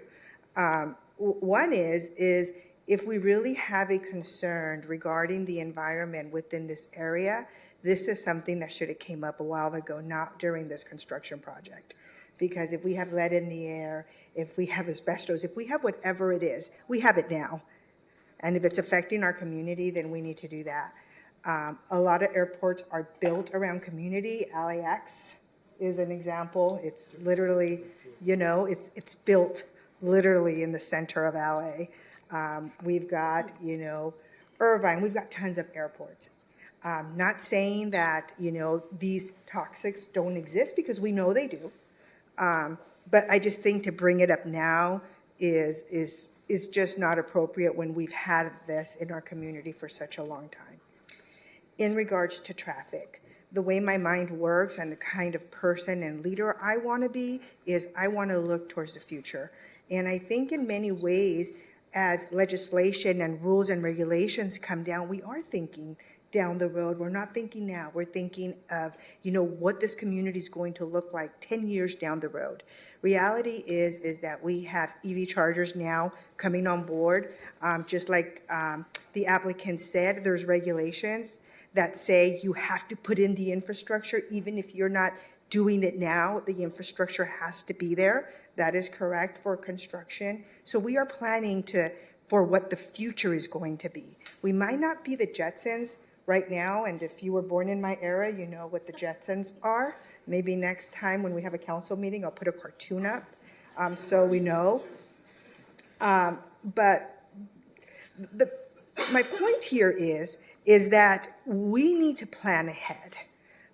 Sort of like as I'm moving into my retirement mode within the next 10 years, I'm planning on, okay, what do I need to do in order to prepare for that? I'm not thinking now, I'm thinking in the future. And this project, I believe, is doing that.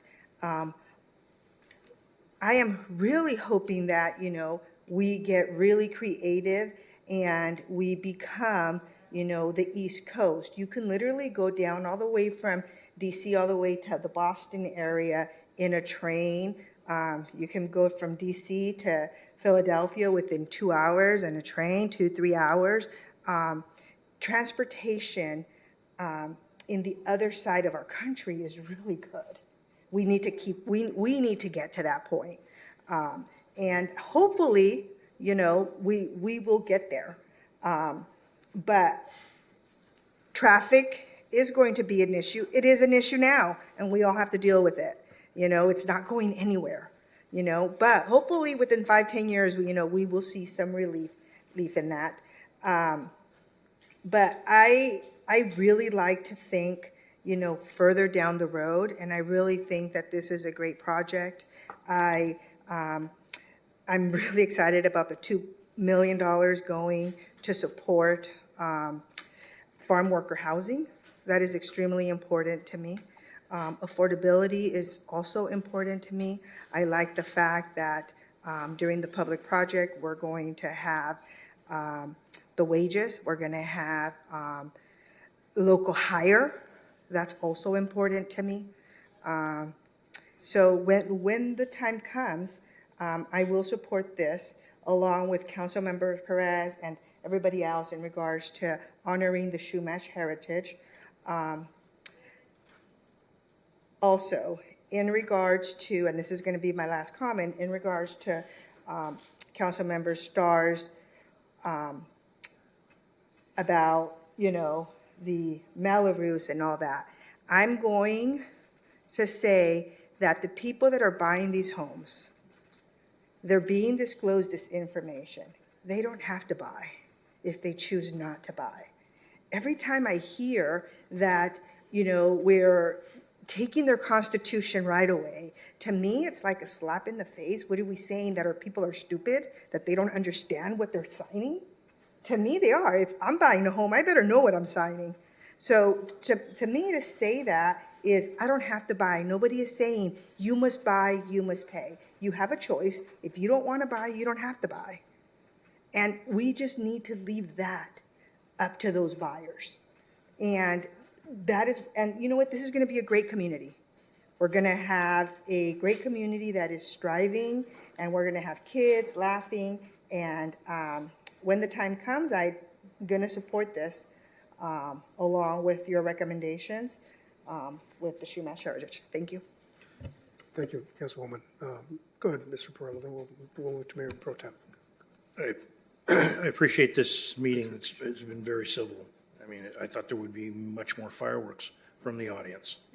I'd like to share some things. I really appreciated the back and forth with our council. We've gotten a lot better since the first time we've come on board, the brand new council. I'll share my personal thing. I've mentioned already the cream of the crop as far as soil in that area. That's hard to swallow. I support this project, but I'll share some things with you. I shared with the council the issue, which we really haven't talked too much about, the RENA. We have to come up with housing. And one of the reasons we have to come up with housing is because what was done about a Jones Ranch. Gave the council that. Hope that they read it. The local hire, the local first shot compliments. But I want to remember, it was my city manager that did that. It wasn't me. It wasn't you. It wasn't the voters. Hopefully some people from Oxnard take advantage of it. As much hell as our city manager gets, he gets very little credit for things like that. And I get accused of kissing his ass when I say things like that. The issue with respect to the voters, you know, having a option to vote on this in the Salkioka.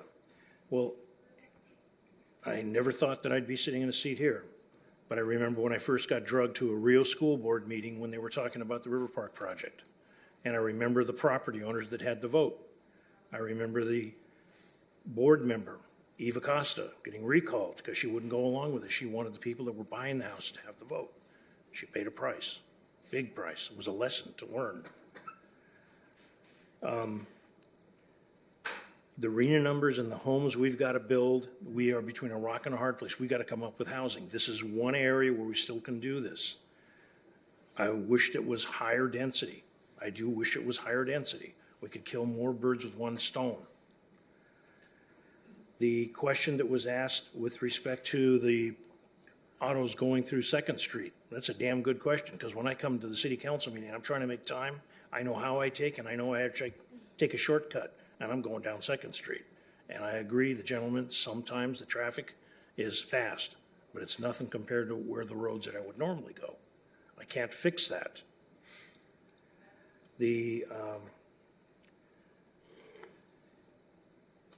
When my wife and I were looking to buy a home, got married in 90, looked to buy a home late 90s.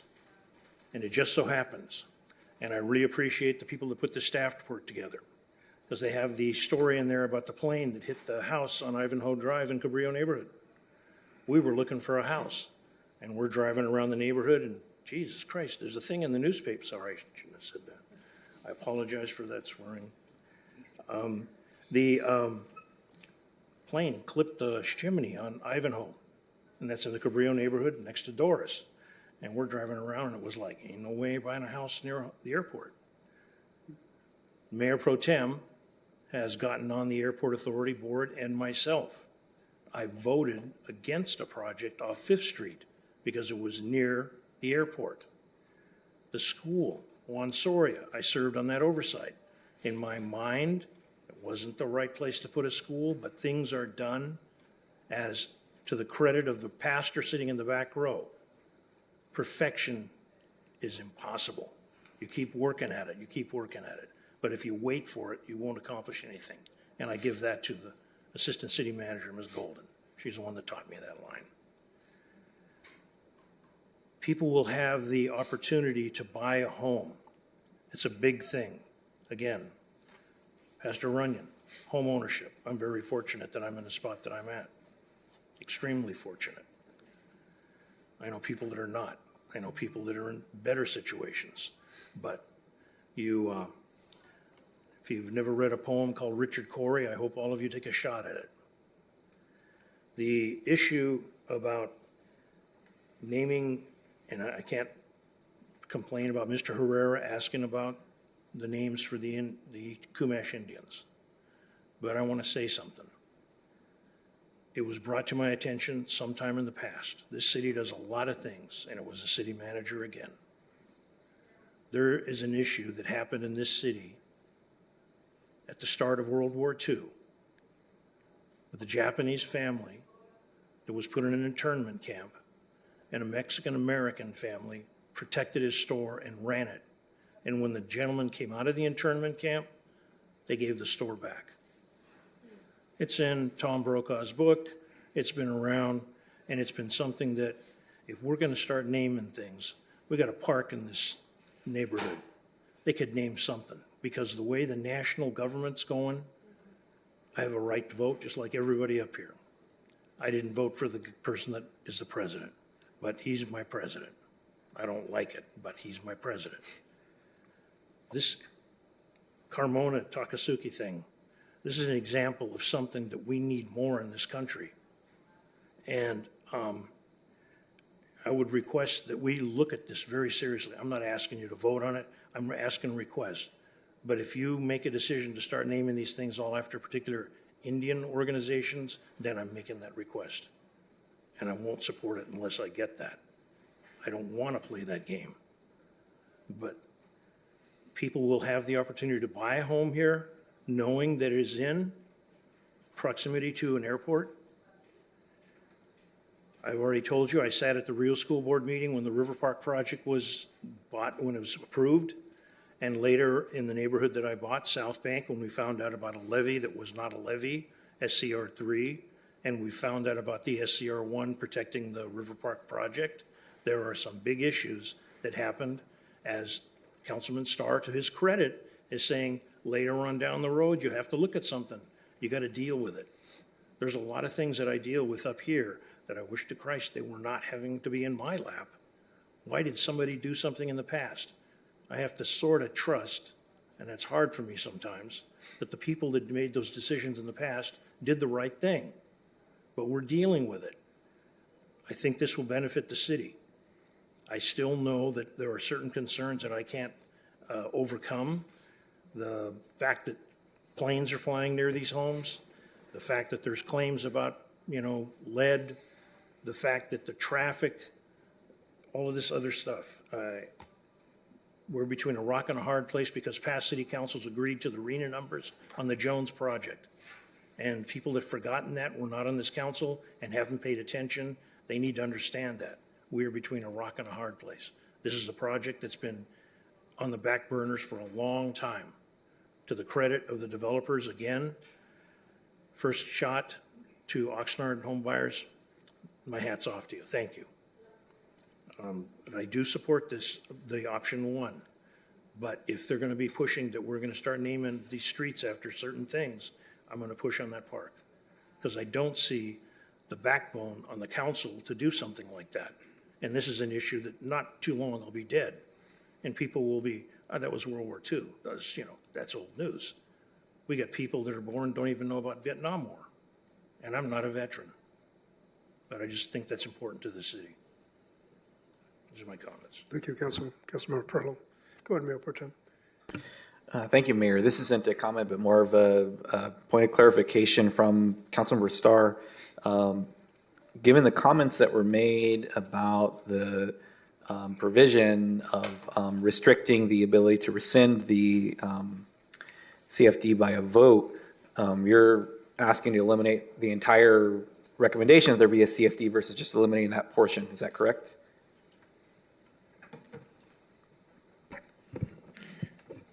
My first preference is to get rid of it altogether, just because I think it should be the voters that decide that.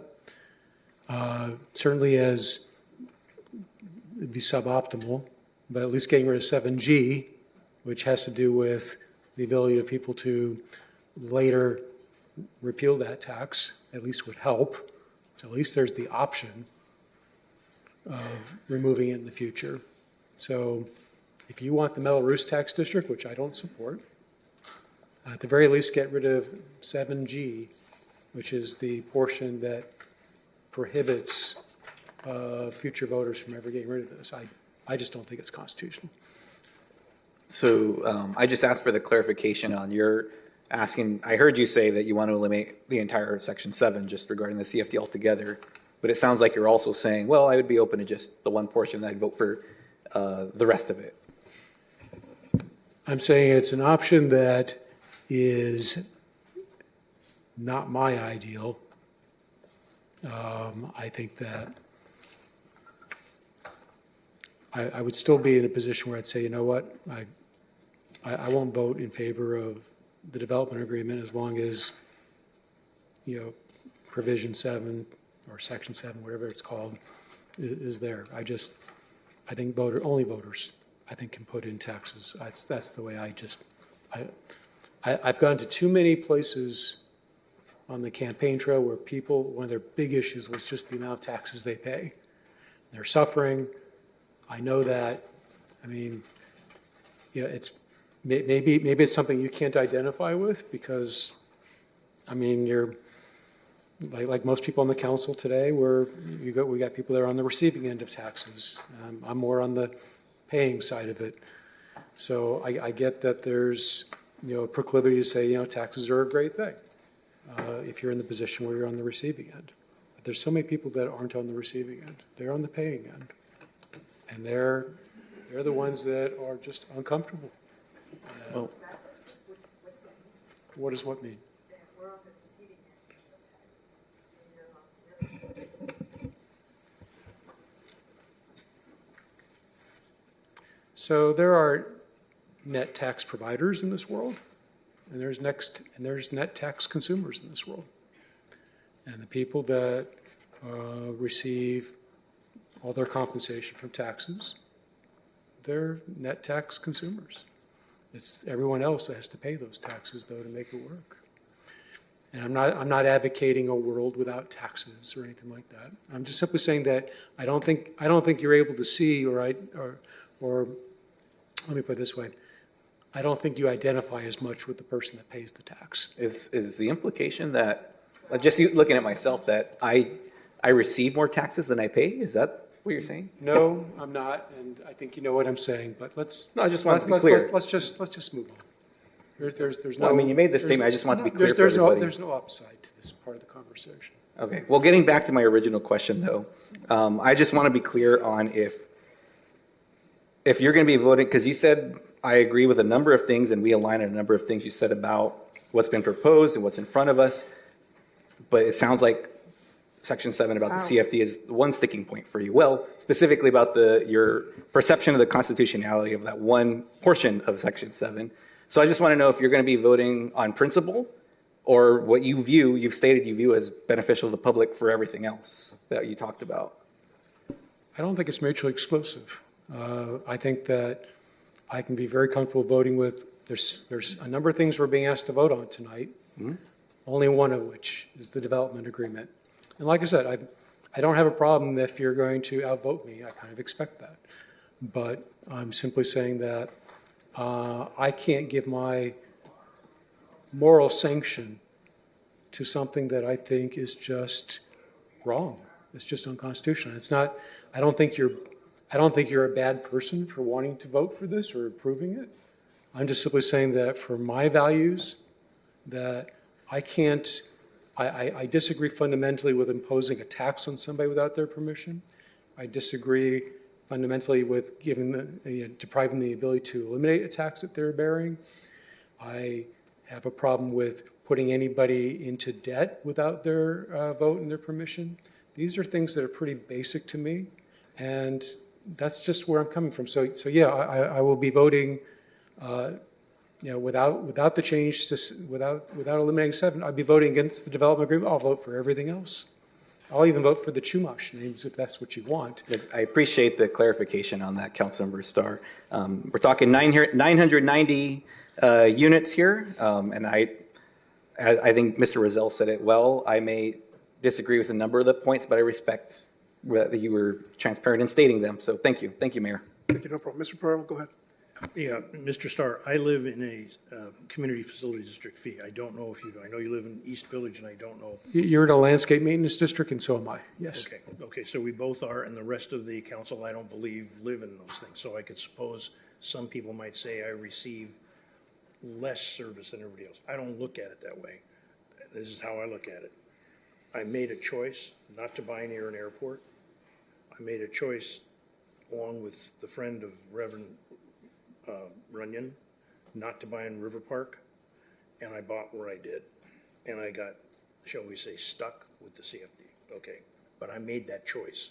The people that buy these homes, just like I made a choice to run for council, sometimes I look in the mirror and go, what was I thinking? But when it goes forward, I made that choice. When these people, whoever these people are that buy these homes, that's going to be a free choice. That's one of the great things about living in this country. They're going to look at everything that's available, and they're going to make a choice. Maybe their wife or their spouse or their husband's going to tell them, I want that, I don't care. But they're going to make a choice.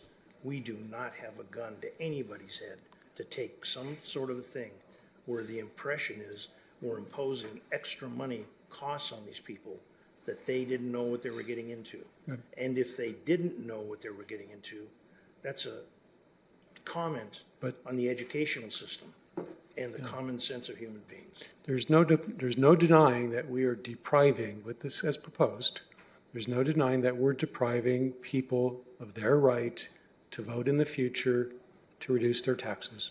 I'm not making that person buy that house. I'm saying something different. I'm saying that we're depriving people of their right to reduce their taxes in the future. That's what the goal is. Mr. Rozell made that pretty clear. That's what the goal is. And I get it. It's interesting. But I think that as the electorate, if we wanted to reduce our sales tax rate, we could do that. No one's denying that. Wouldn't have a deed restriction keeping people from reducing their sales tax in the future, I hope. So we can reduce our sales tax rate if we wanted to today as an electorate. But we're saying that, but for this particular thing, we're not going to allow them to reduce. I just think it's a violation. I think it's a violation of our Constitution. That's just where I'm coming from. And I'm not saying that, like I said, I'm not saying that everyone else who agrees with me, who disagrees with me, is somehow wrong. It's a wrong, difference of bad opinion. or anything like that. I'm just simply saying that I'm coming from a very different perspective, and I respect the perspective that you have, even though it differs from mine. Okay. Thank you. Councilwoman Perez, anything? Go ahead and make a motion. I'll make a motion to call the question. But there's a motion on the table, So what I asked for is when we get to the point, I do want to make it a motion to amend, which you can vote down. Why don't you just make the motion? Okay, fine.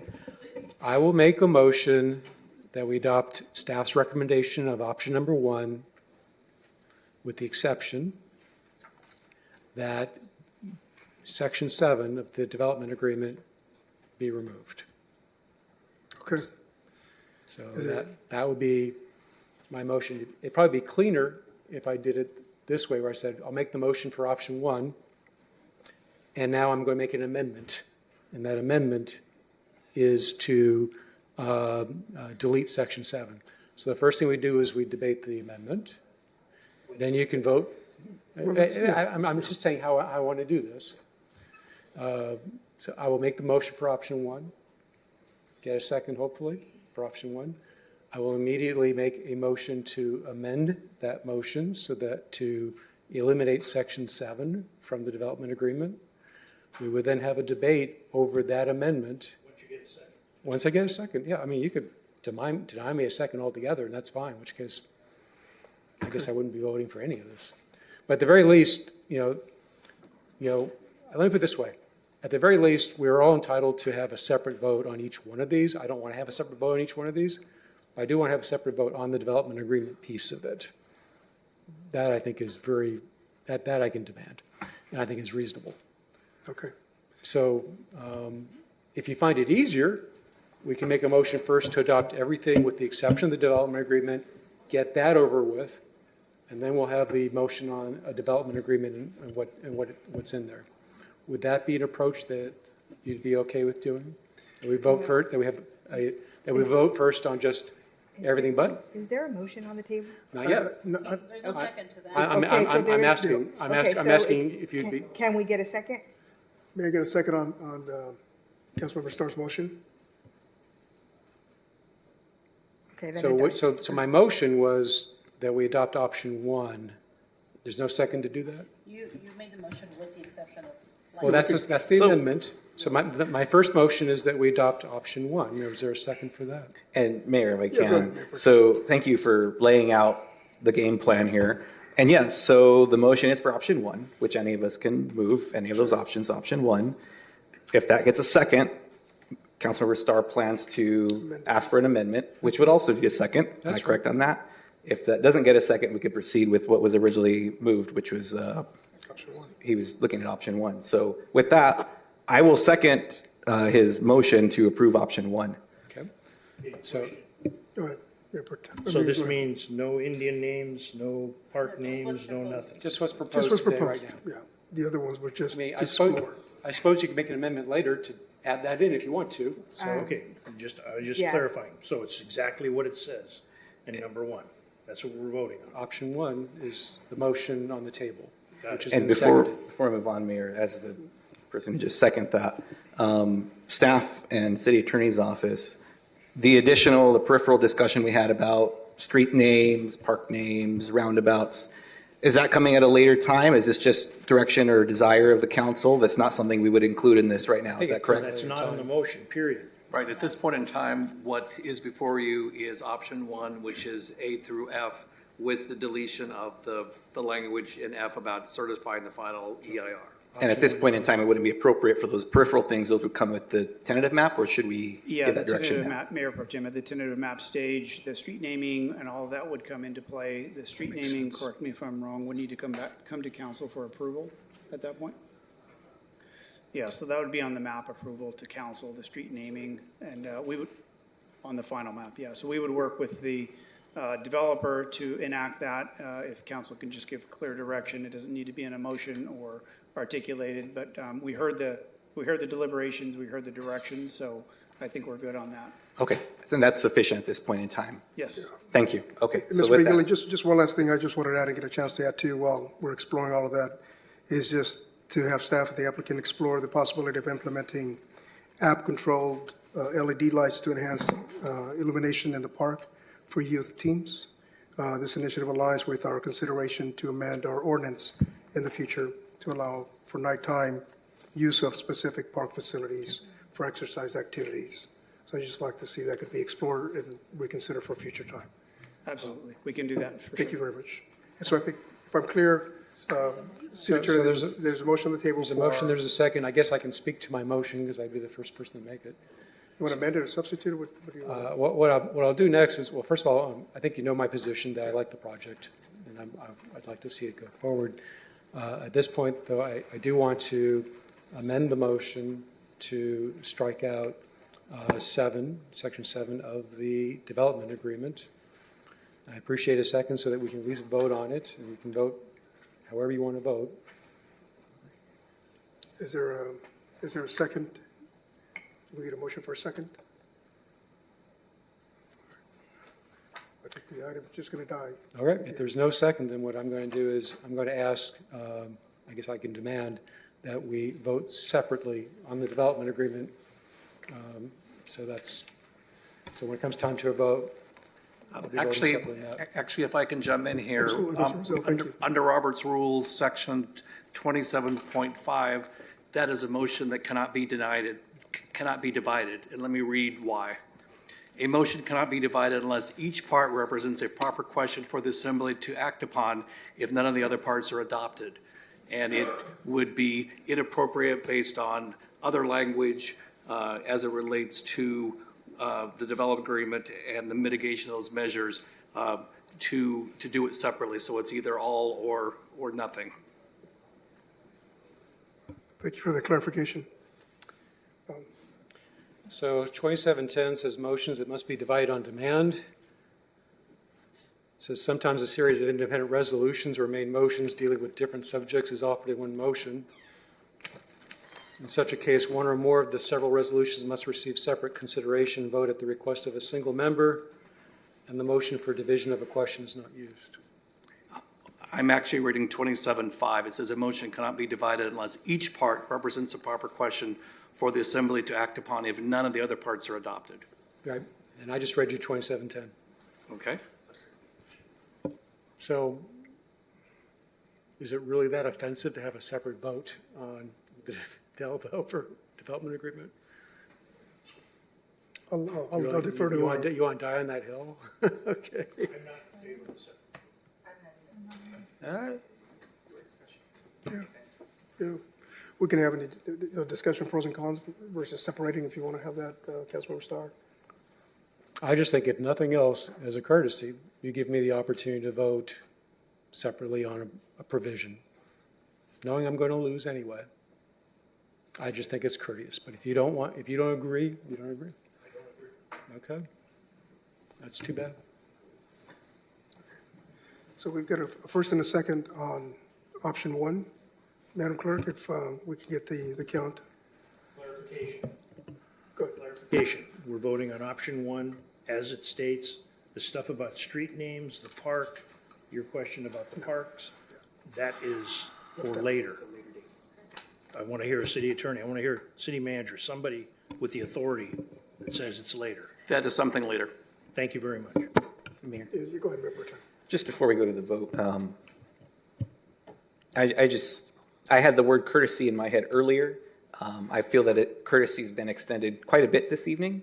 And where it comes to mind for me specifically is when, in violation of Robert's rules, I had the floor and the floor was taken from me, and I was going to call a point of order on that, but I gave the courtesy of, no, let me let this one question go by, and then the second question, but then it was over. So I feel that as colleagues up here, as elected officials, courtesy's been extended, and I'm ready for the vote. But I felt the need to share that, so thank you. All right, so then let me get formal here. So it's the chair that rules on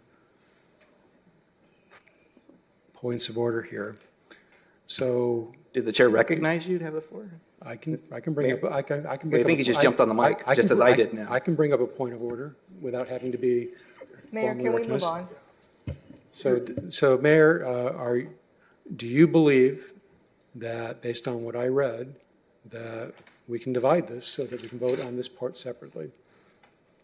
It sounds like, from what the clarification we got from our city attorney, is that based on 27.5 in Robert's rules, we cannot. I know you cited 27.10. So in respecting the guidance of our city attorney. Okay. I mean, that's your decision, and I'm fine with that. Thank you. Madam Clerk, can we get the vote? So, Mayor, Yes, sir. before we take the vote, because we have 3 ordinances that are being introduced by title only, I would like to read the title of the ordinances that you are voting on. An ordinance on item option 1D, an ordinance of the City Council of the City of Oxnard approving planning and zoning permit number 15-560-01, pre-zoning parcels generally located south of Teal Club Road, north and west of Little Farms Road, and bisected by Mallard Way, APNs 183-0-110-030, -045, -050, -260, -270, -395, -405, and 183-0-100-405, -555, to Light Manufacturing M1, filed by Dennis Hardgrave on behalf of Borchard Property Co-Owners 434 Park Cottage Place, Camarillo, California 93012. Option 1E is an ordinance approving development agreement number A-8565, planning and zoning permit number 670-02, generally located north of Teal Club Road, east of Patterson Road, south of Doris Avenue, and West Ventura Road, APNs 183-070, 183-0-070-060, -070-140, and -240, filed by Dennis Hardgrave on behalf of Orchard property owners, 434 Park Cottage Place, Camarillo, California, 93012.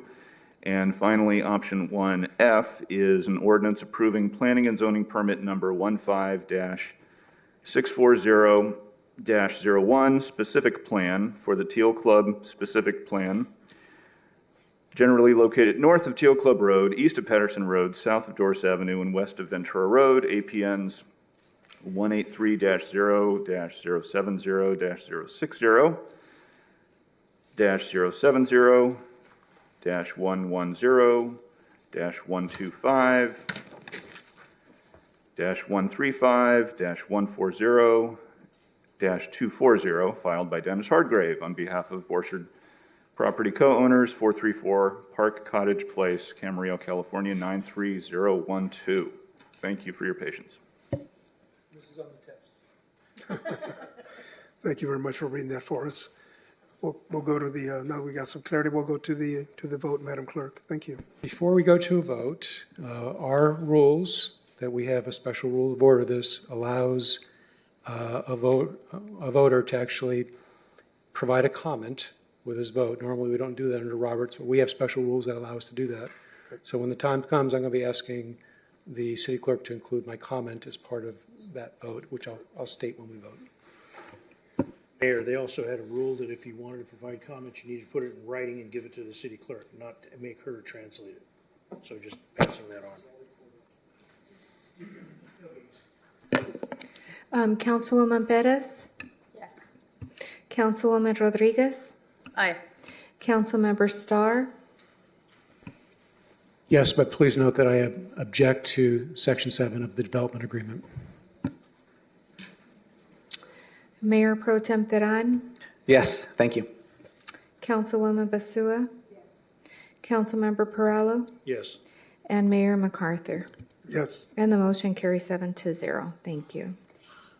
thank you.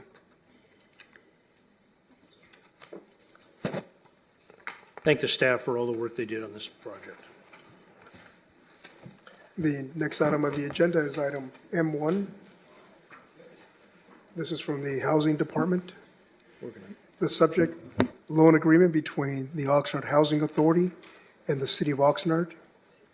The recommendation is that the City Council, number one, adopt a resolution approving and authorizing the city manager or designee to execute and take all needed actions in consultation with the city attorney relative to entering into a loan agreement with the Oxnard Housing Authority to partially fund the proposed settlement between the Oxnard Housing Authority and UHC 00558, Oxnard LP, regarding the Las Cortes housing project in La Colonia neighborhood and other matters pertaining thereto.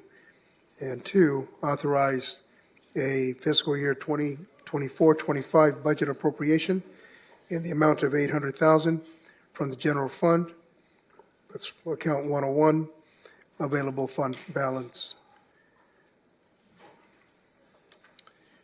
And continuing, that the Board of Commissioners, number one, adopt a resolution approving and authorizing the Housing Director to take all needed actions in consultation with General Counsel relative to entering into a loan agreement with the City of Oxnard to partially fund the proposed settlement between the Oxnard Housing Authority and UHC 0058 Oxnard LP regarding the Las Cortes housing project in the La Colonia neighborhood and other matters pertaining thereto.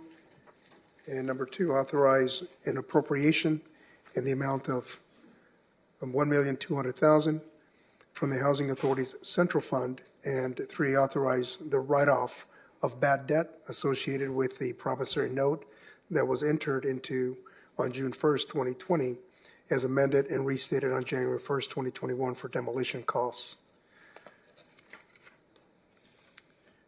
Any members have any questions on staff? Go ahead, Councilmember. Just so it's clear, and I think I know the answer to this already, but I'd like to ask it anyway. Just what would be the consequence if we were to vote no on this proposal? Just so that I understand what that is. The consequence would be that we would not have a deal. At this point in time, the Housing Authority has $1.2 million of funding available, and the tentative settlement agreement that we've reached with UHC is for $2 million. So without this, the deal would not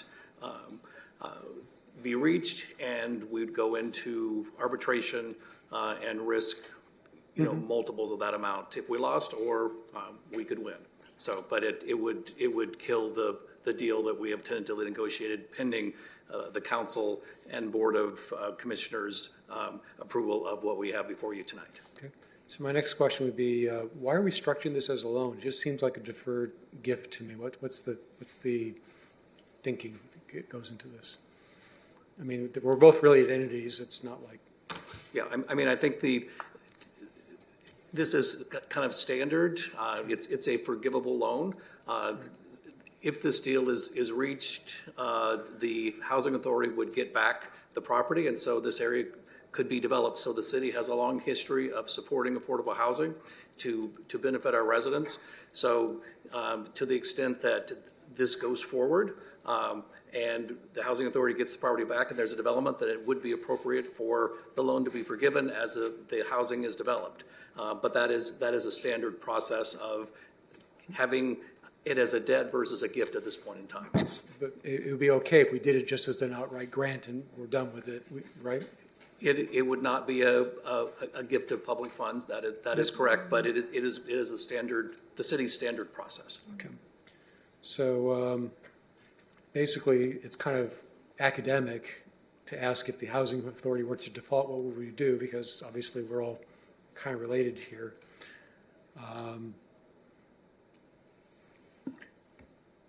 I think one just kind of typo at the end. I noticed I think it was on page 1392 of my staff report, that you have the person signing it. We discovered that Amelia Ramirez. So yeah, that has been updated. So that okay, that's good. I assume we haven't brought him back to sign this. No, he's not signing the promise. That is correct. All right, that's all I've got. Thank you. Thank you, Councilmember. Any other questions before we move to public comment? Yes, Councilmember Perlo. Thank you very much. I'm going to run a scenario, and you tell me where I'm wrong, correct me where I'm not. Before any of these council members came up, there was a decision made to enter into an agreement with the developer. The error, mistake, or decision that was made that is causing this was they gave them an agreement in perpetuity, which meant till forever. And we cannot, as a city of Oxnard, get out of that agreement unless we buy our way out or go to court. Well, that is clearly one take. This would not be an agreement that I would have drafted or recommended that you sign back when it was signed, but that was also during the middle of the Great Recession. So the city and Housing Authority were not in as good a place as they are now, given how bad the economy was. So I think that was a decision that was made before literally anyone in this room were involved on this, or not even with the city. But this is 2020 hindsight, that it was not a great deal. So this is a way to move forward. We could go through arbitration, possible litigation after that, but it is important that this property is available to develop affordable housing for our residents. So time is money, and it's important that we go forward. And as you've identified for your previous question for Mr. Starr, this could go to court and it could be much more expensive than what this amount is? The arbitration and or litigation, yes, it could be much more expensive, and this is a way, once again, it could take a substantial period of time. So there is the risk, and then the second, there is the time that would be lost. In time, you can get money back, but you can never get the time back. And Mr. Rosell, I'm grateful you work for us. Thank you very much. I appreciate the response. That's my only question, Mr. President. Thank you, Councilmember Pearl. Any other clarifying questions for staff? Madam Clerk, are there any public comments on this item before we move to a discussion? Mayor, we do not have any public comments in person or virtually for this item. Thank you. Thank you. If there are no further comments, can I get a motion for this item? Okay. I'll second it. We have Councilwoman Basu and a second by Councilman Perillo. Okay, this motion will be for City Council. So Councilwoman Rodriguez, Aye. Councilmember Starr, Yes. Mayor Pro Tem Teran, Yes. Councilwoman Basua, Councilmember Perallo, Yes. Councilwoman Bettis, Yes. and Mayor MacArthur. Yes. And the motion carries 7-0 for the City Council. If I can have a motion for the Housing Authority? I'll make a motion for the Housing Authority. Thank you. Commissioner Andrade? Commissioner Bettis? Yes. Commissioner Rodriguez? Aye. Councilmember Starr? Yes. Vice Chair Teran? Yes. Commissioner Basua? Commissioner Perallo? Yes. And Chair MacArthur. Yes. And the motion carries 8-0. Thank you very much. Thank you very much.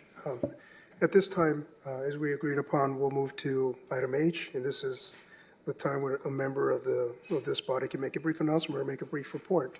If we could start with Councilwoman Perez to my left and move on to the right. Thank you, Councilwoman. Thank you, Mayor, for the recognition. I'll try to be very quick. I know we've spent some time here. I wanted to thank our Public Works Director and his team for myself and Councilwoman Rodriguez had the opportunity to tour the water facility, and it was just a great opportunity to get an overview of what our water sources are. Highly recommend that tour to any of my colleagues who have not yet been on that tour. I also joined my colleagues on the dais as well at the Cesar Chavez March and really wanted to thank Miguel Rodriguez, Mr. Gomez, and all of our local leaders and organizers that put the event together. If I missed your name and you were one of the leads of that event, just really want to acknowledge all of your work and the work that you continue to do to amplify the voices of our community.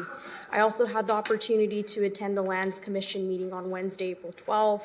Really have had some thorough discussions both with cause as well as we recently had a meeting with our city manager just this past Monday around really the decommissioning and dismantling of our power plant there.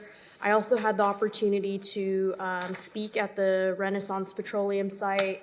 I was invited to participate in Sea Frog's Toxic Tour to really speak to our state officials, our state agencies, CalGen and the California Department of Conservation. I also had the opportunity to participate in a community focus group with other community leaders in partnership with the Equity in California Ocean and Access Management group in partnership with Real Guppies. I was invited there to just give some insight on beach access management and how to address the barriers within our community. Myself and Mayor Pro Tem were also in attendance at the Building Trades pre-apprenticeship ceremony and really wanted to recognize all of our graduates there, and I'm excited to see just what the future holds with our workforce and increasing more opportunities for our local community members. I wanted to also publicly thank Mike Falcon, a community member that has lived over 20 years within the Southwinds community. He provided me a tour. We drove throughout the community in Southwinds to really look at ways and in areas within the neighborhood to just address within the community. And I look forward to facilitating another tour with myself, Michael Falcon, and as well as the mayor as well. We're looking to get that on the calendar pretty soon so that we can really ensure that opportunities continue to come into South Oxnard. This last Saturday, I joined the chair of Blackstock North and South Neighborhood Council, Chris, who has and his wife as well. Just wanted to kind of acknowledge all of the work that they continue to do for our community. But I met with him there and got to witness a lot of the work that he continues to do. And so really wanted to thank him for continuing to invest in our community. And it was just a great experience to be a part of the bulky item cleanup, and also wanted to just acknowledge our city staff as well, Becca and her team, who were just really great at providing instruction and really providing that smooth process as we were facilitating some of the traffic control in that area.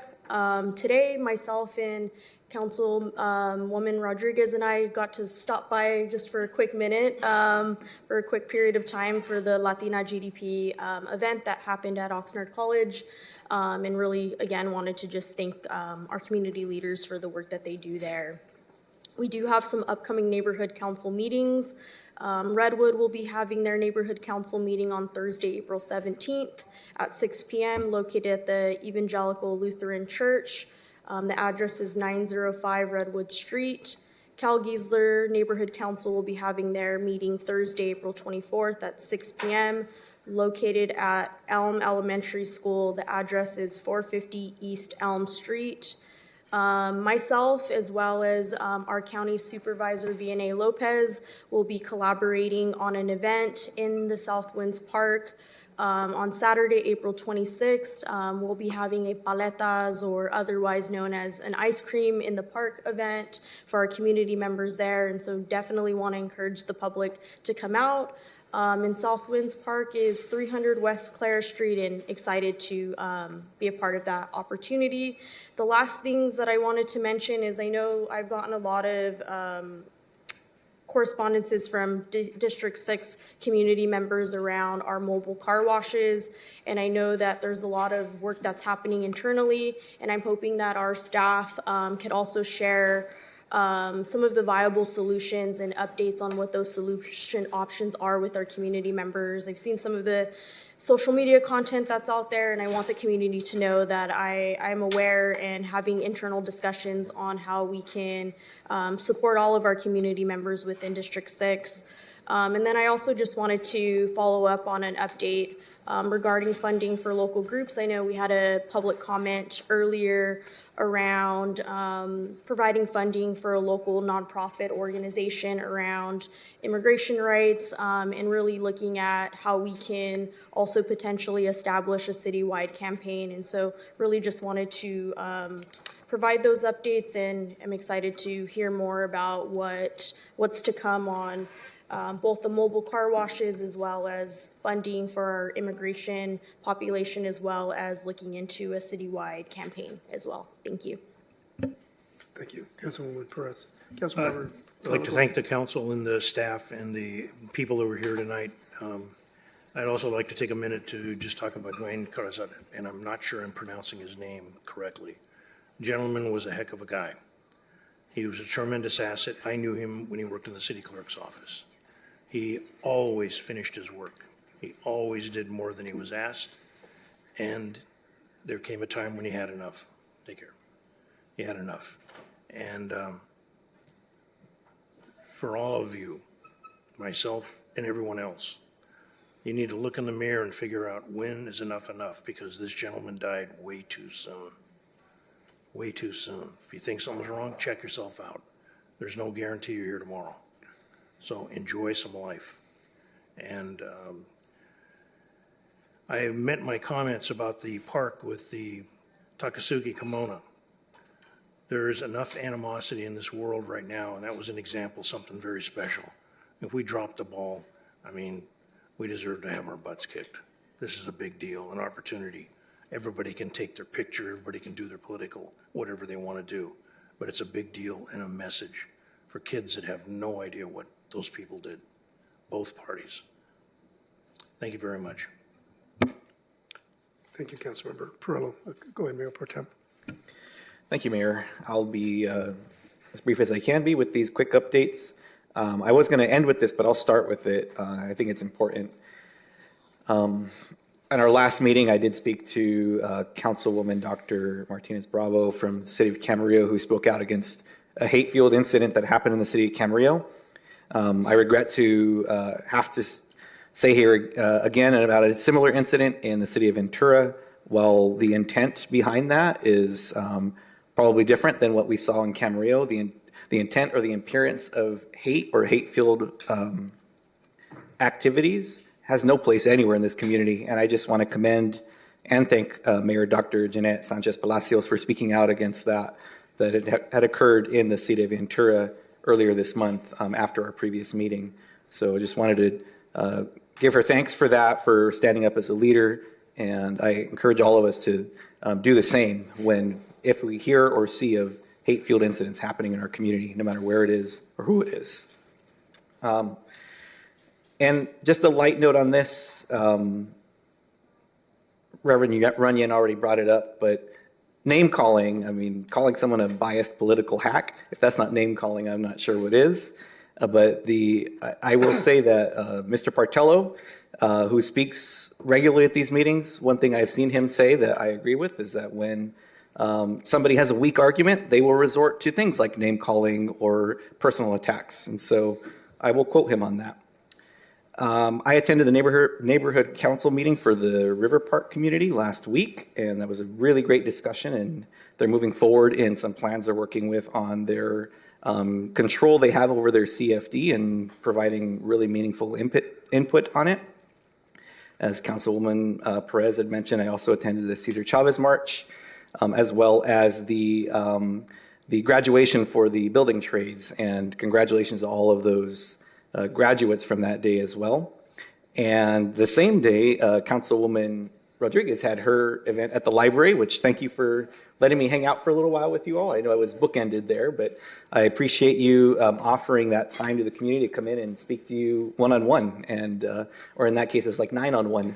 So it was great, though. Thank you for that.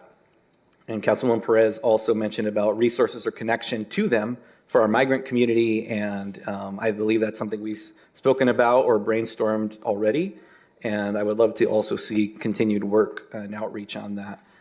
I also attended the Condor High School online class with Councilwoman Basua and Councilwoman Rodriguez, and that was a brief meeting for about a half hour, but it was great as an initial timeout for that teacher and his class, so appreciate the invite to that, and to my colleagues for jumping on that as well. And then, as a reminder, the city manager mentioned it, but April 23rd, next week, the District 1 and District 2 fire maps update is happening at Rio del Norte in school in the South Bank neighborhood. Last few items here, I was honored to be able to be a part of a keynote presentation at the Association of Environmental Professionals with Kathleen Mallory, who was here earlier this evening as well. And I thank her, community development staff, and our assistant city manager, Ashley Golden, for the connection and the preparation on that. And I felt privileged to be able to give context to that audience of professionals on communities like Oxnard, how we'd love to implement all these really great environmentally focused legislation pieces. There are some very real limitations in cities like this and priorities and how we roll those types of things out. And then there was a fake letter that came to my attention that was circulated in the Fremont North neighborhood located in District 2. This is a letter that had the City of Oxnard logo on it. It was written in English and in Spanish and was delivered to apartment residents, and essentially tried to convey some sense of authority, saying the neighborhood council of that neighborhood and the City of Oxnard were in discussions to institute a parking permit program. To my knowledge, those conversations are not happening. No one's approached me about it. Staff has had nothing about that. The neighborhood council for the neighborhood hasn't met for some time as well. So the chair has been made aware that that claim was being made. There was no contact information, no signature, no nothing on it. And it was asking the apartment residents, please do not park in residential neighborhoods. Please park on H Street, please park on Glenwood next to the school, but do not park in residential neighborhoods, which it's public parking, it's a public space. So I just want to make that on the record for anyone listening that if you live in the Fremont North neighborhood, you receive that letter, know that there is no parking restrictions aside from you can only park in one spot for 72 hours. And there's no parking permit program in that neighborhood. And lastly, thank you to Rob Rubin, our IT director, who gave me an update that as of the end of March, I had 1,279 311 reports on my account, and I've probably put in about a dozen since then. But I was curious because 2 years ago it was about 500, and now I'm at that. And so just keeping score for myself, I guess. But everybody has a chance to pass me and report also. I encourage you to do it. Blow my number out of the water. So anyways, those are my comments. Thank you, Mayor. Wonderful. Thank you for sharing that with us, Mayor Pro Tem. We'll move to Councilwoman Masua and then work our way this way. Thank you, Mayor. Absolutely. I want to thank Luli Lopez and Martha Guillen. I was invited to attend a back-to-school night, and they were able to assist me fairly quickly and getting me prepared for that, and I really want to thank them. Thank you so much. And last but not least, I just want to make sure the public knows about the town hall meeting for the California Update Fire Hazard Severity Zone Map for District 5 and 6 on April 30th. That's it. Thank you, Councilwoman. Councilmember Starr, go ahead. I'll keep this really short. So I just want to thank Michael Wolf of the Public Works Department, our Public Works Director, for addressing an issue that a constituent was having. This involved the cul-de-sac on Ventura Boulevard just east of the Costco there. We had people that were doing donuts in the middle of early morning hours and just causing a lot of noise and making it impossible for the residents there to sleep in the trailer park nearby. And they came up with a solution. It was installed about a week ago, I think, maybe a week and a half, where they put some barriers just before the cul-de-sac, because there's no reason that anyone should ever need to be in that cul-de-sac because there's no addresses there. There's nothing there.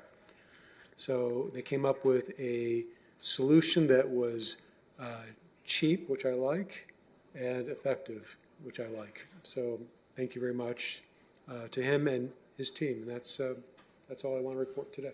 Wonderful. Thank you, Councilmember. Councilwoman Rodriguez, go Thank ahead. you so much.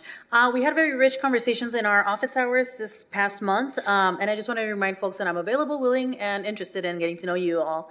On May 3rd is our next office hours at the Oxnard Public Library on 3rd Street and A.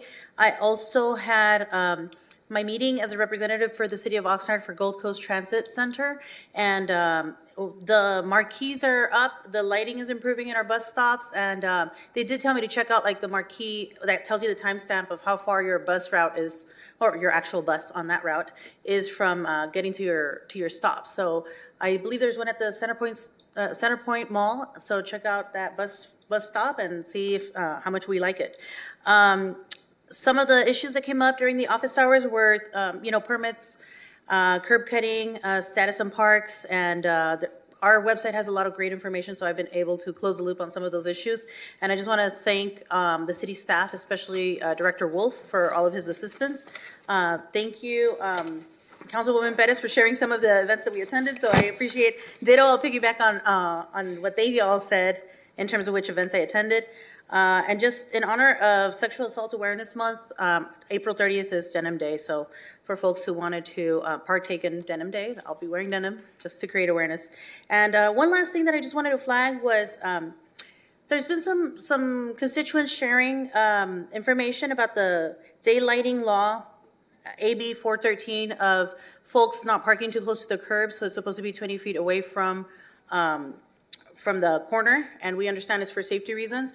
And I don't know, there's some allegations or possible accusations that the enforcement is happening mostly in South Oxnard, and I know that there's a lot of density there, so I just wanted to flag that for Chief in case there's any merit to those allegations, so that we are fair across the entire city of Oxnard and not just taxing the folks who are in the very dense areas. So I'm hopeful that enforcement is happening throughout and not just in specific targeted areas or specific zip codes, as somebody was implying. So thank you so much. And there are a few constituents that had reached out to me, and I'm still looking into some of those issues. So thanks for following up. Thanks.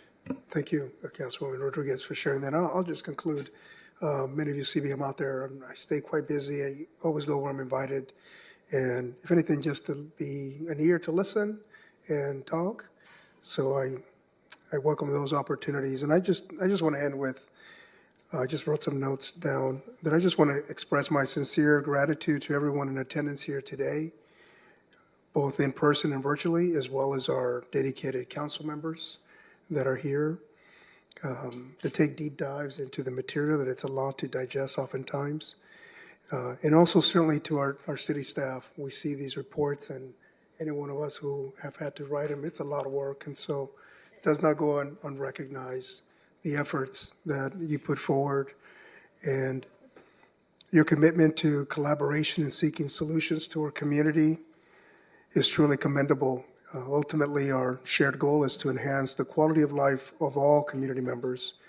In my 4 months here, I have seen and observed significant progress and firmly believe that we are moving in the right direction as a team with all of us here.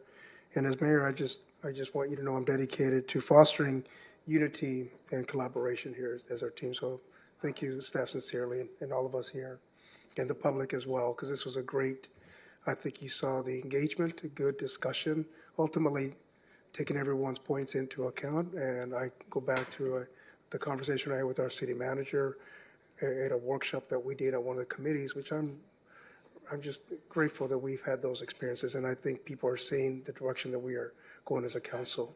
So thank you very much. And with that, if there's no further business on the agenda and without any objection, we're adjourned. Thank you, everyone.